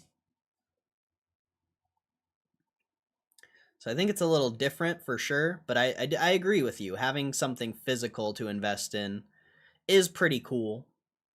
It's just for me, I think I've talked about this before. Like, I like digital assets. I like the fact that if I ever have to move or something, I don't have thousands of dollars of Pokemon cards or anything that I have to take with me. If I ever want to move, I fucking move. Like, I don't have to take anything with me. Like, having digital assets makes you so much more competitive in the real world because you're mobile. If you already have a house and yada yada, you have a place to keep all this stuff where it's safe and all that. Of course, there's I'm not blind to that fact, but being, I like digital assets. I like being mobile. I don't like physical stuff. I'm not a big physical person. Like I like digital stuff. I grew up on the computer, so I think my mind's just like wired to like digital things.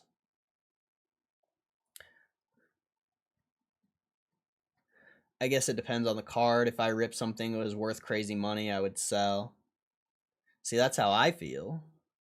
That's how I feel, but at the same time, what if you can sell it for cash? You know, instead of taking a, like, for the Sylveon, for example, you know, that Sylveon I pulled on the $1,000 pull. Who's to say, you know, I sold that card for like 640 or 650, somewhere around there. Who's to say that if I didn't just hold that card and ship it to myself, I couldn't go sell it for 750, 800 cash? And, you know, that extra $150 I would make would be 100% worth the work. You know, what would that be? Like, let's say it takes, I don't know, 3 hours. Like, I feel like that's such a high estimate, but let's say it takes 3 hours of work to sell that card. One card, 150 divided by 3. That's $50 an hour.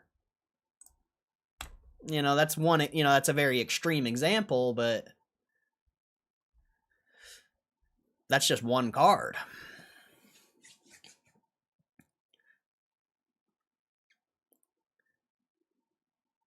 And also building connections in the real world could be potentially very valuable, you know? Like, I feel like a big barrier of my stream and the growth is all I do is start the stream, post on Twitter, make videos every now and then. Like, all my reach is subject to YouTube and Twitter. And Twitter's trash. I love YouTube. You know, YouTube's great, but the GameStop community is extremely small. But what if I could go out in the real world and get like real people to actually watch the stream? Because I sell cards and like maybe they want to see what inventory I have live on stream and I show them what I have. Like, I don't know. I'm just spitballing ideas, bro. I don't know. I'm just thinking. I'm just thinking out loud. If it was cheap, I'd probably hold in the event it might go up. But the likelihood of a cheap card going up is very rare. The likelihood of a expensive card going up is a lot more, it's just a lot more likely. But it's also more likely that it goes down in value. A cheap card, the most likely scenario for a cheap card is it doesn't move in price. And then, you know, what happens if the cheap card has a high population and then out of nowhere people fucking stop caring about Pokemon and they just flood the market with these cheap cards that were like $20? They're not going to be $20 anymore. They're going to be worthless. They're going to be worthless.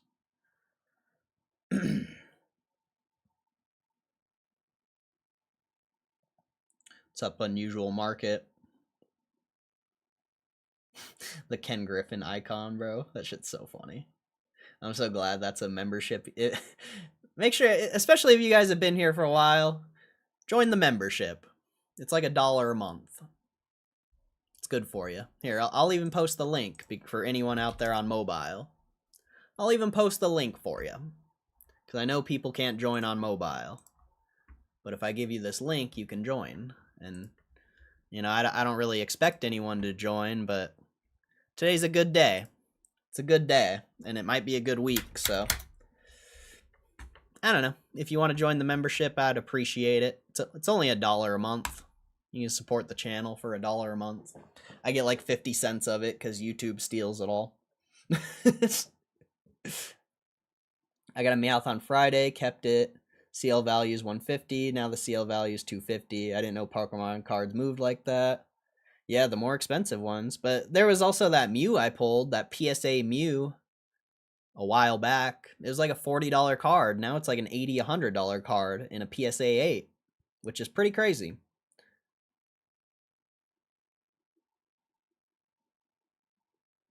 Wrong. The cheap cards go up with inflation. Is a steal a ship card but more expensive?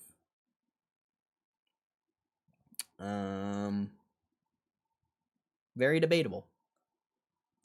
Very debatable, my friend. A cheap card that nobody wants isn't going to go up in value because inflation. Inflation isn't calculated through Pokemon cards. Inflation is calculated through, like, I don't know, oil or energy. I forget the sectors. It's like 5 sectors. You can look it up. I don't see. This is how little I care about this stuff because it's so irrelevant. It's literally like inflation is so irrelevant. Honestly. Food, gas. And it also depends what inflation report you're looking at. There's CPI, there's PPI, there's core inflation. There's so many things, and they all have different baskets of stuff in it. Like, there's more to inflation than just, oh, inflation's high, everything goes up in value. Like, that's not how the world works. It's really not. Certain things go up in value. Some things go down in value. Some things never move in value. Like, it's not, you know, it's not that simple. It's not that simple. If everything was that simple, we'd all be billionaires. But that's not the case.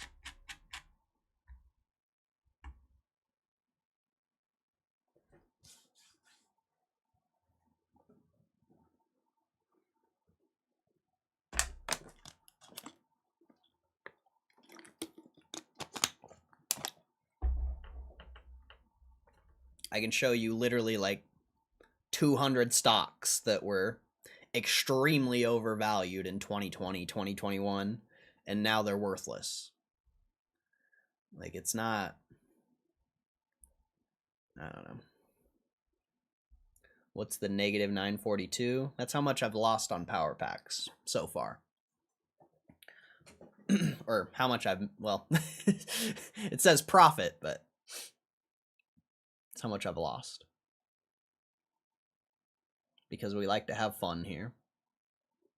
We like to have a good time. I lost 200. Did you keep the cards? Because if you kept the cards, you didn't lose anything. If you sold the cards, then yeah, you got clapped. You got clapped. But that's why you don't sell the cards. You just keep the cards.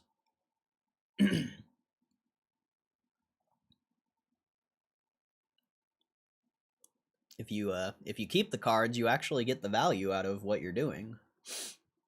If you sell them, you're gonna end up like me. And I'm doing this for videos and for fun, so you don't want to do what I'm doing.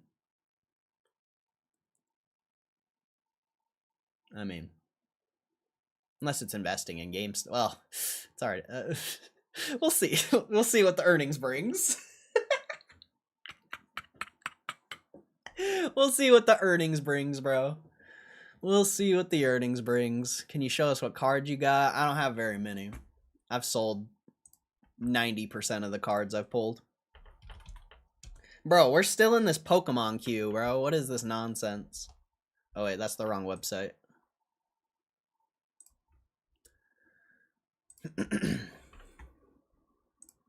Let's see. I got this Slowpoke that's not worth anything. Just a cheap PSA 8. I got this Espeon EX that's worth like 30 bucks. It's kind of cool. I got this Quaxwell, which is worthless. I got Mr. Fuji, PSA 5, which is worthless. I got this Moltres, which is actually worth like $80, but for some reason they're only offering me 30 bucks for an $80 card. So I keep this card because they aren't giving me a good offer for it. I got this GameStop exclusive Snorlax that they're only offering me 20 bucks for, even though it's like a $50, $60 card. This Pekkarunt that's not really worth anything, but it is Pokemon stamped. Or Pokemon Center stamped, so that's kind of cool. I think it's like a $30, $35 card. This cheap Superior V, which is worthless. A Lowland Dug Trio, which is like a $40, $50 card that they're only offering me like 30 bucks for. Less than 30 bucks. Dark Pupitar, which this is just like a low pop card. The English PSA 10 sells for like 500 bucks, but I'm pretty sure this card's worthless. But I just keep it. And then I have a Umbreon Hollow, which I don't think it has the swirl. If it has the swirl, it's like a $100 card. But I'm not sure that it has the swirl.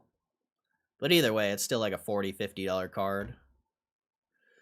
So yeah, that's I don't have that many cards, and I've pulled like 166 cards. Like these are all the cards I've sold. The list goes on and on. Like this list, it won't even load. It won't even load, bro. Like this list goes on and on. Like I've sold so many cards, and this is definitely not how you should be approaching power packs. Like I said, I do it for the content. I do it for fun. You guys shouldn't be doing what I'm doing. You should be holding the cards or not gambling at all. If you're not willing to hold the card, I don't even know. Like, you guys can do whatever you want, but I don't really care what you do with your money. But you should be holding the cards. It's such a negative. It's a net negative to sell the cards. Very net negative.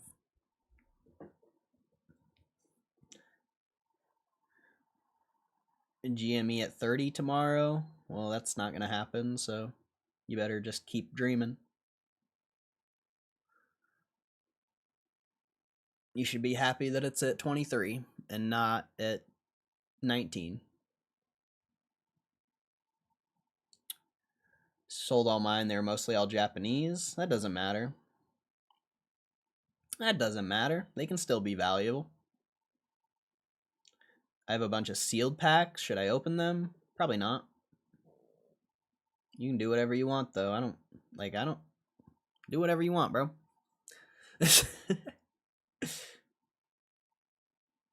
Nice job on your GME bull case video, and thank you, Ryan.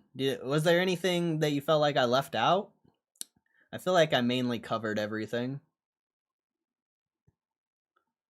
I'd rather buy graded cards at a convention than gamble on power packs. You'd rather overpay for cards instead of potentially getting a card that's worth more than what you paid? Because at a card convention, all you're going to do is overpay for every card you buy.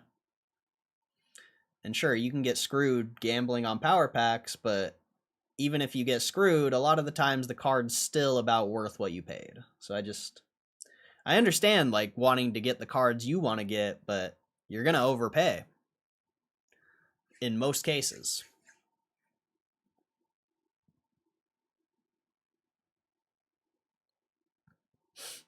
$25 easy? We'll see. We'll see. I bet it doesn't move. I bet it doesn't. I mean, I don't know what's gonna happen, but I guarantee it's the most likely that it doesn't move. So much more likely that it just doesn't even move. I hope it moves. You know, I want it to go up, but reality is a lot different than my hopes and dreams.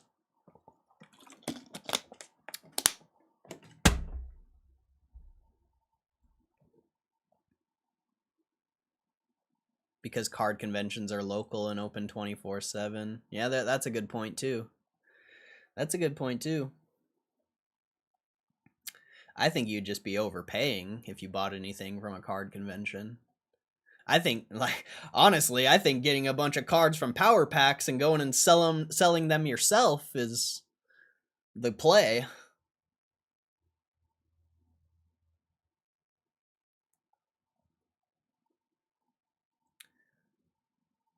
Let's see. Everyone vote that GameStop goes down or Tommorow pulls so the algo fades the herd. I forgot about the poll. You guys will have to remind me to put that up tomorrow. I was gonna do one today, but I totally forgot. It's a little late in the day for that. But yeah, definitely remind me to put the poll up tomorrow. You touched on everything I could think of. I left a comment about how Ryan Cohen said his focus on growing the business. He's not concerned about the shorts. Let them short. Yep. Well, good. I'm glad, because I just wasn't sure if I left anything out. Making a over 30-minute talking video. Crazy. Crazy stuff. But I'll be right back.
Yo, is Break Nation here?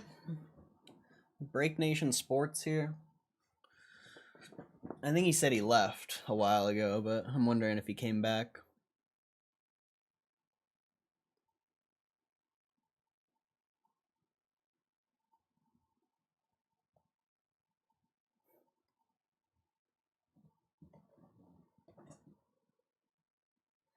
Guess not. Just want to ask him a question. But I guess I gotta wait till he comes back, and hopefully I remember. Bro, we're still in this Pokemon Center queue. What is this? This is a joke, man. You know what? I don't even... Is it even worth it? Is it even worth my time? My phone's gonna die. Oh, no. Never mind. We're good. Nonsense, son. I just want some Phasmal Flames.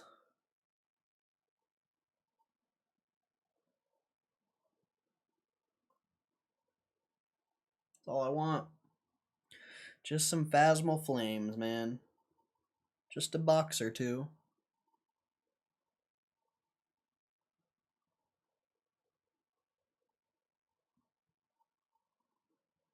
See, and that's another, that's a totally other separate thing from the graded cards. Like, if you can get deals on retail, or, on sealed boxes, or you can get sealed boxes at retail, that's just some extra items you could sell in the real world.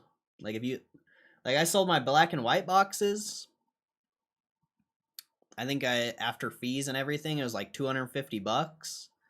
Like, guarantee I could have sold those cash in the real world for $300. Guarantee it.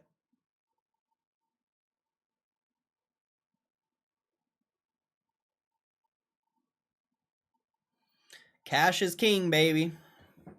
Cash is king. Don't promote fake wars.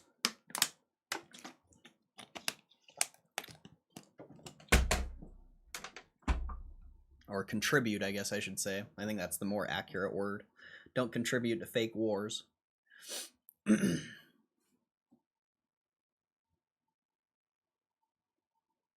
Even though you have to. Unfortunately. You do have to, but if you get cash, you're good to go.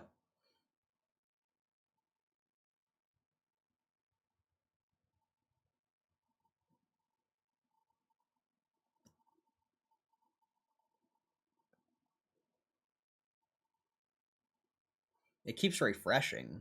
I don't know, it's like automatically refreshing over and over again.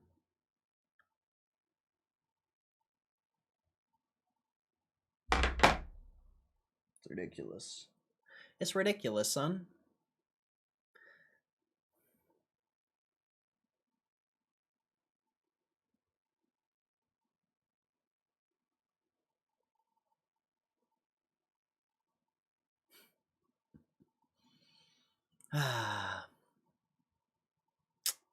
Glorious day. A glorious day in the stream, bro. Don't you just love it, bro? Don't you love that GameStop's up 3.5% and there's like nobody here? I think it's great. There's nobody fucking streaming about GameStop, dude. Unless someone just started a stream and that's why a bunch of people left. But there's nobody streaming this shit. There's nobody. Nobody cares. Nobody fucking cares, dude. Not a single person is streaming it. Bro. If that's not bullish, I don't know what is.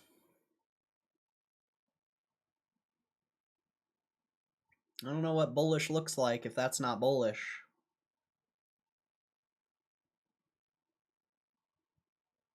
Did I see the hit piece from the weekend? What? I don't know what you're talking about.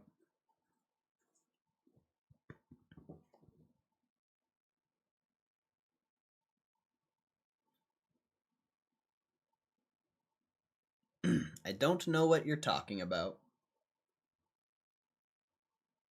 I'll look for it. All right. Yeah, you gotta tell me what you're talking about. There's a lot of hit pieces. I guess a lot of people thought Trump was dead or so. Oh no, that was like a week ago. I guess like a week ago, a bunch of people thought Trump was dead. So there could be a lot of different stories you're talking about.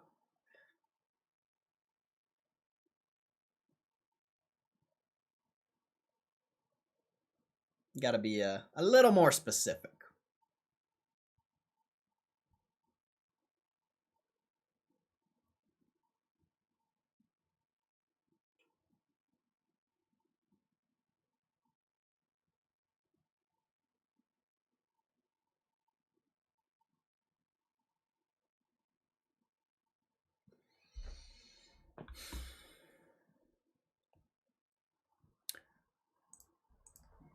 I want to look at the thumbnail we took today. Or actually, don't I have? Oh, it's right there. I kind of want to get rid of the negative 942 part. I think. I like the chat, bro. I like this thumbnail, bro. You know, it's not all about me. It's the chat and me and GameStop and I guess Reddit's in the background for some reason, but I don't mind that, I guess. But I think we get rid of the 942 on the thumbnail. It just blocks out the chat, and I like the chat. I like that part. Yeah, that looks a lot better. So we're deleting that part.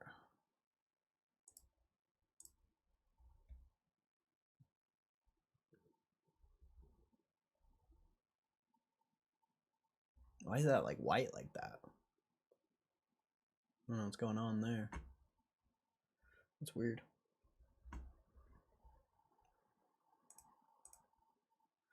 I don't think we need the live thing either. I don't think we need the live thing. I think we get rid of that too. I mean, when it's not live anymore, though. Maybe we'll keep that. Maybe we'll keep that. I kind of like that.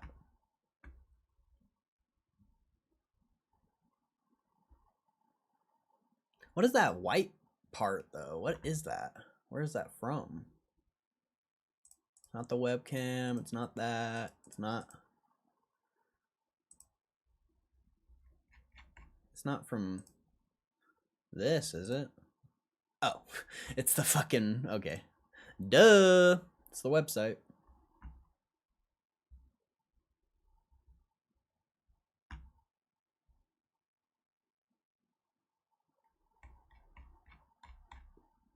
Yeah, I think that's good. I think that's probably about as good as it's gonna get.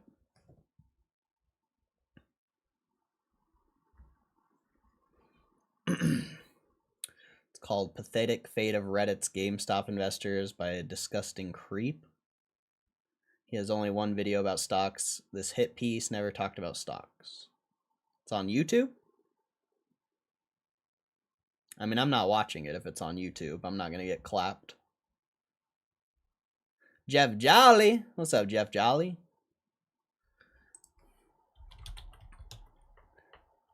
Fate of Reddit's GameStop investor. This guy, Crispy Tavern? Oh, I've seen this fucking guy before, I think. Oh, wait, no, that's a different guy. Hey. You're talking about this guy?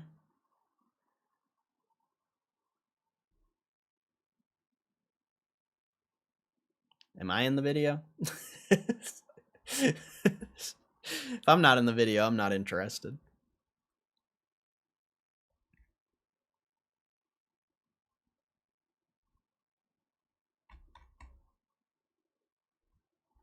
God, I would watch it, but someone like this would clap my stream for sure. So I can't do it.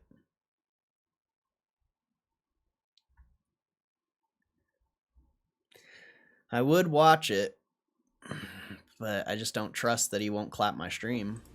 I really don't.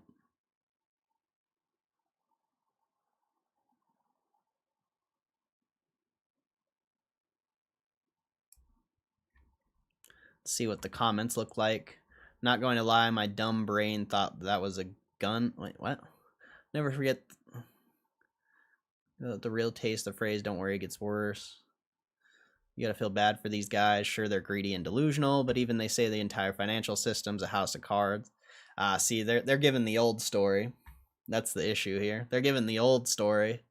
They're not giving the new age GameStop.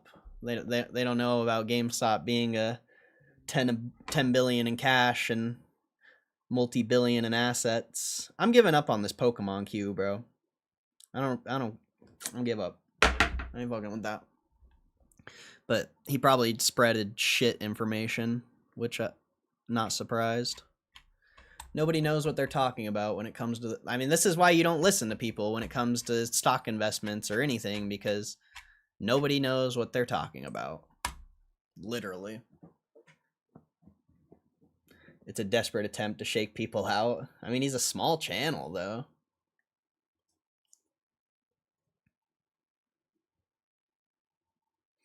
Yeah, I'm not going to watch that. I would watch it on stream, but I just don't trust that he wouldn't clap my shit. Like, someone like that would definitely try to copyright strike me, I feel like. I just don't... That's why I don't watch, like, anybody in the GameStop community's videos, because they will copy strike. They'll most likely copyright strike me, because they're fucking losers.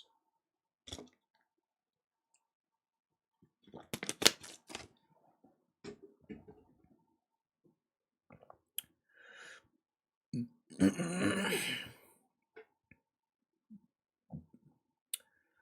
up, Arca? This creep talks about GameStop. It's almost someone paid him, which would be illegal if he didn't disclose. I don't know that it would be illegal, but I don't know, man. To worry about what another person's opinion is whether it's on GameStop or literally anything in this world. It's a waste of your mental energy. It's a waste of your time. So to even care what that kid has to say is pointless. Literally. Like if his opinion on GameStop makes you feel some way emotionally, I mean, you need to take a look at yourself, my friend. No offense, but you need to take a look at yourself. Because that stupid video of some kid who's not even educated on the investment, if that makes you feel emotional, I don't know why. I don't understand that. I really don't. Like, it shouldn't make you feel anything. Literally. Like, you know your investment. You know everything about this investment if you've done as much research as I have. So what does some random kid making a YouTube video about GameStop have to do with anything? Like, literally.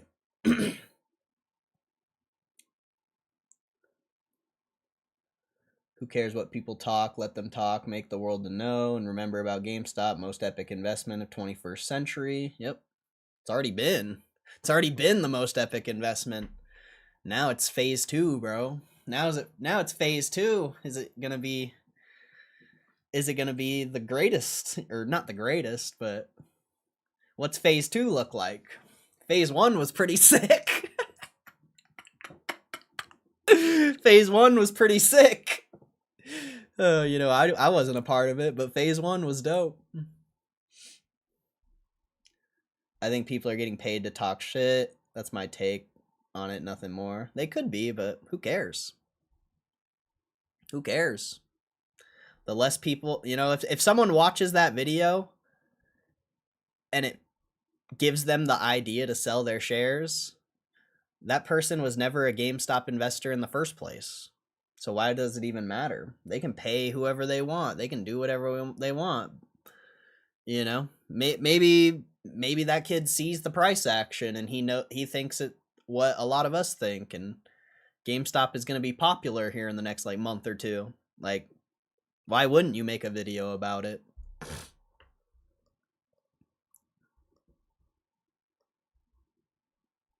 Free clicks.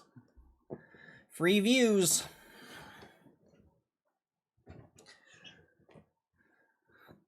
Phase 1 was for the memes. Phase 2 is going to be the real deal. I think so too.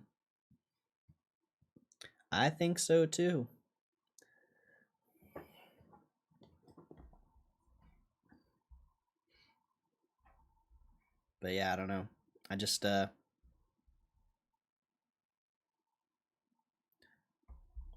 don't know. I just couldn't. I don't take anyone's opinion on GameStop seriously. I don't take most people's opinions on stocks in general seriously, because especially someone who hasn't traded on the stock market, they have no fucking clue what they're talking about. Most people who trade on the stock market have no fucking clue what they're talking about. So, I don't know. Like I said, feeling I don't know if that's I'm just judging by the way you're typing in the chat that it made you feel some type of way. But someone's opinion about your investment shouldn't affect you in any way if you've done the research.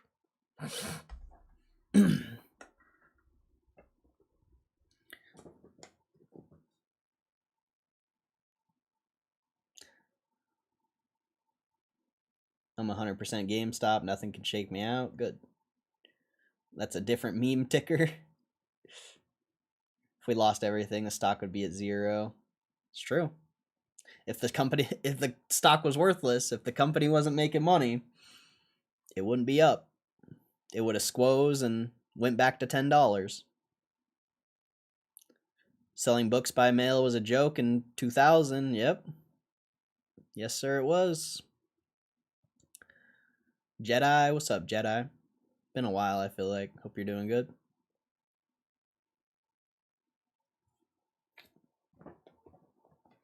I mean, look at the stock. Granted, we'll see what happens tomorrow. We'll see what happens tomorrow, but look at the stock. You think anyone's opinion about GameStop matters? Every time I talk about GameStop with someone in the real world, they laugh. I even said it in that video. I'm not lying when I say that. Everyone laughs. That just goes to show you how clueless people are. I think I talked about this a week or two ago, but I was golfing a week or two ago, and one of the kids I was playing with was part of an investment firm, and even he laughed at GameStop. Someone who's in the industry laughed. Oh man, that's bullish. That's bullish. People are so fucking clueless, bro. All people do is look at the chart, look at the number on the screen, and they make their investment decision. Nobody researches the fundamentals. Nobody tracks what the company's doing. Nobody paying attention to how much money they're going to be making in the future, because all anyone people have like blinders on or some shit, dude. Like people literally cannot see the future. Like literally.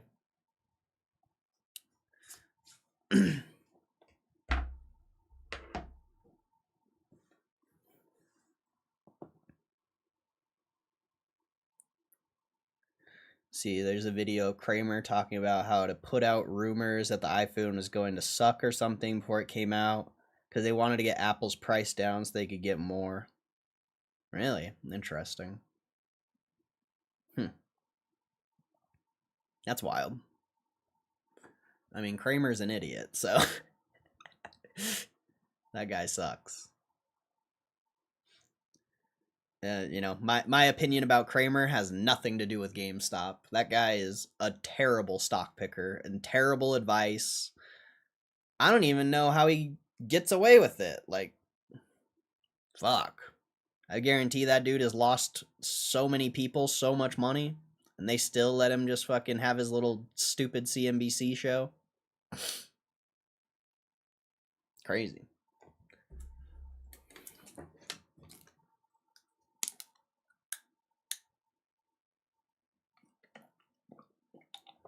He's giving shit advice intentionally. I don't think it's intentional. I think people are just uneducated on the stock market, uneducated on gambling. His advice is the same advice everyone else gives. He spends like 5 seconds researching a company. He sees the chart, he sees the price, and he gives his opinion about it. Like, he's not doing anything that every other person who talks about trading does. Sometimes he talks about a stock that goes up, sometimes he talks about a stock that goes down. I don't think it has to, his advice is the same as everyone else's. Like, being a stock picker, there's no intelligence to being a stock picker if you're not actually researching. There's zero intelligence involved. You talk about the stock, it goes up, everyone thinks you're a genius. You talk about a stock, it goes down, everyone shits on you, but guess what? That's great publicity. So it brings in a whole new wave of people who don't even know that you're a shit stock picker, or a group of people who are clueless to gambling because nobody understands gambling for some reason, and then they follow him until they get clapped. That's literally trading gurus in a nutshell. It's a constant cycle of people come in. It's two groups of people come in. They come in, one group wins, the other group loses, this group goes away. You know, the group that loses, they go away. This group stays, a new group of people come back, a new group of people come, and it's a rinse and repeat cycle. Like, anyone who talks about stocks in general gives poor advice. Like, I don't care who it is, even me. Like, I feel like I have a relatively good grasp on the stock market, but if I ever talk about a stock and I think it's like undervalued or something, it doesn't matter what I think. The stock's gonna do whatever the stock's gonna do. So, I mean, you can call it shit advice, whatever you want to look at, but if you guys watch traders on YouTube, which I guarantee every single person here watches traders on YouTube, it's the same fucking thing. There's no difference between watching someone who does technical analysis and Jim Cramer. It's the same shit. It's the same marketing. I don't know. It's the same shit. Like, there's no good advice in the stock market and there's no bad advice in the stock market, because the stock market is 100% just gambling. Unless you know how to do analysis and you know how to research for yourself and you're able to think for yourself, that's the only way you're going to win. And a lot of people can't do that, and a lot of people who do that don't have the proper education to do it. So it's just, yeah, it's not good, bro. It's not good to get advice from most people when it comes to stocks. You need to learn how to do analysis of business, and sure, like, you should learn charts and learn some sort of technical analysis, but Good luck. Like, all I'm going to say is good luck being a profitable trader, especially if you have a job and you have a life outside of trading. Good luck. Good luck. You're competing against the smartest people in the world when it comes to the market. The people with the most money in the world. You think you're going to outcompete them? You think you have an edge in this market? Okay. Okay. They let him, he prepares exit liquidity for his friends, and those friends are in power. Prove it. Prove it. Where's the data? That's your opinion. That's something you read somewhere and you formed this opinion, but that's not reality. It's not reality. He talks about tens of billions of dollars market cap companies, hundreds of $billion market cap companies. No. You think some guy on CNBC's moving the price of $100 billion market cap company? Definitely not. It's not. No way. If it was a penny stock, you know, maybe I would agree with you, but not a multi-$100 billion company, multi-tens of billions of dollar company. They're not moving that shit. I'm sorry. That's not how the stock market works. You can have that opinion if you want, but that's not reality.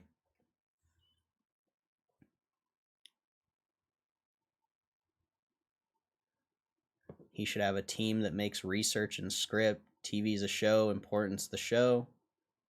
Yeah, that's the point of it. If there was actual real research, it wouldn't be entertaining. People wouldn't watch it. People watch it because it's entertaining. And then the marketing aspect of some make money, some don't. Like that's all it is.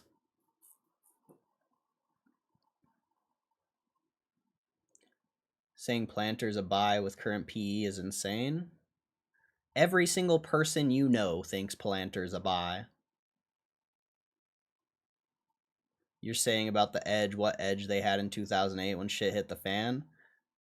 Most people lost money in 2008, so I don't know what you're talking about. Majority of people lost money. The only reason Bernie Madoff got caught is because of 2008. Like, I don't know. You're talking about the 0.001% of people that it's irrelevant to you. You'll never be that. Nobody in here will ever be a 0.001% wealthy person. So to focus on what they're doing is pointless, and you don't even know. Everything you talk about, anyone talks about the 0.001% is all opinions. Show me the facts. Your opinion is I'm sorry, but your opinion about the 0.001% is irrelevant. You don't even know. Nobody knows.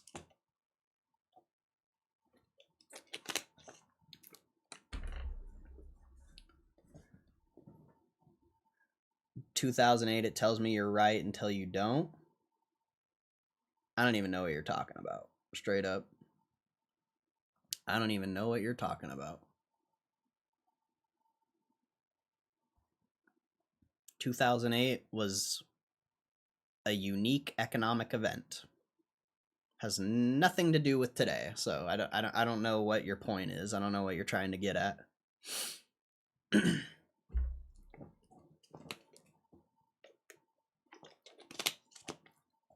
Very confused on your point.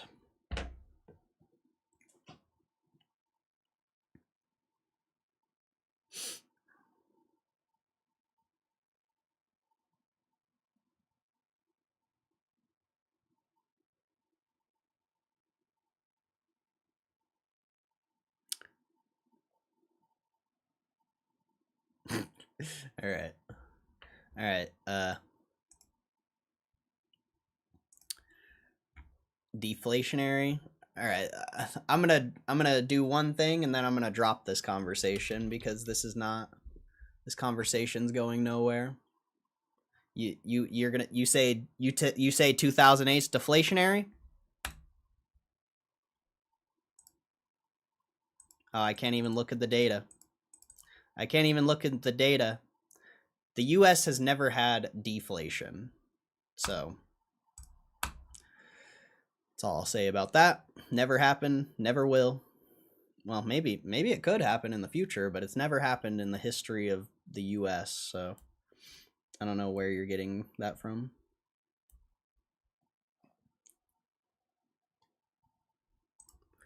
All right, we're dropping this conversation because I have no clue what you guys are even trying to like say. Like, if 2008 was deflationary, why did everything go up after it? It's called an economic event, a shock in the market, black swan, whatever you want to call it. There's so many different things you can call it. People panic, and the panic snowballs, just like 2020. 2008 was a little bit different, I would say, but panic snowballs. But we're dropping this conversation, so drop it. Talk about GameStop or something. Drop the conversation. We're not talking about this.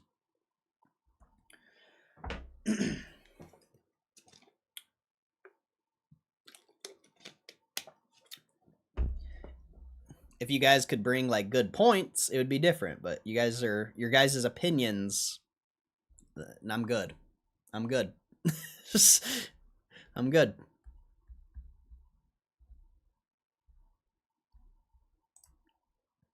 Your opinion on an economic event that most people have no fucking clue why it happened. Well, people have an idea of why it happened, but in reality, none of you know why. So it's a pointless conversation. And we're going to drop it. Talk about GameStop. This is a Gme Gamestop stock earnings live tomorrow, not 2008 my opinion stream.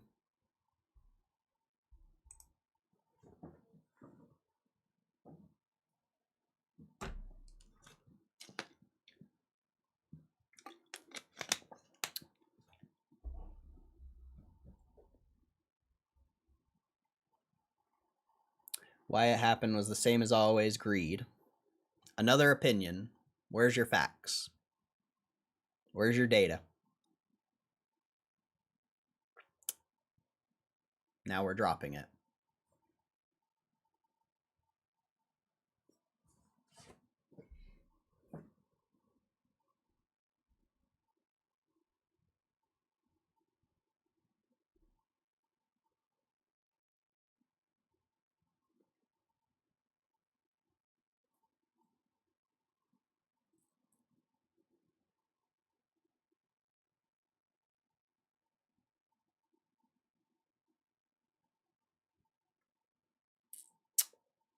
Talk about GameStop. It's a GameStop stream.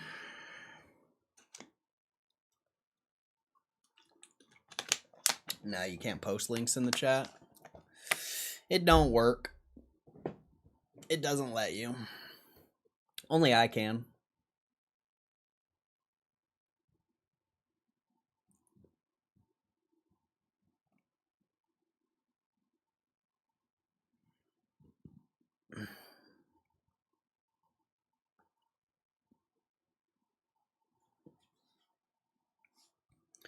It's almost power hour. Exciting stuff. We're just sitting here at the resistance of last time, pretty much.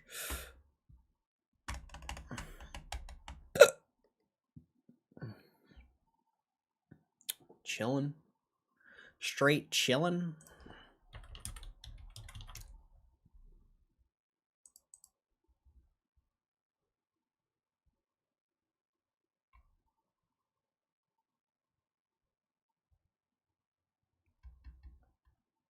You really want to see us hit like 23.8.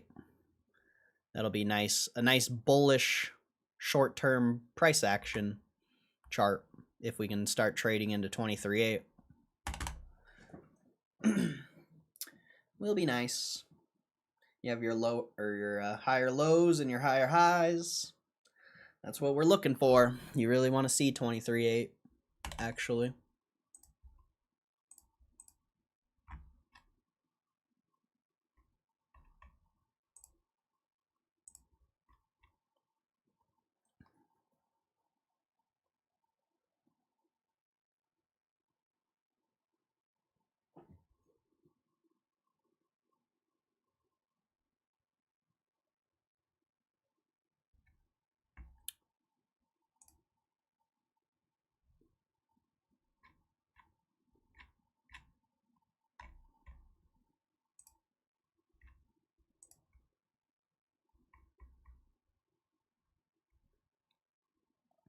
Yeah, I don't know what we're gonna do for the next hour.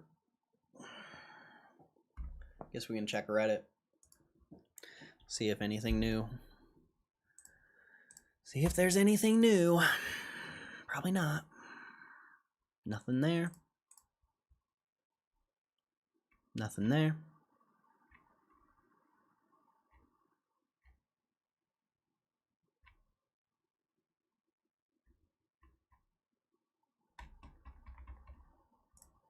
I shouldn't even check Twitter. There's really...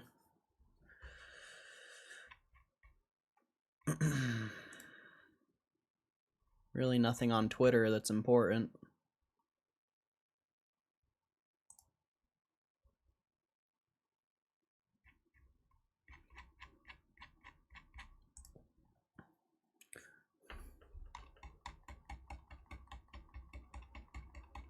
It's just me, basically. I just run Twitter these days. Oh, man. It's worth watching to understand that disinformation is real and that people shouldn't trust others' opinions on stocks. A big part of this GME saga is the disinformation that comes along with it. I disagree. I have the opinion that news is 100% irrelevant to a stock's price action, and nobody's going to agree with this opinion, but I'm someone who actually trades the price action. My opinion doesn't come from the news. I don't get my information from the news. So, yeah, sure, disinformation is real. But guess what? Disinformation doesn't move the stock price. The market moves the stock price. Reality moves the stock price. The reason GameStop squeezed back in 2021 and then shit all the way back to $10 was because it was a garbage company. The only reason GameStop's up now is because it's a good company. Has nothing to do with news. It has everything to do with the market and their perception and what the business is actually doing. So you can think whatever you want.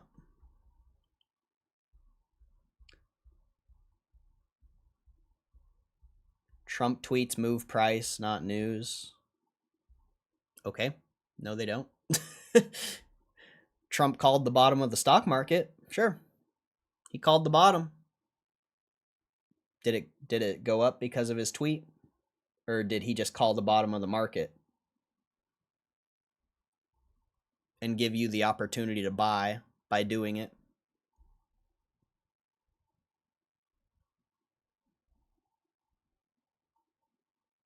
Tomorrow's a great day for Corey earnings and Taco Tuesday.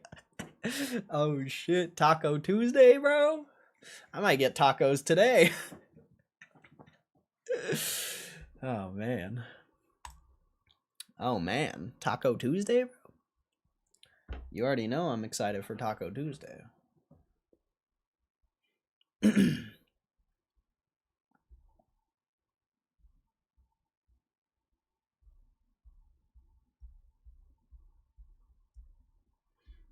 But yeah, the news and stock market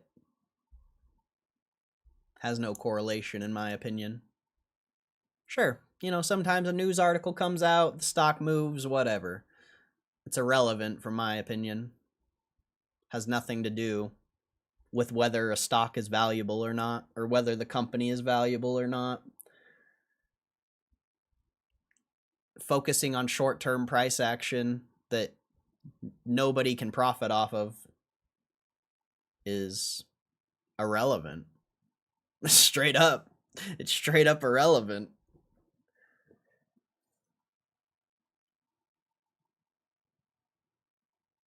Trump's tweet moved the price, did you buy the dip on the stock market back in April? Did you go all in on the SPY and take advantage of the Trump tweet?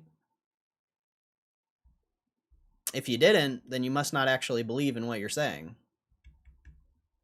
Because if you truly believed that Trump tweets move the market, you would have went all in on that. Just saying. Just saying. Sometimes the things you say don't line up with what reality actually is.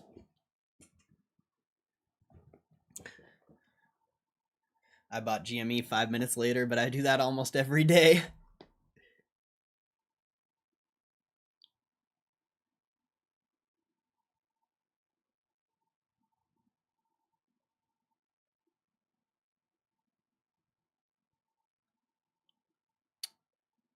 Can you please turn on the setting where we can rewind and watch? Sometimes I lose internet and want to hear the last few minutes I missed. I'm sorry, bro. I just don't like the DVR just in case like something happens and I need to delete the stream. Or else I definitely would. Like sometime, I mean, it hasn't happened in a long time, but sometimes I accidentally fuck up and show something on stream that I shouldn't have showed. And then, you know, I don't want people to be able to rewind and go and see it.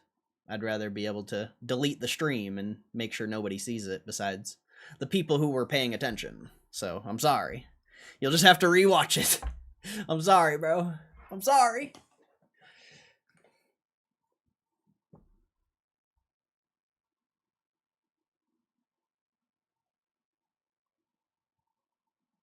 I have the same problem. Are you ready for hundreds of people storming your stream again when GME runs up? We'll see. Like I said, it's not going to be as hyped as last time. Last time you had Bitcoiners, you know, GameStop was up like double this almost. Well, not double, but it was up like $10, $15 higher than it is right now. You had the Bitcoin hype. It's not going to be as big as last time, I don't think. Unless the stock starts moving, but I mean, yeah. Just judging by the stream so far today, it's nowhere near as hyped as it was. Nowhere near. And that's awesome. Yeah, I don't know what the stock's gonna do on earnings. I don't predict earnings. I don't know. But everything's lining up. You know, everything looks good. Even people who are bullish on GameStop think it's gonna go down, so I would say everything looks great.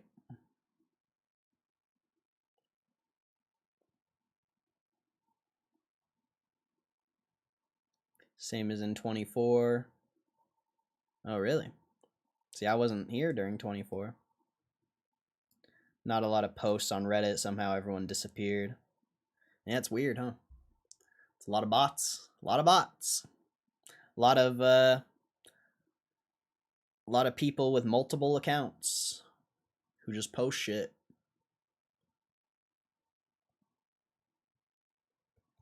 But this moment in time is what separates the real investors from the people who just talk, because earnings is if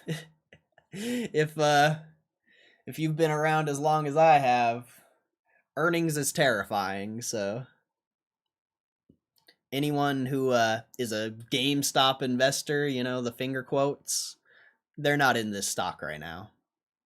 Trust me, they're not.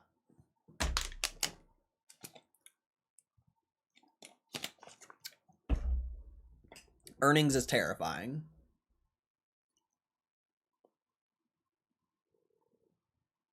Dead internet theory is true. Oh, it's for sure true. 100%.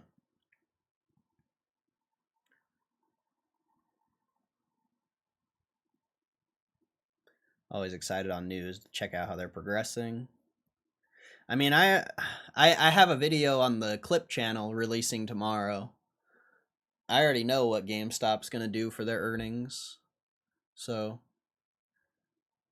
you know, I'd like to see. I'd like to see if they have any surprises. I really hope they sold the crypto. I think that would be badass if they sold the Bitcoin for like $200-300 million gain. You know how badass that would be? That'd be so sick.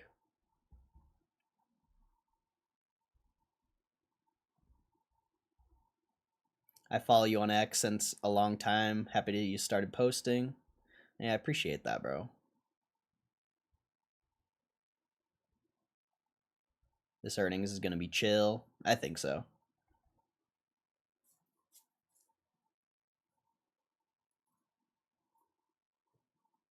Are we crashing tomorrow? Why would we crash?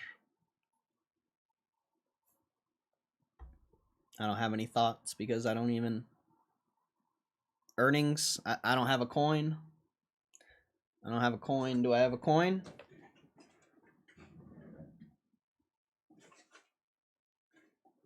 Here, I got you. I got you. I got you. Here, I got something for you.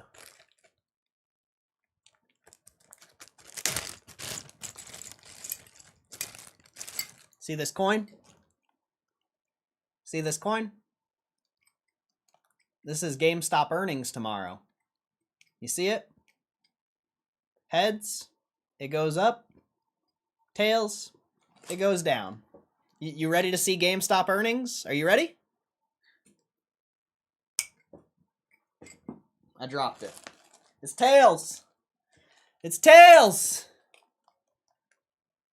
That's earnings. There you go. There's your earnings prediction. There you go.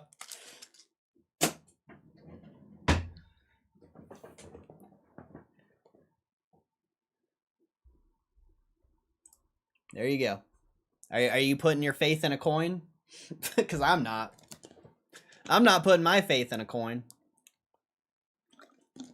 Didn't I say tails was going to go down? So, I'm not putting my faith in a coin. I'm going to put my faith in my analysis and my research, and we'll see what happens.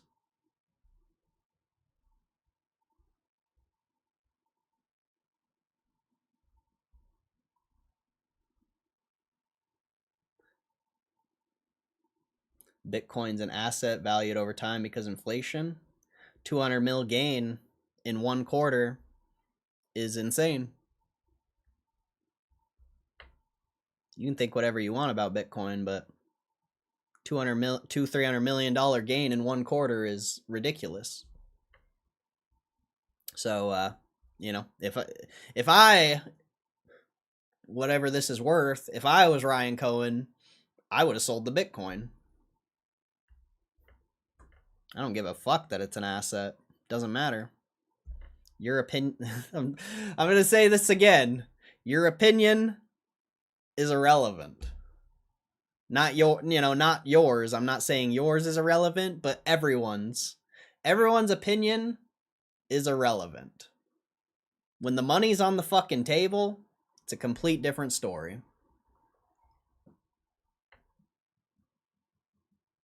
Complete different story when the money's on the table.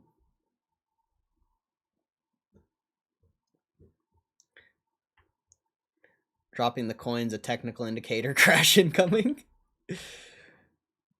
What do you think? Could Ryan Cohen have sold at 119K? I know it's 10, but he posted that Bitcoin hit 119K really randomly. Yeah, and he unfollowed the Bitcoin magazine. So, it's possible. I would love that. I would be so excited. I would love it. I would just love it because it would just give me the idea that someone out there who I think is like actually credible and actually intelligent agrees with the way I think. That's what it would mean to me.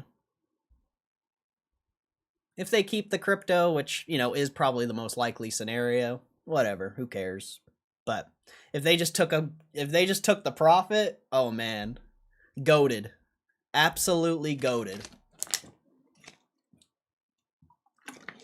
Imagine this. Imagine this. Imagine they took the profit and they bought back shares. Oh, man. Imagine they took the profit on the Bitcoin and bought back shares. Woo! That'd be fire. That would be fire. You know, I feel like it's pretty unlikely, but damn. That would be something. That would be something else. Because, from my perspective, GameStop shares are exponentially more valuable than anything else.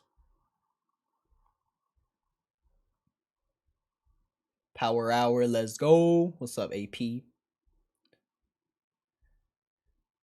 My opinion's irrelevant. Inflation is relevant. Phenomena. Yeah, but your opinion about inflation is wrong. Just because inflation is a thing doesn't mean anything. If Bitcoin is getting more money poured into it than it's ever had before, and it's not even moving, I can show you hundreds of stocks that are worth less than they were 5-10 years ago. You know, that has a lot to do with their business, whatever, but this is the point. Your perception of right now and the future, everyone's perception of right now and the future, is irrelevant. You don't know what Bitcoin's going to be worth in 5-10 years. Nobody does. You have the same opinion as everybody else. Every single person and their mom thinks Bitcoin is going to be worth more in the future. But guess what? Guess what? I don't know the date. I don't know the date here, but let's travel back in time to 2022 to 2024. Middle of 2022 to about the end of 2023. Not a single fucking person thought Bitcoin was valuable back then. Not one person. Of course, there's people out there who were buying back then, but the masses' opinion of crypto was that it was worthless back here. Because everyone FOMO'd in during 2021 and got absolutely wrecked. The only reason you have the opinion that crypto is going to continue to go up is because the past 2 years, it's only gone up. When Bitcoin, if Bitcoin drops back 70K, 50K, 20K, I would like to see your opinion be the same. I would love to see it. I would love to see your opinion on crypto be the exact same as it is right now when it goes to 70K. I'd love to see it, because it won't be. Guarantee it. Guarantee it. When Bitcoin loses half of its value, nobody's going to think it's going up. And that's the best time to buy it. When you're in the environment right now, when every single person is bullish, we'll see what happens. We'll see what happens.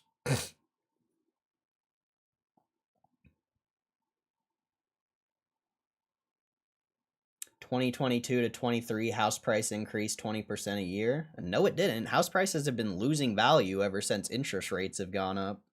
That's the point of the federal funds rate.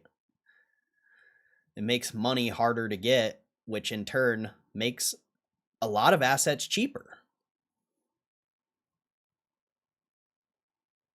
At least for a period of time.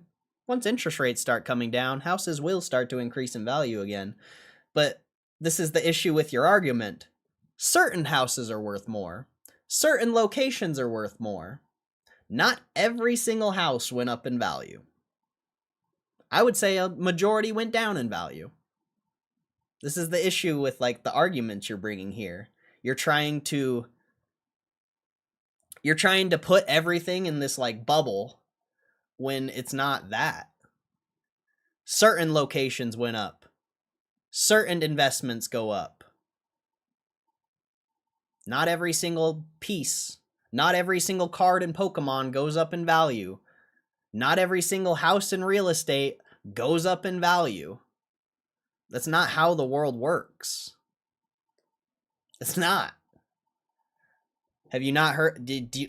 How much do you know about real estate? Because from my experience of real estate, the number one factor of real estate: location, location, location. Number one factor.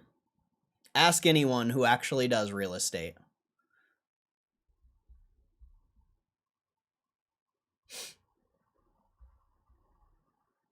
Keep 420 and sell the rest.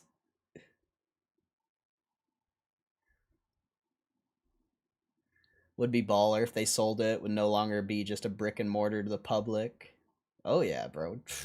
Shit. I don't think they did, but it would be awesome if they did. I would think that was cool. Sell Bitcoin, start the next power move. Yeah, exactly.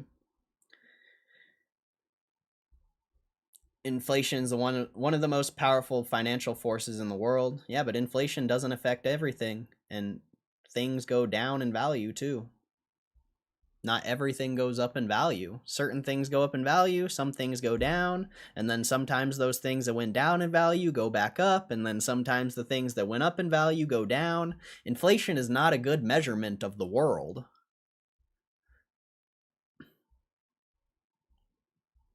It's a basic measurement.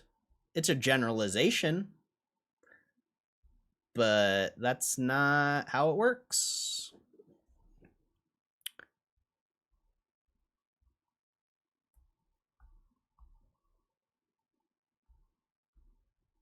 Confirmation bias is a hell of a drug.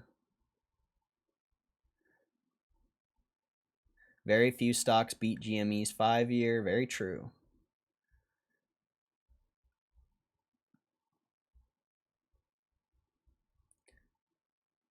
Exceptions confirm the rule? No, that's not that's not how the world works, unfortunately.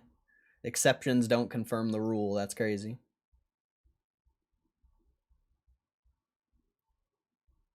The places people want to live went up. Exactly.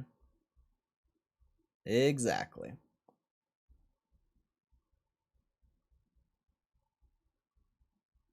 If I crash my car goes down in value. If CO takes poor decision, the company goes down in value.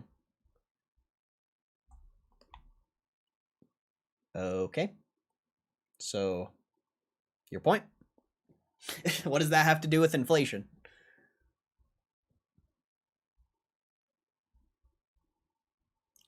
You golf this weekend. I shot 93. Couldn't make a birdie par putt to save my life. Nah, I didn't golf this weekend. Actually, went skated this weekend and ran a little bit. I haven't golfed in like a week or so.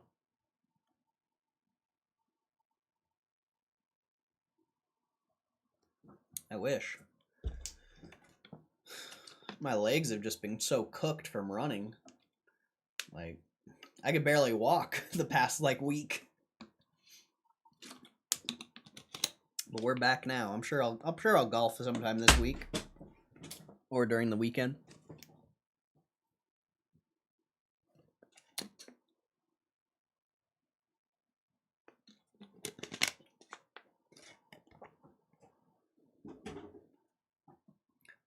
I think what Humberto means is da da da da da da. Yeah, I'm confused, man.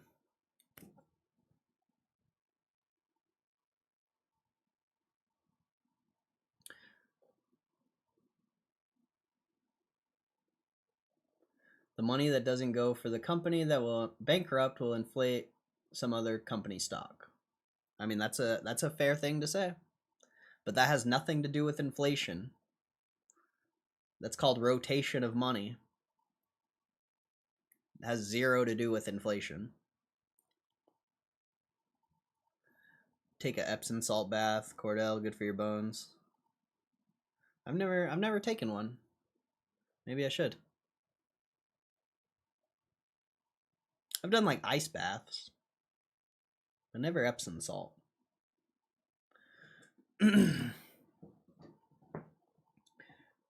How do you explain the valuation of some stocks? Through fundamentals.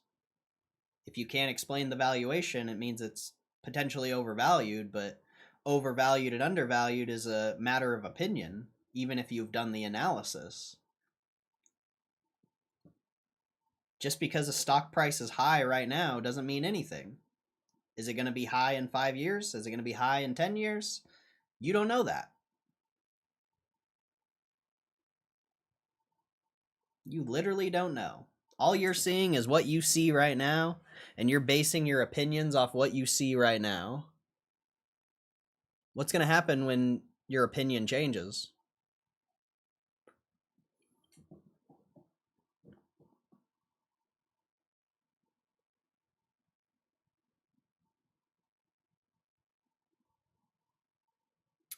Explain a Pokemon card that costs 10 cents, costs now 1,500. Yeah, that's called demand. It's called supply and demand. Has nothing to do with inflation. There's plenty of cards that were worth 10 cents that are still worth 10 cents. Supply and demand and inflation are two different things, my friend. And inflation doesn't even affect collectibles. The demand for the collectibles affects the price of collectibles. Pokemon 3 years ago, nobody wanted it. Not a single person wanted Pokemon 2 or 3 years ago. Like I said, you're basing your opinion off what you see right now. You're ignoring all other factors.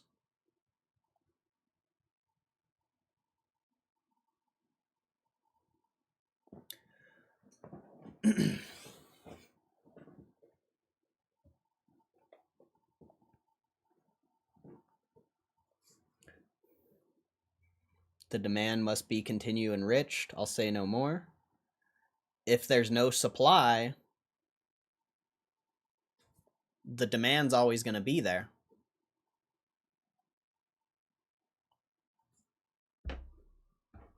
If there was no demand, the price would go down. If there was a lot of supply, the price would go down unless the demand met the supply. Nothing to do with inflation.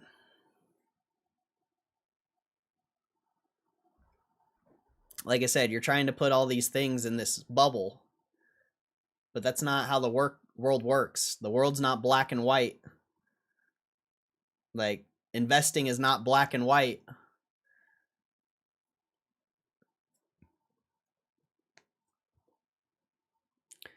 Just take notice of one thing. If we take the price of 10 random things and then 10 years ago, we'll see. No. No. You take the price of 100 things, 1,000 of things, tens of thousands of things, hundreds of thousands of things, not one thing, not 10 things.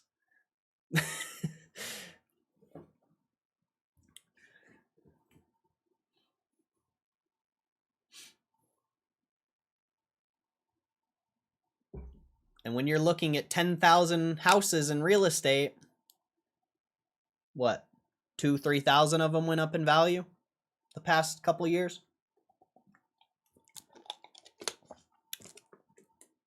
Most of them went down.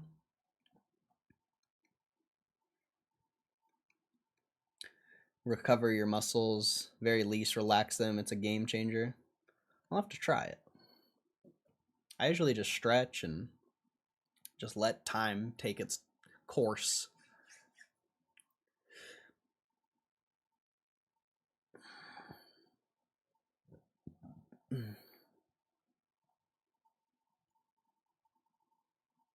But like the last thing I'll say about this is if you're so like positive all these things you're saying are going to go up in value, why aren't you putting every single dollar you have in it?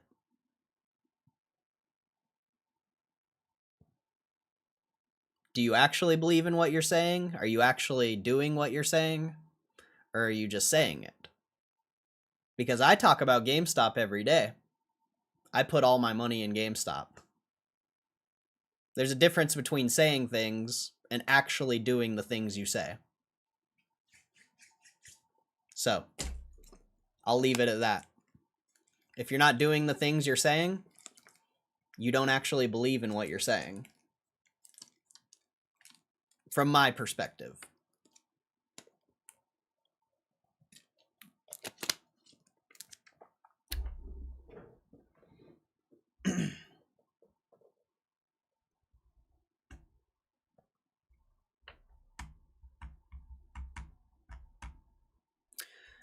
What's the old saying? Put your money where your mouth is. I put my money where my mouth is. I put my money where my mouth was.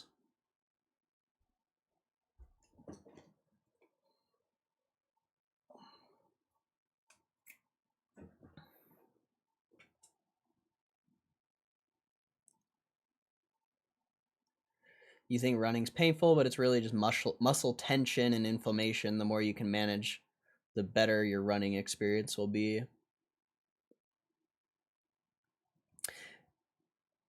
I mean, it's not really even like muscle though. Like I get a lot of pain in my back and shit. Like it doesn't feel like muscle pain. Like I have pretty strong muscles, I feel like. I know the difference between like muscle pain and like actual like joint pain and stuff like that, you know? Like I do agree with you, but my biggest issue about running is how it makes my back feel and just like the impact on my like Achilles and stuff.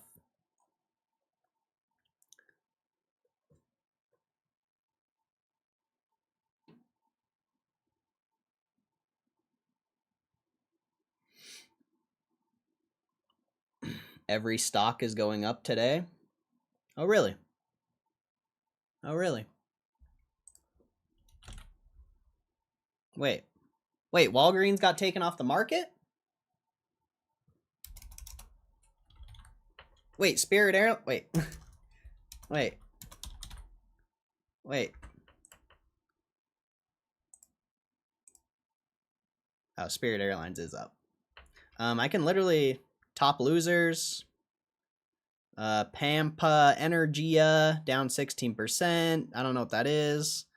I mean, there's 5 companies right there down 20% and more. Open Doors down 7%.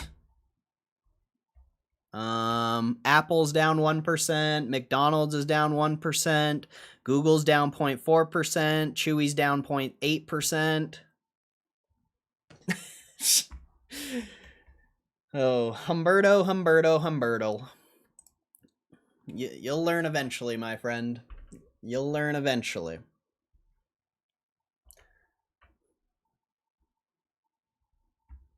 Like I said, investing isn't black and white.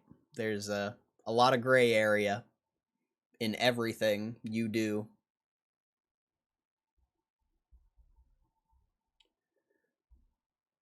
You probably got messed up hips from skating. Potentially. It's mostly back and knees. Back and knees, I would say. Maybe my hips a little bit, but I don't know. Definitely possible. I'm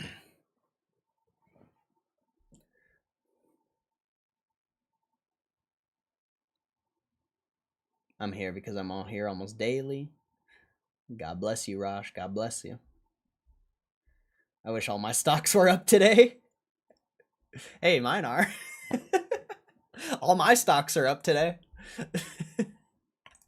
It's because I only got one. Walgreens went private. I saw they got kicked out of the S&P, but I didn't know they were going private.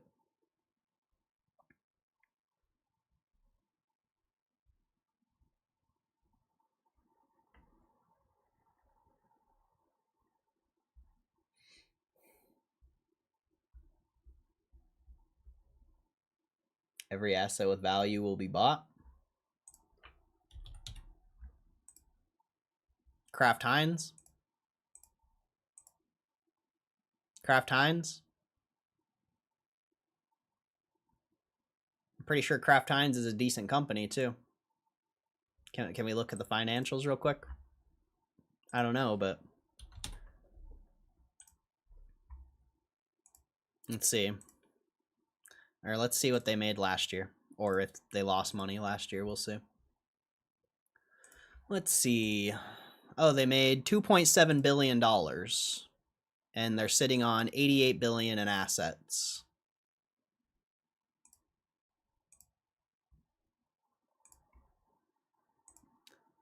They lost quite a bit of money last quarter, though.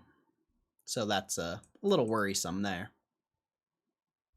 A little worrisome there, but still 80 billion in assets. The stock has done nothing but sell off ever since 2017.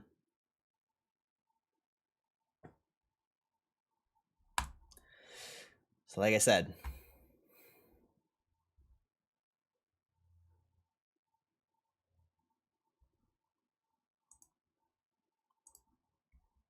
you're trying to generalize, and that's not how investing works. If everything went up in value, all of us would be rich. I don't think anyone in here is rich. Is anyone in here rich? Anyone? I'm not trying to be an asshole, but is anyone in my chat rich? Like wealthy, like financially? You might be rich in like friendship or love or emotion. That's not what I'm talking about here. Is anyone in my chat rich financially? Because if everything goes up in value, we should all be rich. I mean, I'm not rich. I'm not rich.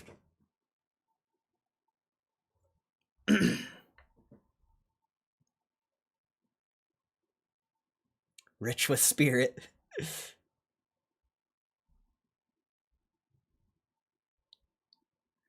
Open was getting pumped on Super Stonk last week. Of course, it's dropping. That's funny. Dude, Super Stonk is a cesspool, bro. On God. It's literally a cesspool.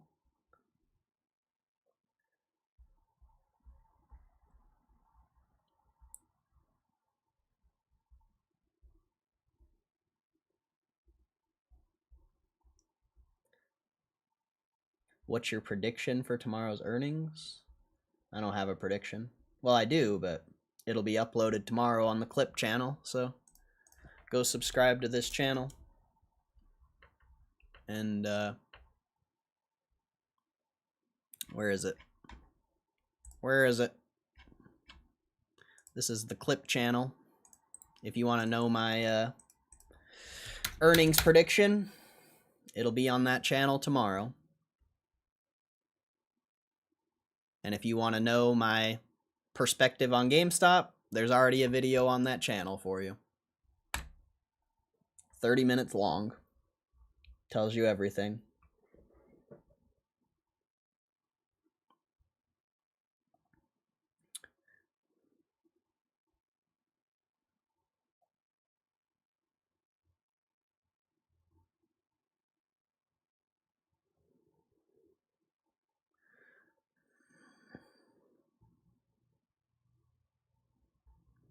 We're not rich because we didn't start buying assets at 18. It's a fair thing to say.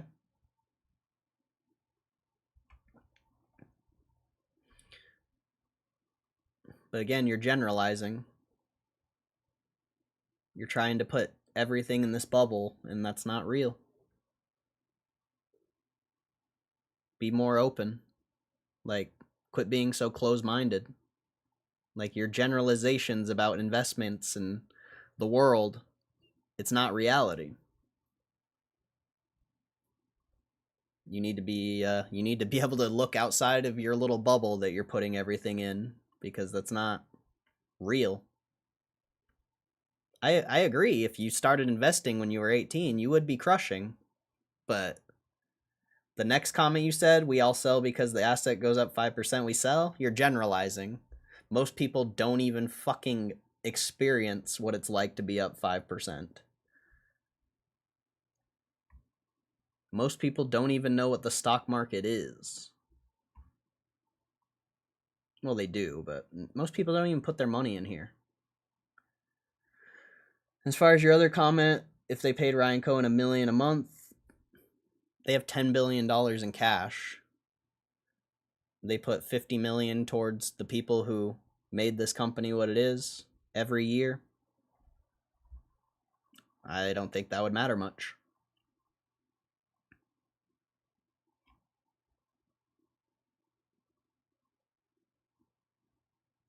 If a person at 18 years old starts buying assets and diamond hands that asset, that person will be rich. Nope.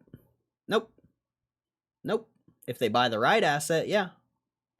But if you buy dog shit, you're not going to get rich, my friend. Like I said, you need to break out of your bubble, Humberto. I can't continue to have this I can't continue to have conversations with you because your generalization is very bad. So until you like are able to see the world for what it actually is instead of just putting everything in this bubble and thinking everything is 1 + 1 = 2, like I can't have conversations with you. I'm sorry. You need to be able to like actually think and actually see the world for what it is.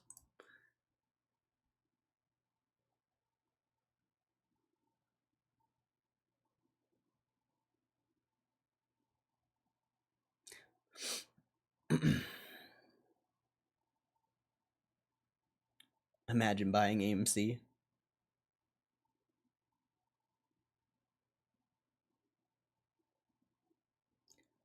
Going to be rich after he sells his vast PS5 collection of the world via power packs. Facts, though.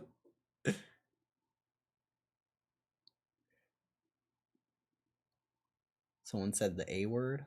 What's the A word? Oh, I got you. Still have to pick correctly. Yep. Yep.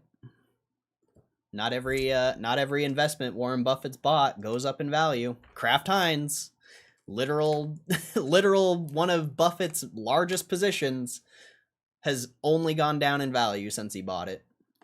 What's another one? Siri, a recent one. If you want to be more recent, Siri XM. Oh, is this finally up? Oh no, this thing has done nothing but shit ever since he bought it. Granted, that was only about a year ago.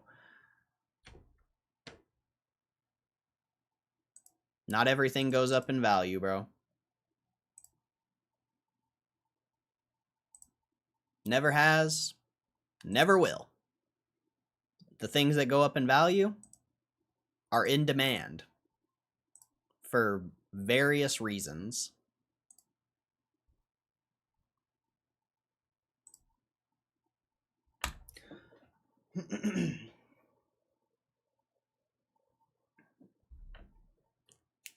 And like I said, you can't talk about the 0.001% when you're talking about yourself or an average person.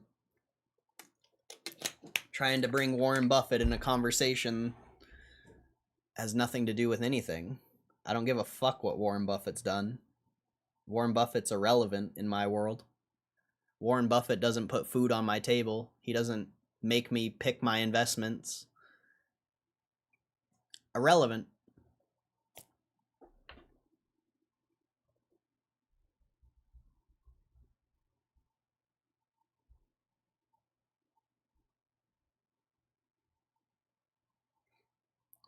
Hellman's the real mayo. I've been shorting Kraft because of the piss poor mayo. So messed up.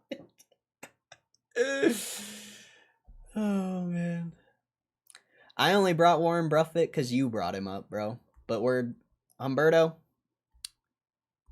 I can't talk about investing with you. We've wasted I mean, I appreciate you pushing the stream a little longer, but we've wasted about 45 minutes talking about literally nothing. I can't talk about investing with you. And this will be the last time I talk investing with you. I appreciate you being here. I appreciate you supporting the stream, but you have a lot to learn, my friend. You have a lot to learn.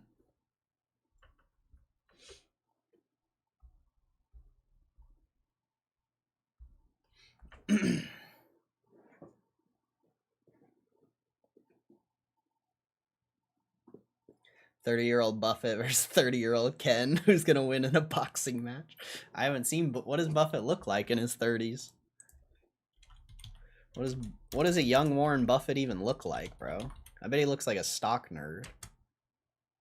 Old photos. I bet he looks like a nerd. I think Ken's beating his ass, bro. I'm not gonna lie, I think Ken's beating this dude's ass. Look at him. I think Ken's whooping that ass, bro. My money's on Ken.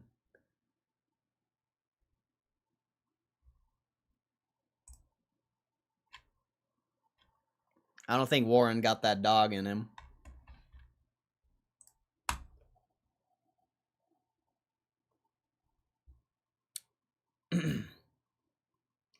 Buffett's been 80 for like 50 years.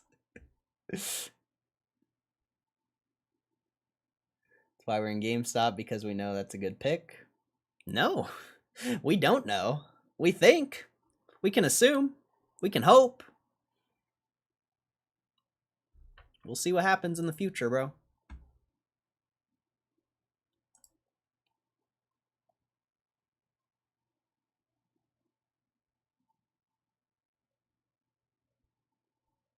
It was effective. Super effective. No pics of young Buffett. I found one. It looked like he was like in his 40s or 30s potentially. Unless it was an AI. I don't think that was an AI pic though. Looked pretty old school.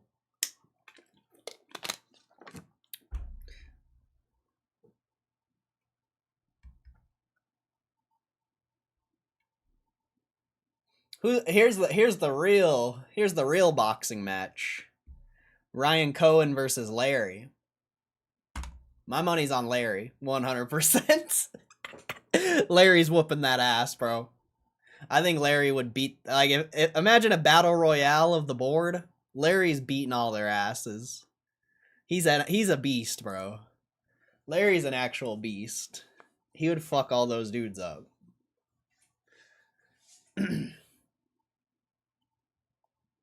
Larry's got that dog, bro. Larry's got that dog in him, straight up.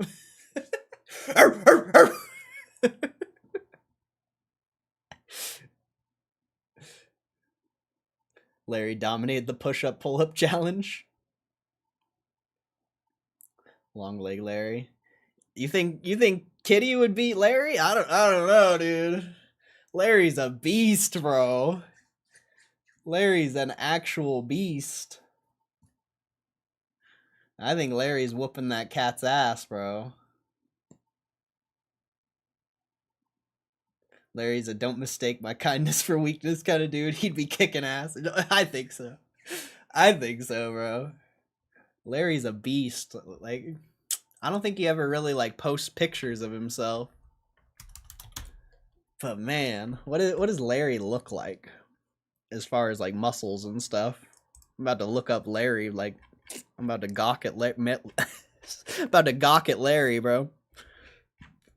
Oh, that's not the right thing.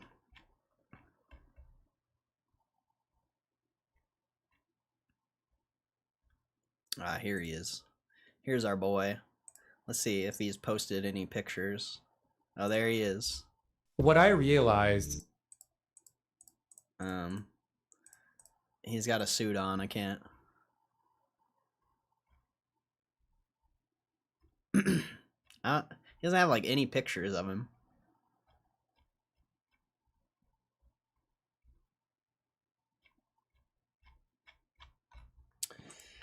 Guess we'll just have to look it up. Larry Chang.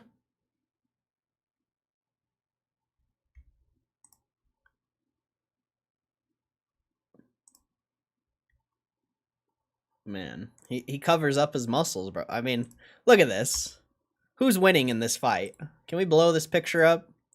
I don't think we can blow it up, but who's winning? Let's be real. Who's winning, bro? Ryan Ryan Cohen looks like a crack addict in this picture. I'm not gonna lie. Compared to Larry. Oh man. Larry's a beast, bro. He doesn't have any photos of or like any pictures of him without like a suit on, besides this one. But you can't. He's hiding his guns, bro. He's hiding them. Shirtless Larry Chang. I doubt he has a shirtless pic. I wish. I'd have it up in my room. I'd have it hung like right there.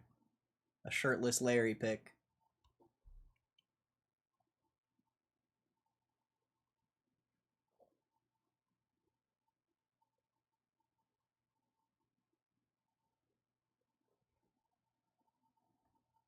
Gotta remember, Larry probably knows Kung Fu. That's in his DNA.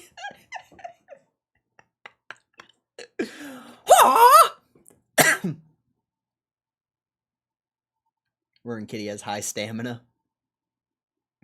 Larry built like Bruce Lee, shredded.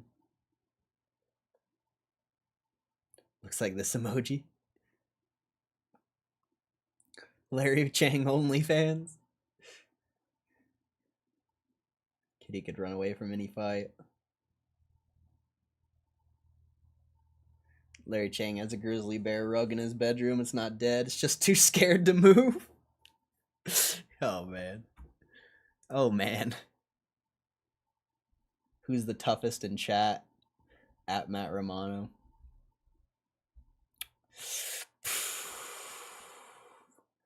It's either Matt Romano or Muma, I would say. I don't know, though. I don't know, like, what the rest of everyone else does.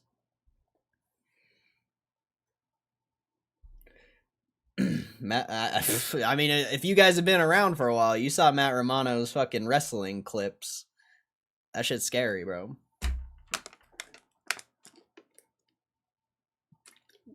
I doubt Muma fights fair.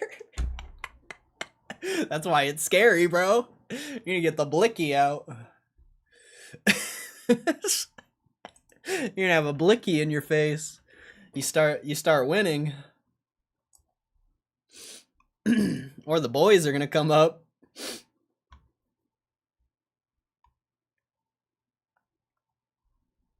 Larry Chang OnlyFans, new revenue.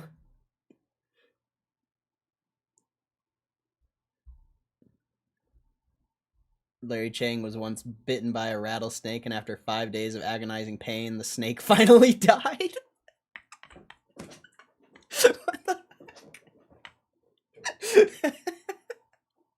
Oh man, that's funny. Shout out to Ozzy. I don't know where Ozzy came from, but that was funny. That was fucking funny. It's like a Chuck Norris type shit. Larry Chang's the new Chuck Norris, bro.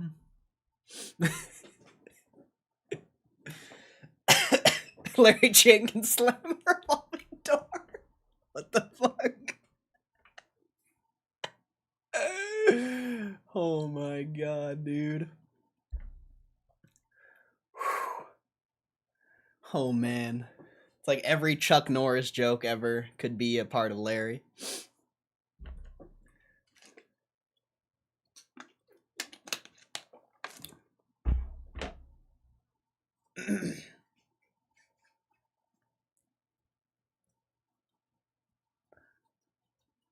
Some say heights. Some say Larry Chang's afraid of heights, but I think heights are afraid of Larry Chang. See, I can't do it. You guys are funnier than me. I'm not funny. This is why I need the chat.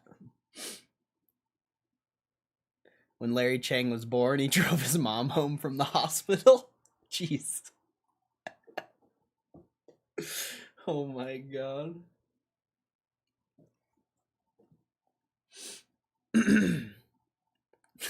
Good lord, dude.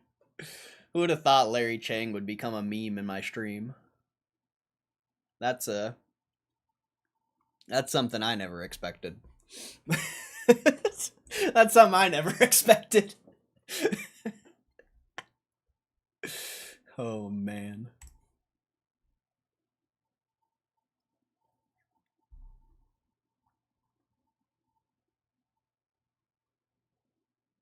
What the shit? Bro. Where the fuck have you been? What the hell, dude? Bro, we've been talking about you for like months now. What the fuck, dude? What the actual hell, dude? What in the world is bro? Bro. Bro. Bro. Shout out to Kristen, bro. Shout out to Kristen. I thought you left. I thought you left forever, honestly. You told me you were gonna leave, and I was like, well, I guess she's done. I guess she's done. That's crazy, bro. You don't even man. I'll never forgive you for this. Straight ghosting me, bro. Who's ghosting who now? Who's ghosting who now? I assumed you married the plumber and started a family. Oh God, that's what I thought too. I thought you and the plumber fell in love. I was so happy for you.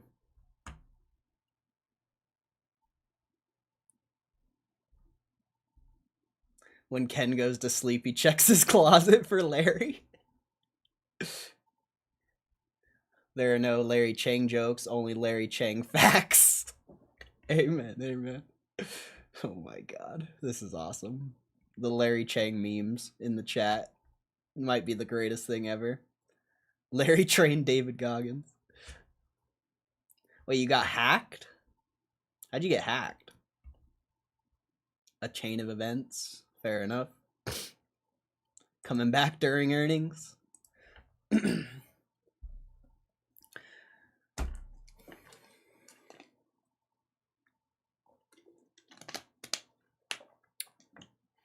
I mean, it's all good.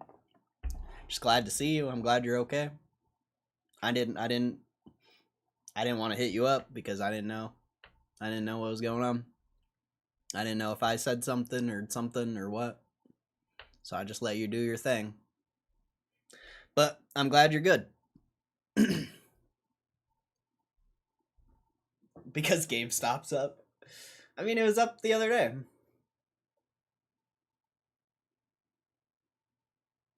My old channel's gone. I wouldn't leave because of you.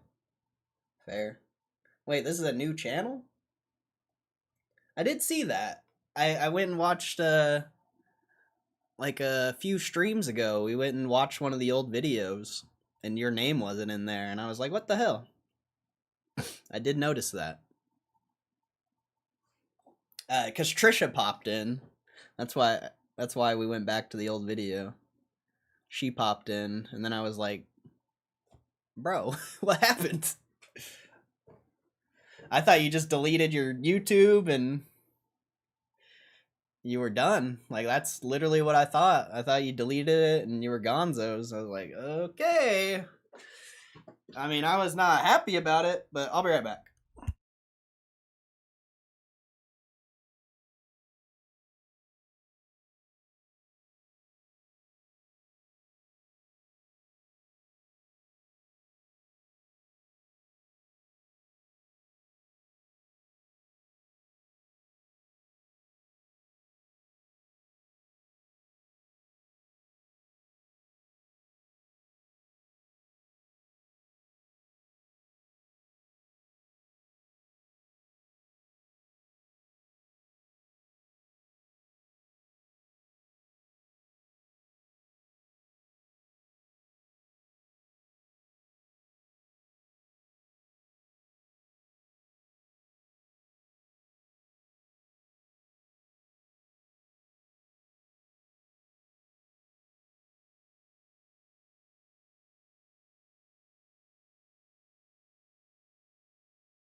boy.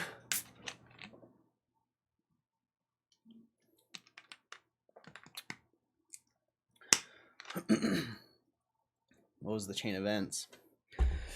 Messaging got hacked somehow. Was also kind of done with some personalities. So I don't know. Break turned into a hack. Damn.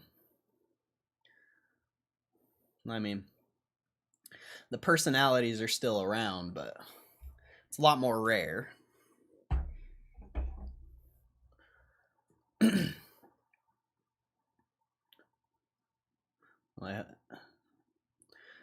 You should potentially buy a power pack tomorrow depending on how solid earnings are. For example, profit is 180 million, buy a platinum pack. Earnings suck, don't buy anything. If there's a lot of people here, maybe I'll make a video just to promote the power packs, and because like if there's going to be a lot of people, it's going to be like stock traders and stuff. It's not necessarily going to be a lot of GameStop investors. So to be able to promote power packs to a different group of people, that'd be pretty dope, but we'll see what happens. It also depends what's going on. Like, I don't know, you know, we'll play it by ear. We'll play it by ear.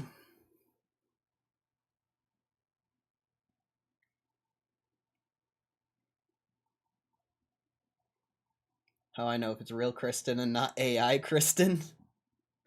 I hope it's not AI Kristen.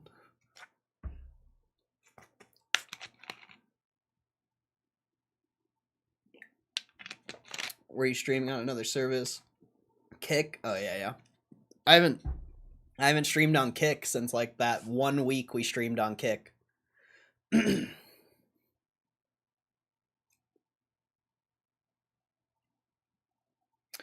That's crazy that you got hacked though. That sucks. Getting hacked's annoying.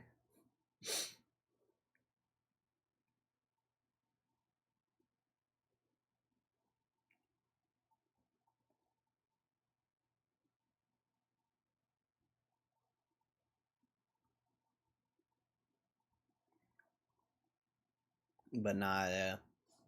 I mean, I did stop streaming for like that month or so, but pretty much since then, I've been here every single day. Well, besides the weekend, of course. Been grinding, bro. Been straight grinding.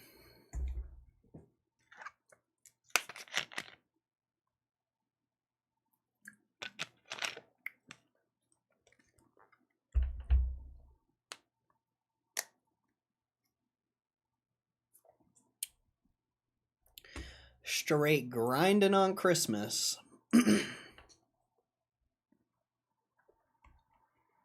I know you only came back because it's the holiday season, and you know there's a lot of musicals coming.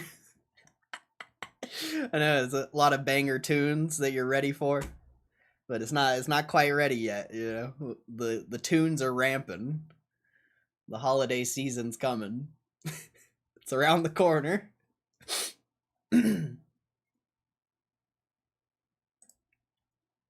How's the market doing? Market's up a little bit, relatively flat.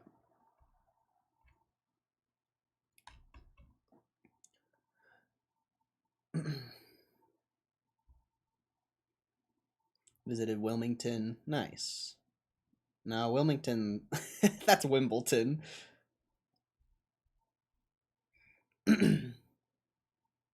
Wilmington's where she's originally from.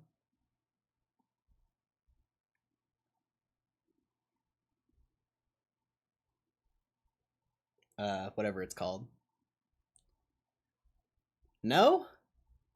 I'm wrong? Ah, fuck, I'm fucked. I moved there for 5 years. Where are you originally from, then? I thought that's where you grew up. Apparently, I don't know. I'm a bad friend.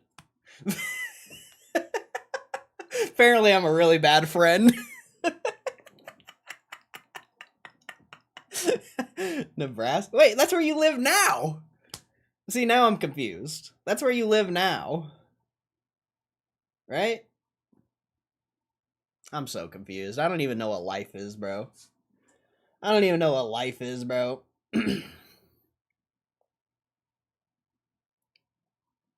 I knew you wouldn't miss a GME earnings. How would she even know? How would she even know? I grew up here, moved to North Carolina, moved back. Oh. See, I didn't even know. Well, maybe. I hope you never told me that. I don't think you ever told me that. I don't think you've ever told me that, bro. So don't try to act like I'm the bad guy. That's the bad guy. You point your fucking fingers and say that's the bad guy. You need people like me. You need people like me. You knew that? Oh. Well, I'm just a bad friend then. I'm sorry. I'm glad you're back though. I'm glad you're back.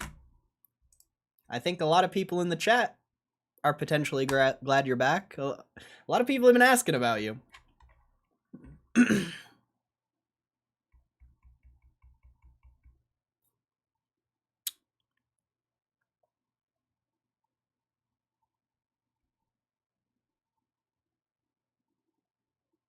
What is this? GTA 6 activities and features seemingly linked in new website update. Series of possible in-game GTA 6 websites have been revealed, pointing to some new activities and features that haven't been confirmed just yet. GTA 6 is still slated release on May 26, 2026 so far. Rockstar kept details about the game to a minimum, only dropping a couple trailers and screenshots. While fans of on September 8th, insider Tez2 shared that the Rockstar's parent company, Take-Two Interactive, registered a series of domains that all appear to be related to GTA 6, and they give some good insight into what types of new gameplay features will be included once the game finally launches. Tez2 explains that all domains he found appear to be related to GTA 6. I came across some domains all registered on May 27th under Take-Two's name servers that seem to be 6 related. These domains could be in-game sites that R may redirect to 6's page later on. Like what we've seen in 4 and 5, he said, or some could be completely unrelated. One of the sites, What Up App, is a clear parody of WhatsApp, what already known in previous leaks. Another Rideem app is likely a rideshare service like Uber or Lyft. Having a rideshare app in GTA 6 would make sense, especially as the series has included taxis that let players fast travel across the map. Another app, BuckMe.app, could be some sort of parody of Cash App or PayPal, but some users on the forum suspect it might be referencing Patreon or a crowdfunding type platform. Others are going a complete different direction and think it could be a dating app such as Tinder. The website Brian and Bradley is likely tied to some sort of luxury clothing store or different site. Hackers galore is pretty obvious, especially considering encountering ladies of the night is a series staple. It's also possible that during a story mission, Lucia, one of the game's playable characters, may need to lure unsuspecting clients using the site and rob them. Final 2 are a bit more mysterious, titled Wipeout Corn Skin and My Boy Has a Creepy Corn Dog. What? GTA is known for wild, random humor, and these could be tied to side quests or a special mystery. We'll have to wait and see exactly how these sites play into the game, but with GTA 6 less than a year away, we may not have to wait for long until Rockstar finally gives us a deep dive into what gameplay features await once we return to Vice City.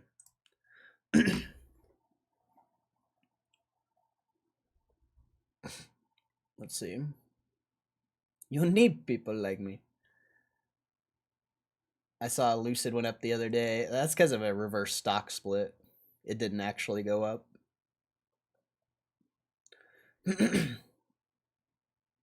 Completely different. This is why you gotta be tapped in, bro. You gotta be tapped in, or else you would see something like that and think, whoa, Lucid's up a bunch of money, but guess what? Reverse stock split. It got clapped. I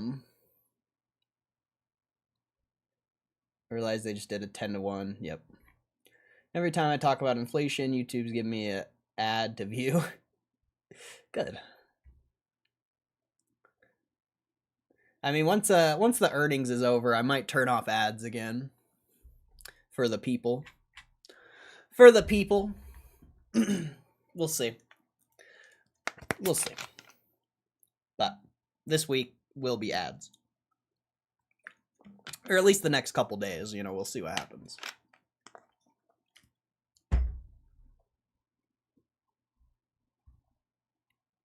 Catch me at Costco, I'm a big spender.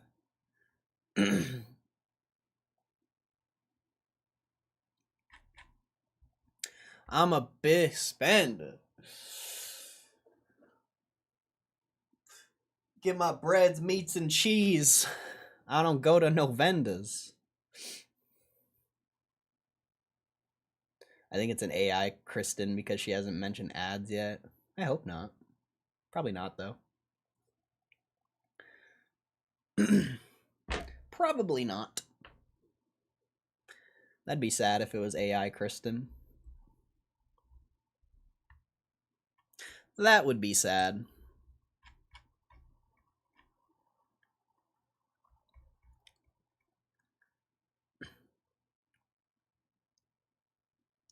See, Kick streamer in Thailand broadcasting himself, wandering through a forest at night. When he came upon a tiger stalking him in the dark. Kick has a reputation, blah, blah, blah. September 6th. Can we watch the video?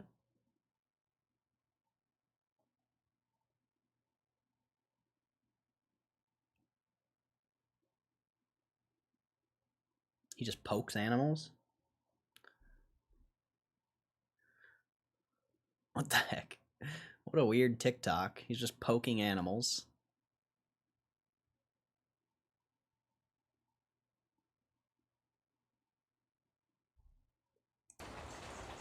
Boop. Boop. Boop. Boop. Boop. Boop. Boop. Boop. Boop. Where's the tiger, bruh? Boop. Boop. Boop. Boop. Boop. Boop. Boop. It's the eye of the tiger. Boop. Boop. Boop. Boop. Boop. Boop. Boop. Boop. Boop. Boop. Boop. Bro, where's the Boop. tiger? Boop. I swear, if I just got clickbaited. Boop. Boop. Boop. Boop. Boop. Boop. Boop. Boop. Boop. Boop. Boop. Boop. Boop. Boop. God, anything can go viral on TikTok, huh? Boop. Boop. Boop. Boop. Boop. Boop. Where's the... Boop. Bro, I got clickbaited. There's no tiger. Boop. Boop. I literally got clickbaited. Screw this guy. Oh, I was watching the wrong video. Oh my fucking gosh. Bro, that's terrifying. Bro. It's a fucking tiger, guys. Bro, that would It's a be fucking so fucked, dude. Oh my fucking god. Okay. We're going slowly back, guys. We're going slowly fucking back. That's sketch. Okay, we're going back, guys. Don't worry. Don't worry. I told you guys, it will be the best clip in my whole fucking life. I'm fucking shaking right now. I have to go backwards the whole way now. And I lost. Fuck that.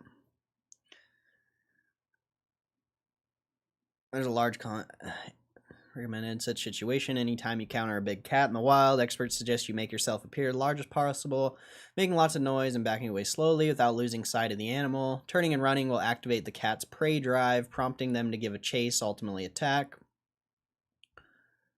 Yeah, that's scary, bro. That's actually terrifying. Hey, peace out, Ruben. Appreciate you supporting the stream, bro. God bless you. I'll see you tomorrow, my friend. God bless.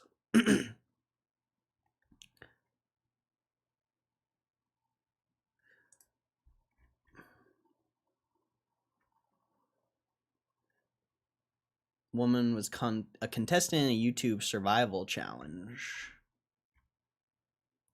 36-year-old woman competing in a YouTube outdoor survival contest was rescued after being lost for 18 hours. Wow. Oh, excuse me. Let's see. What did I miss in this chat? It's been gone too long. Bruno. What's up? I'm Bruno.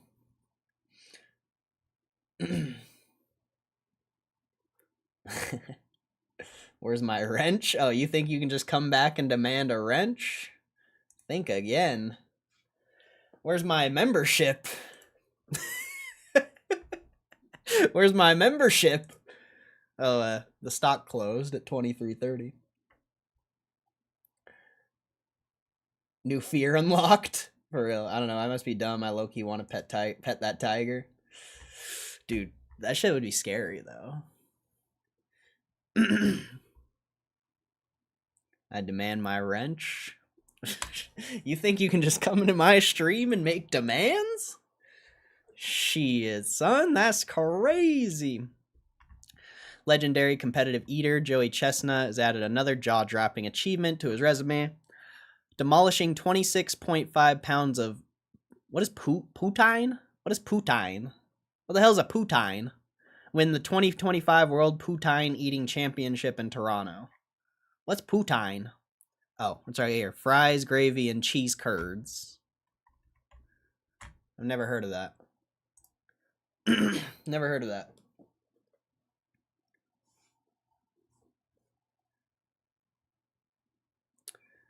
Are there mods? Nah, no mods. I don't have mods anymore. All the mods got clapped. Because I want to ban people. I want the privilege of banning people. No mods, it's a dictatorship. You don't like it, you can get out.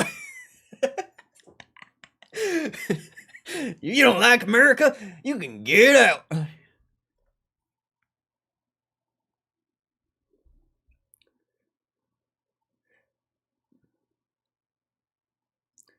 Power button emoji. Yeah, 6-month sub. 6-month sub.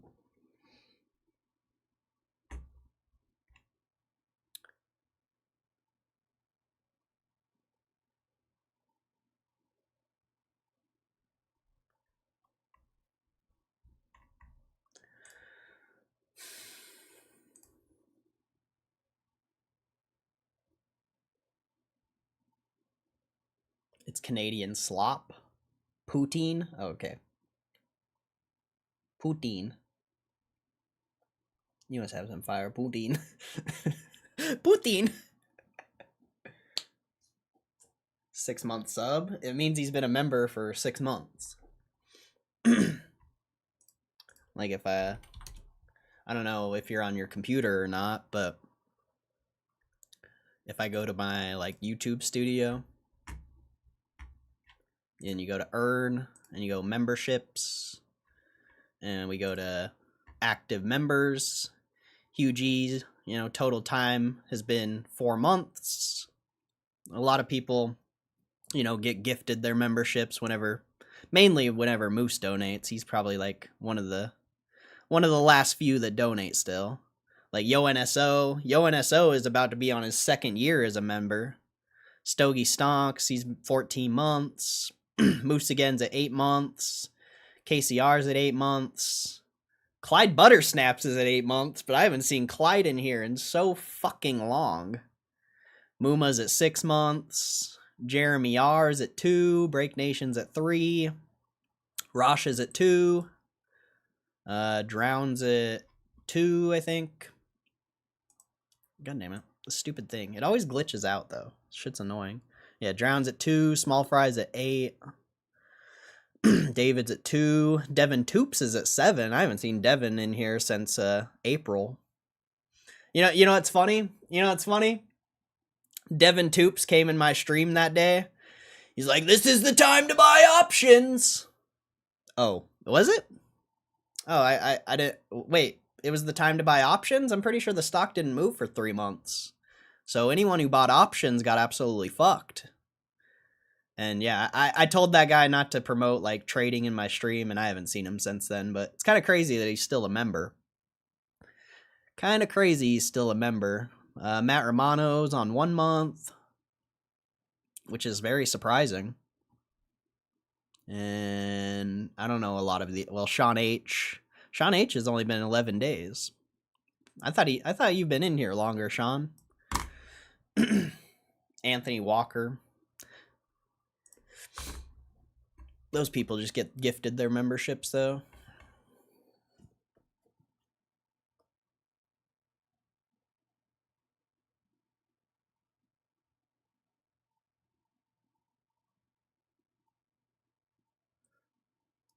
Very scared to try the Canuck slop. Canuck. Your poutine is so good. Oh, me so hot. Oh, you have nice poutine. You got very nice poutine. Oh, yes. You want more? That voice hurts. Ads are annoying. We'll get an ad blocker. You don't have Origin? Get an ad blocker, bruh.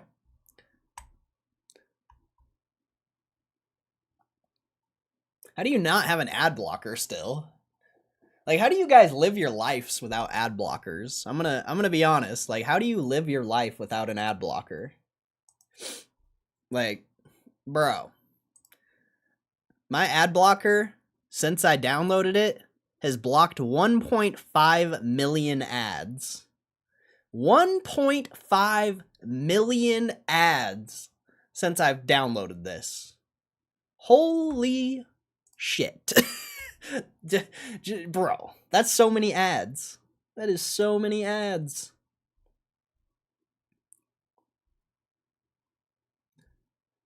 As all the history gone. Yeah, it sucks, man. Crown thing, this is gay. 5 years and no acknowledgement. I mean, everyone in the chat knows who you are, so.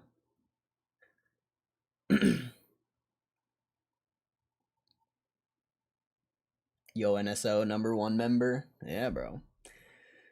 Yes, sir. He even when I stopped streaming for like a year or two, he still just stayed subbed. He didn't care. That's a true follower right there. And I even still see him in the chat every now and then.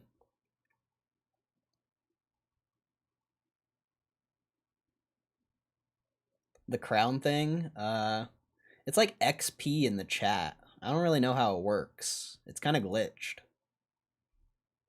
Cause I think Muma's like barely talked in the chat today, so I don't know how he would be first.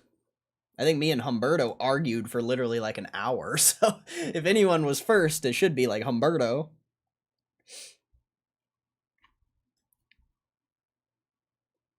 Always on mobile. Fine. I shouldn't.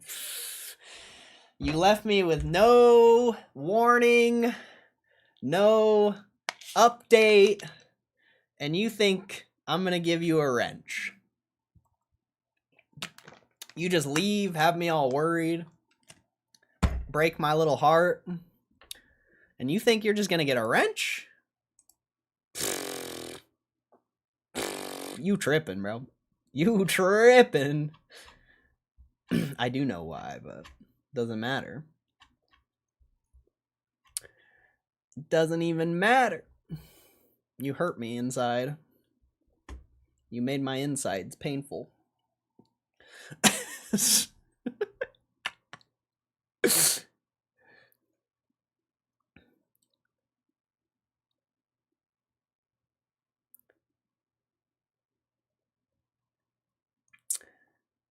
Last time she downloaded something, she got hacked. Rip.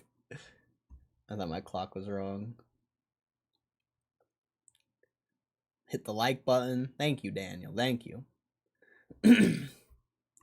I'm late. Oh, what's up, son of Harold? Late as shit. How we feeling about tomorrow? Beat? Oh, yeah, 100% beat, but what's the stock price gonna do? That's up for debate. Doesn't matter. I mean, just look at last time. It doesn't matter if they post good numbers. Doesn't necessarily mean the stock is gonna go up.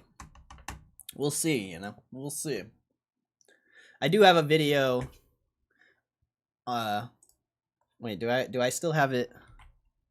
Oh yeah. If you go to that channel, I made a clip channel. So if you go to that link I posted in the chat, there is going to be I'm going to have an earnings prediction on that channel tomorrow.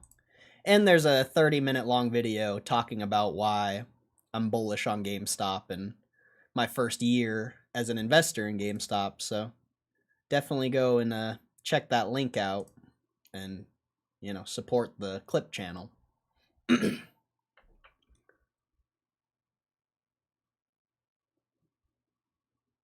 I think it's fair. She was the best mod. She would never ban anyone. Literally. She never banned anyone. Unless I told her to.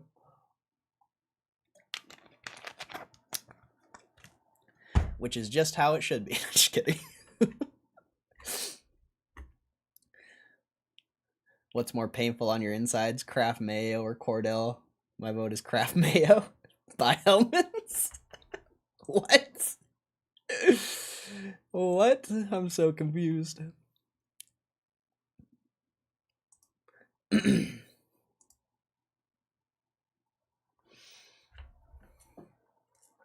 shit's funny.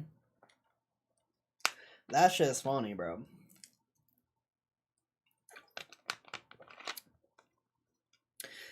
I'm curious, what are your guys' predictions for tomorrow? Does anybody have one? Does anyone, like, even care, honestly? Like, does anyone, like, even care? I'm curious. What do you guys think about tomorrow? Do you think down?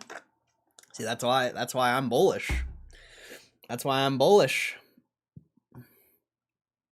Because even people who are GameStop investors think it's going to go down. That makes me bullish, bro. What makes tomorrow special? I don't know.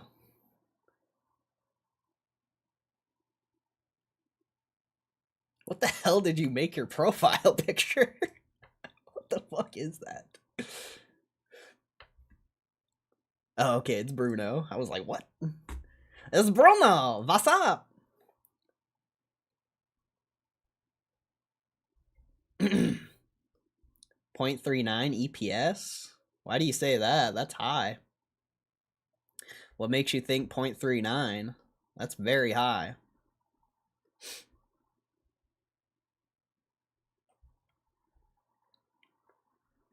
Been through a lot these days, up or down, I'm not selling. Amen. Amen. Everyone's saying down now. Yeah, bro. I mean, a lot of people. Listen, this is bullshit. It's bullshit that you left. Didn't even tell me. I mean, you did tell me, but didn't even hit me up. How long have you been gone? Like 2, 3, 4 months? How long has it been? Not even a courtesy call? Not even a welfare check?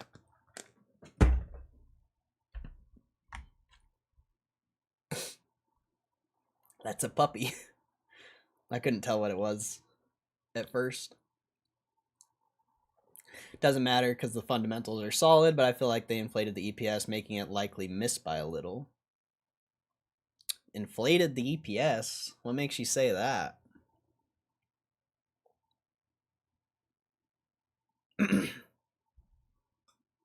What do you mean by that? I don't get what you mean by that.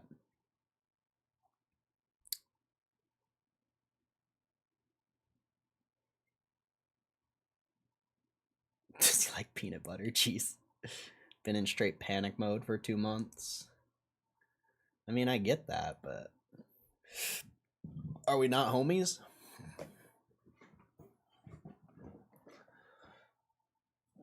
I guess not. I guess not. I thought we were friends. I thought we were friends.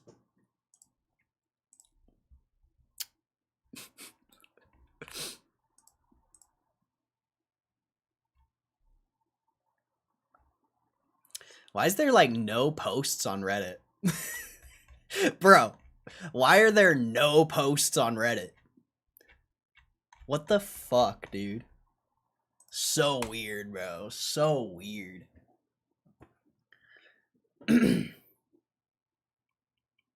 You purge me every year? That's fair. But it's only because you hurt my feelings.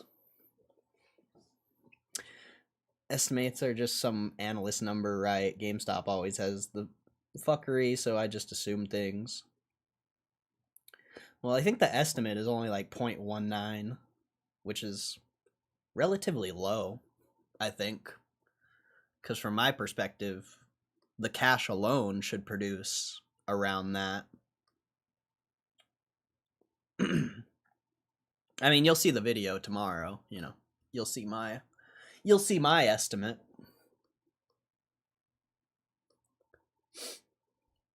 Interest on the 9 bill, the money from Canada and France division selling the Switch 2 launch. Pokemon cards launched this quarter, I say 0.39 EPS. I don't think the sell of Canada and France goes on the net income though. I'm not sure about that. But yeah, I someone brought the Switch 2 launch in here earlier and I completely forgot about that, so potentially revenues will be up this quarter by a little bit just because of the Switch 2. But yeah, I don't think the sell of assets goes on net income. I'm not sure. I really don't know. Like if you think the sell of Canada goes on the balance sheet or goes on net income, it's going to be like 0.67. 100 like straight up. It's going to be like 0.6.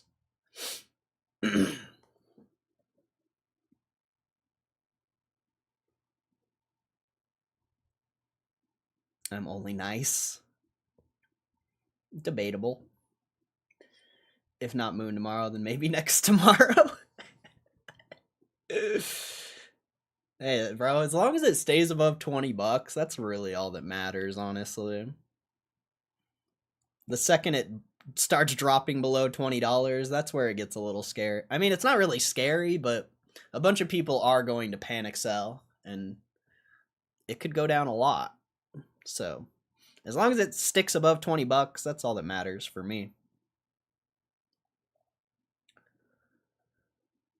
Maybe not on stream. If it's like a link, you can't post links.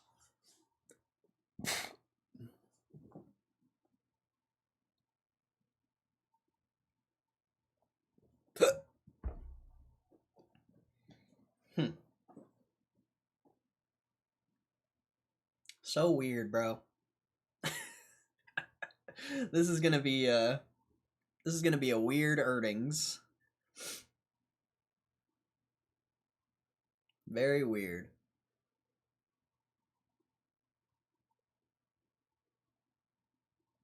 I wonder if they'll announce early. Nah, definitely not. I don't think. Unless the stock squeezes, which probably not happening.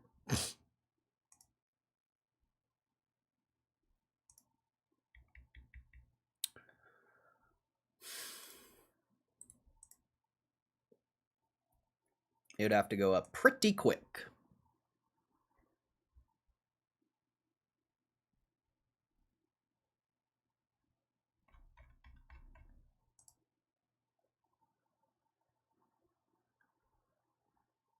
And Twitter is dead.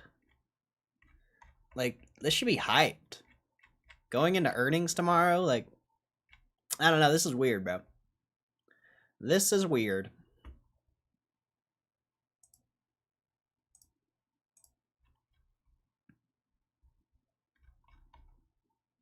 So weird.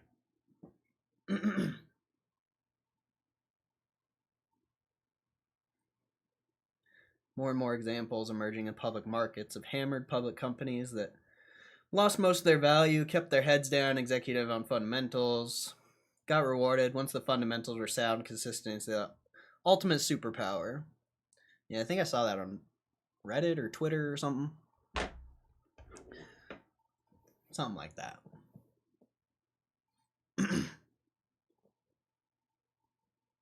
Big Whale Larry. Big Whale Larry gonna come and push this stock up, bro. Larry's gonna put this thing in a chokehold if it doesn't start going up. See, the stock's not gonna go down because it's scared that Larry's gonna buy more, bro. You know, everyone thinks GameStop's gonna go below $20, but the stock's scared of Larry, bro. The stock's scared of Larry.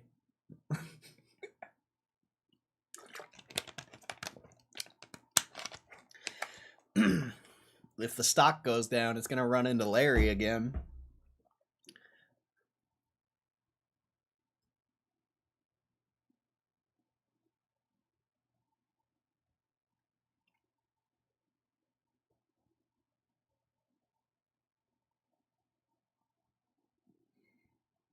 The ultimate superpower is the ability to heal. GameStop hits 24 before it hits 30. What a great prediction. Thank you. Thank you for that professional analysis, Mr. Beaker. I appreciate it. That is some top tier analysis. I like that. Top tier analysis. Top tier. Oh, that's great. That's great. You gotta love that shit.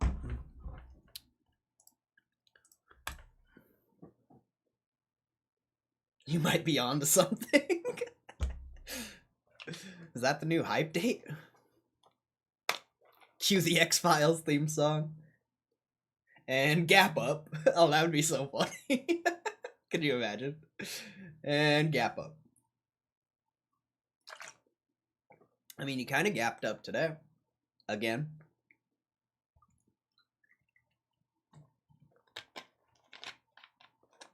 You kind of gapped up today. Oh, I drank a lot of waters today.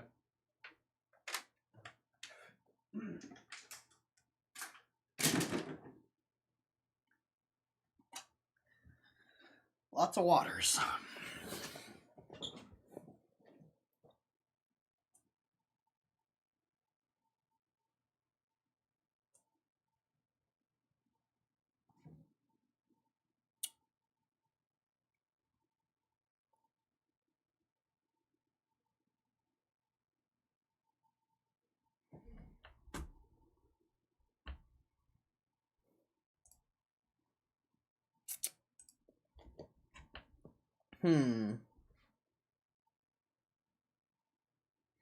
What do we do now? Usually I leave.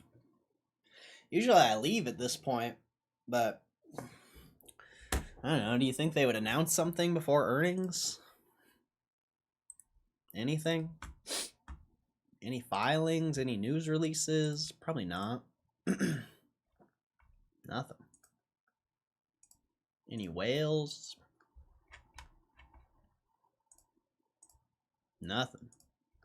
Whole lot of nothing.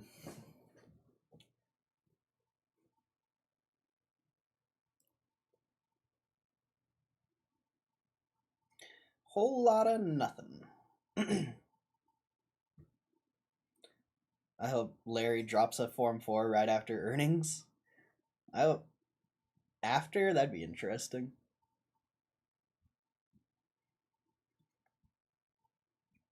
I still think back to that time where the stock flatlined for like 40 minutes. We can always click the copyright symbol on GameStop website. That's always fun.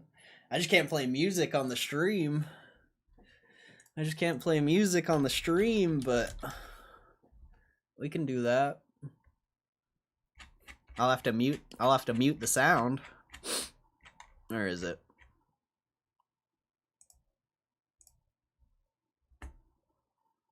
I don't think it's there anymore. Oh, it is. Ah!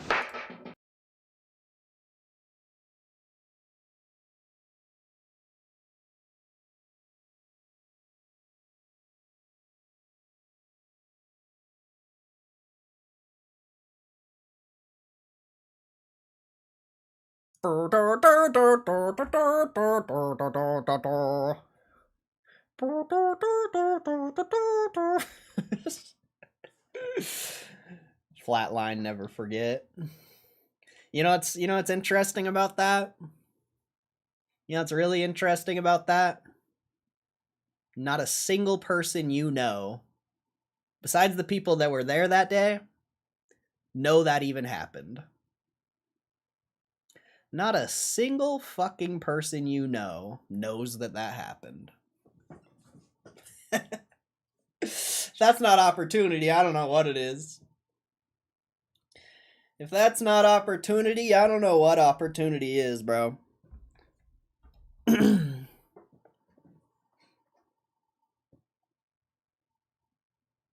The timing of your buy. Yeah, that buy was trash, though. Buying those options was a terrible idea.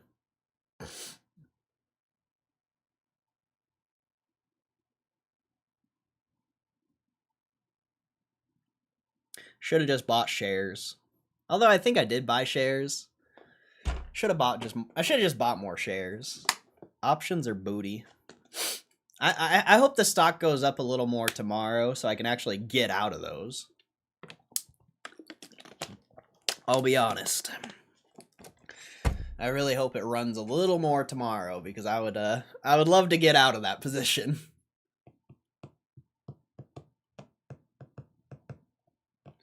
I remember it was like as yesterday. Click, boom, and boom. There goes the dynamite. If only we would have bought shares, though.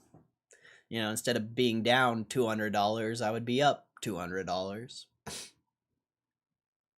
That's I mean, that should it for anyone who was there that day. That should be a perfect example of why you don't buy options. I don't think there's a better example than that.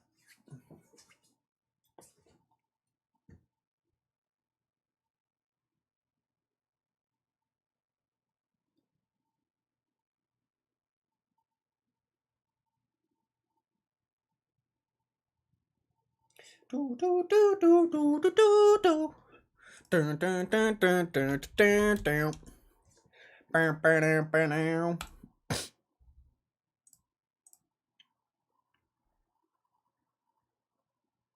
This kid says, "Got my invite and I'm in Europe." Well, that's cool if that's true.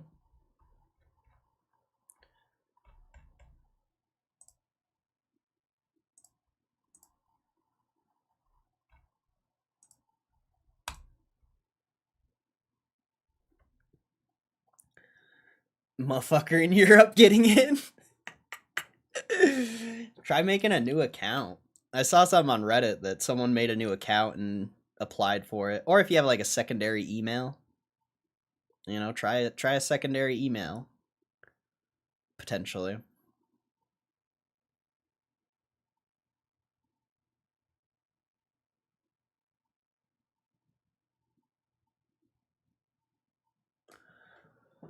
Oh, Lord. We got a lot of people in the stream today, man. I mean, it's probably mostly because of GameStop earnings, but this is one of the bigger streams we've had as far as like people actually sticking around. So thank you guys for being here. Thank you for supporting the stream. I appreciate it. Tried that a long time ago. Ah, rip. Rip.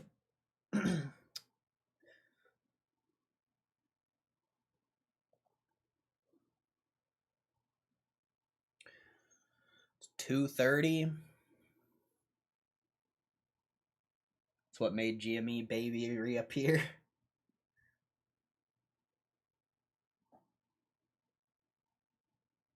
Yeah, why did you even come back? Like what? Why did you come back today? Out of like all this time.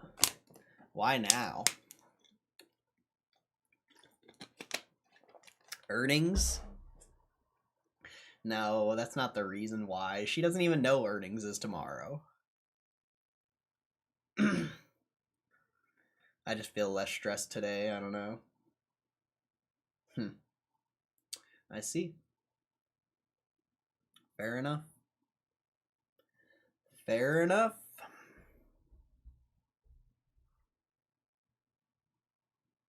Do I have a position on GME? Nah, I don't. What's GME? Never heard of it. She needed your reading of the balance sheet. Does anyone know what GME is in here? What's GME? Has anyone heard of that before?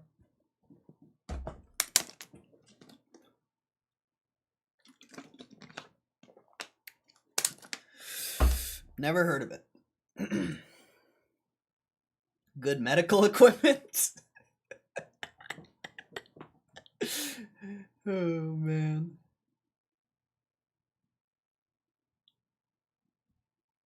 Good medical equipment, he says.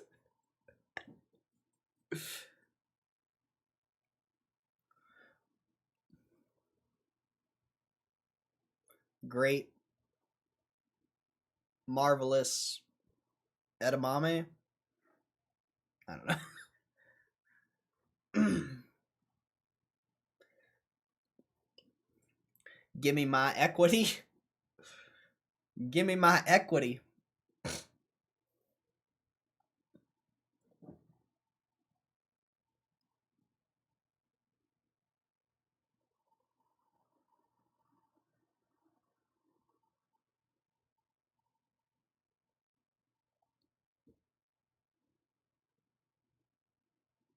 Great merchandise and electronics.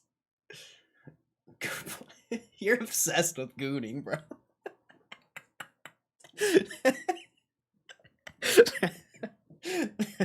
Get money eventually. I like that one the most.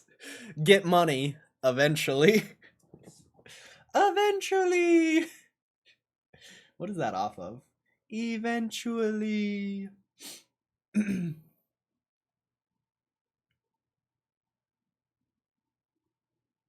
I got money, and you know it.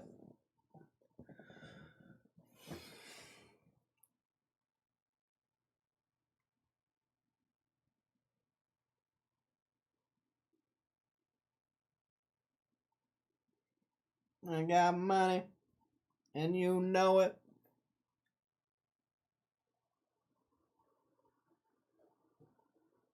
I'm out, though. Well, hopefully we see you tomorrow. I don't know. Obviously you don't want to talk to me, so I'm not even gonna tell you to hit me up if you want, but I'm glad to see you. I'm glad you're doing okay. God bless you, bro. Hopefully we talk soon.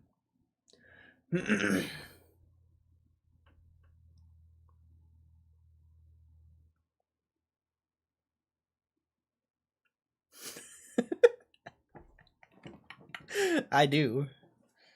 I have every right.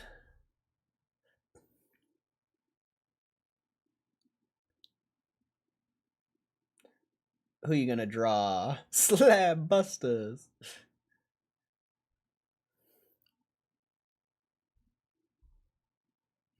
Yeah, Bruno's in doggy heaven with his boys, with the homies. What's up, MOT?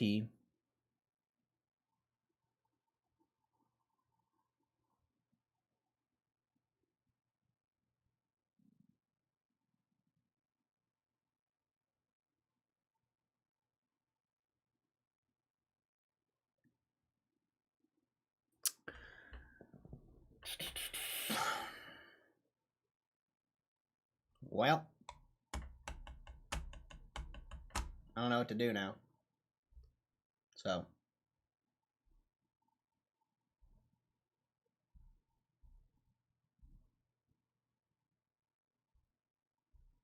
later.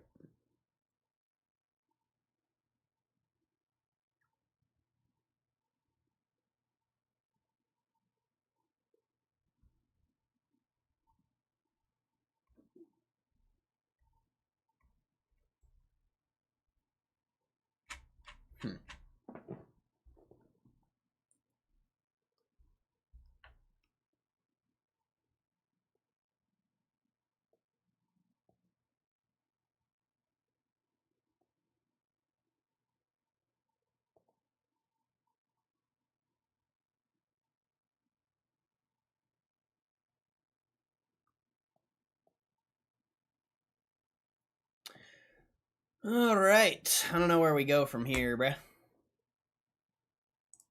I think it's time to go.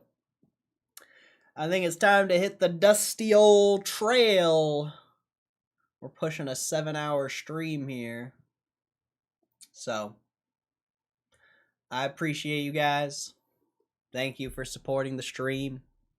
God bless ya. Tomorrow should be I don't know what tomorrow's gonna bring, you know? I don't know what tomorrow's gonna bring, but it should be interesting. So either way, I hope you guys have a good rest of your night / day, wherever you are located. And gonna bring the Bible. Nah, no Bible tomorrow. We're just gonna let them live in their ignorance, bro. We're just gonna let them live in their ignorance, and it's fine, bro. It's fine. It's all good. But either way, God bless you guys, and I'll see you guys tomorrow. Peace!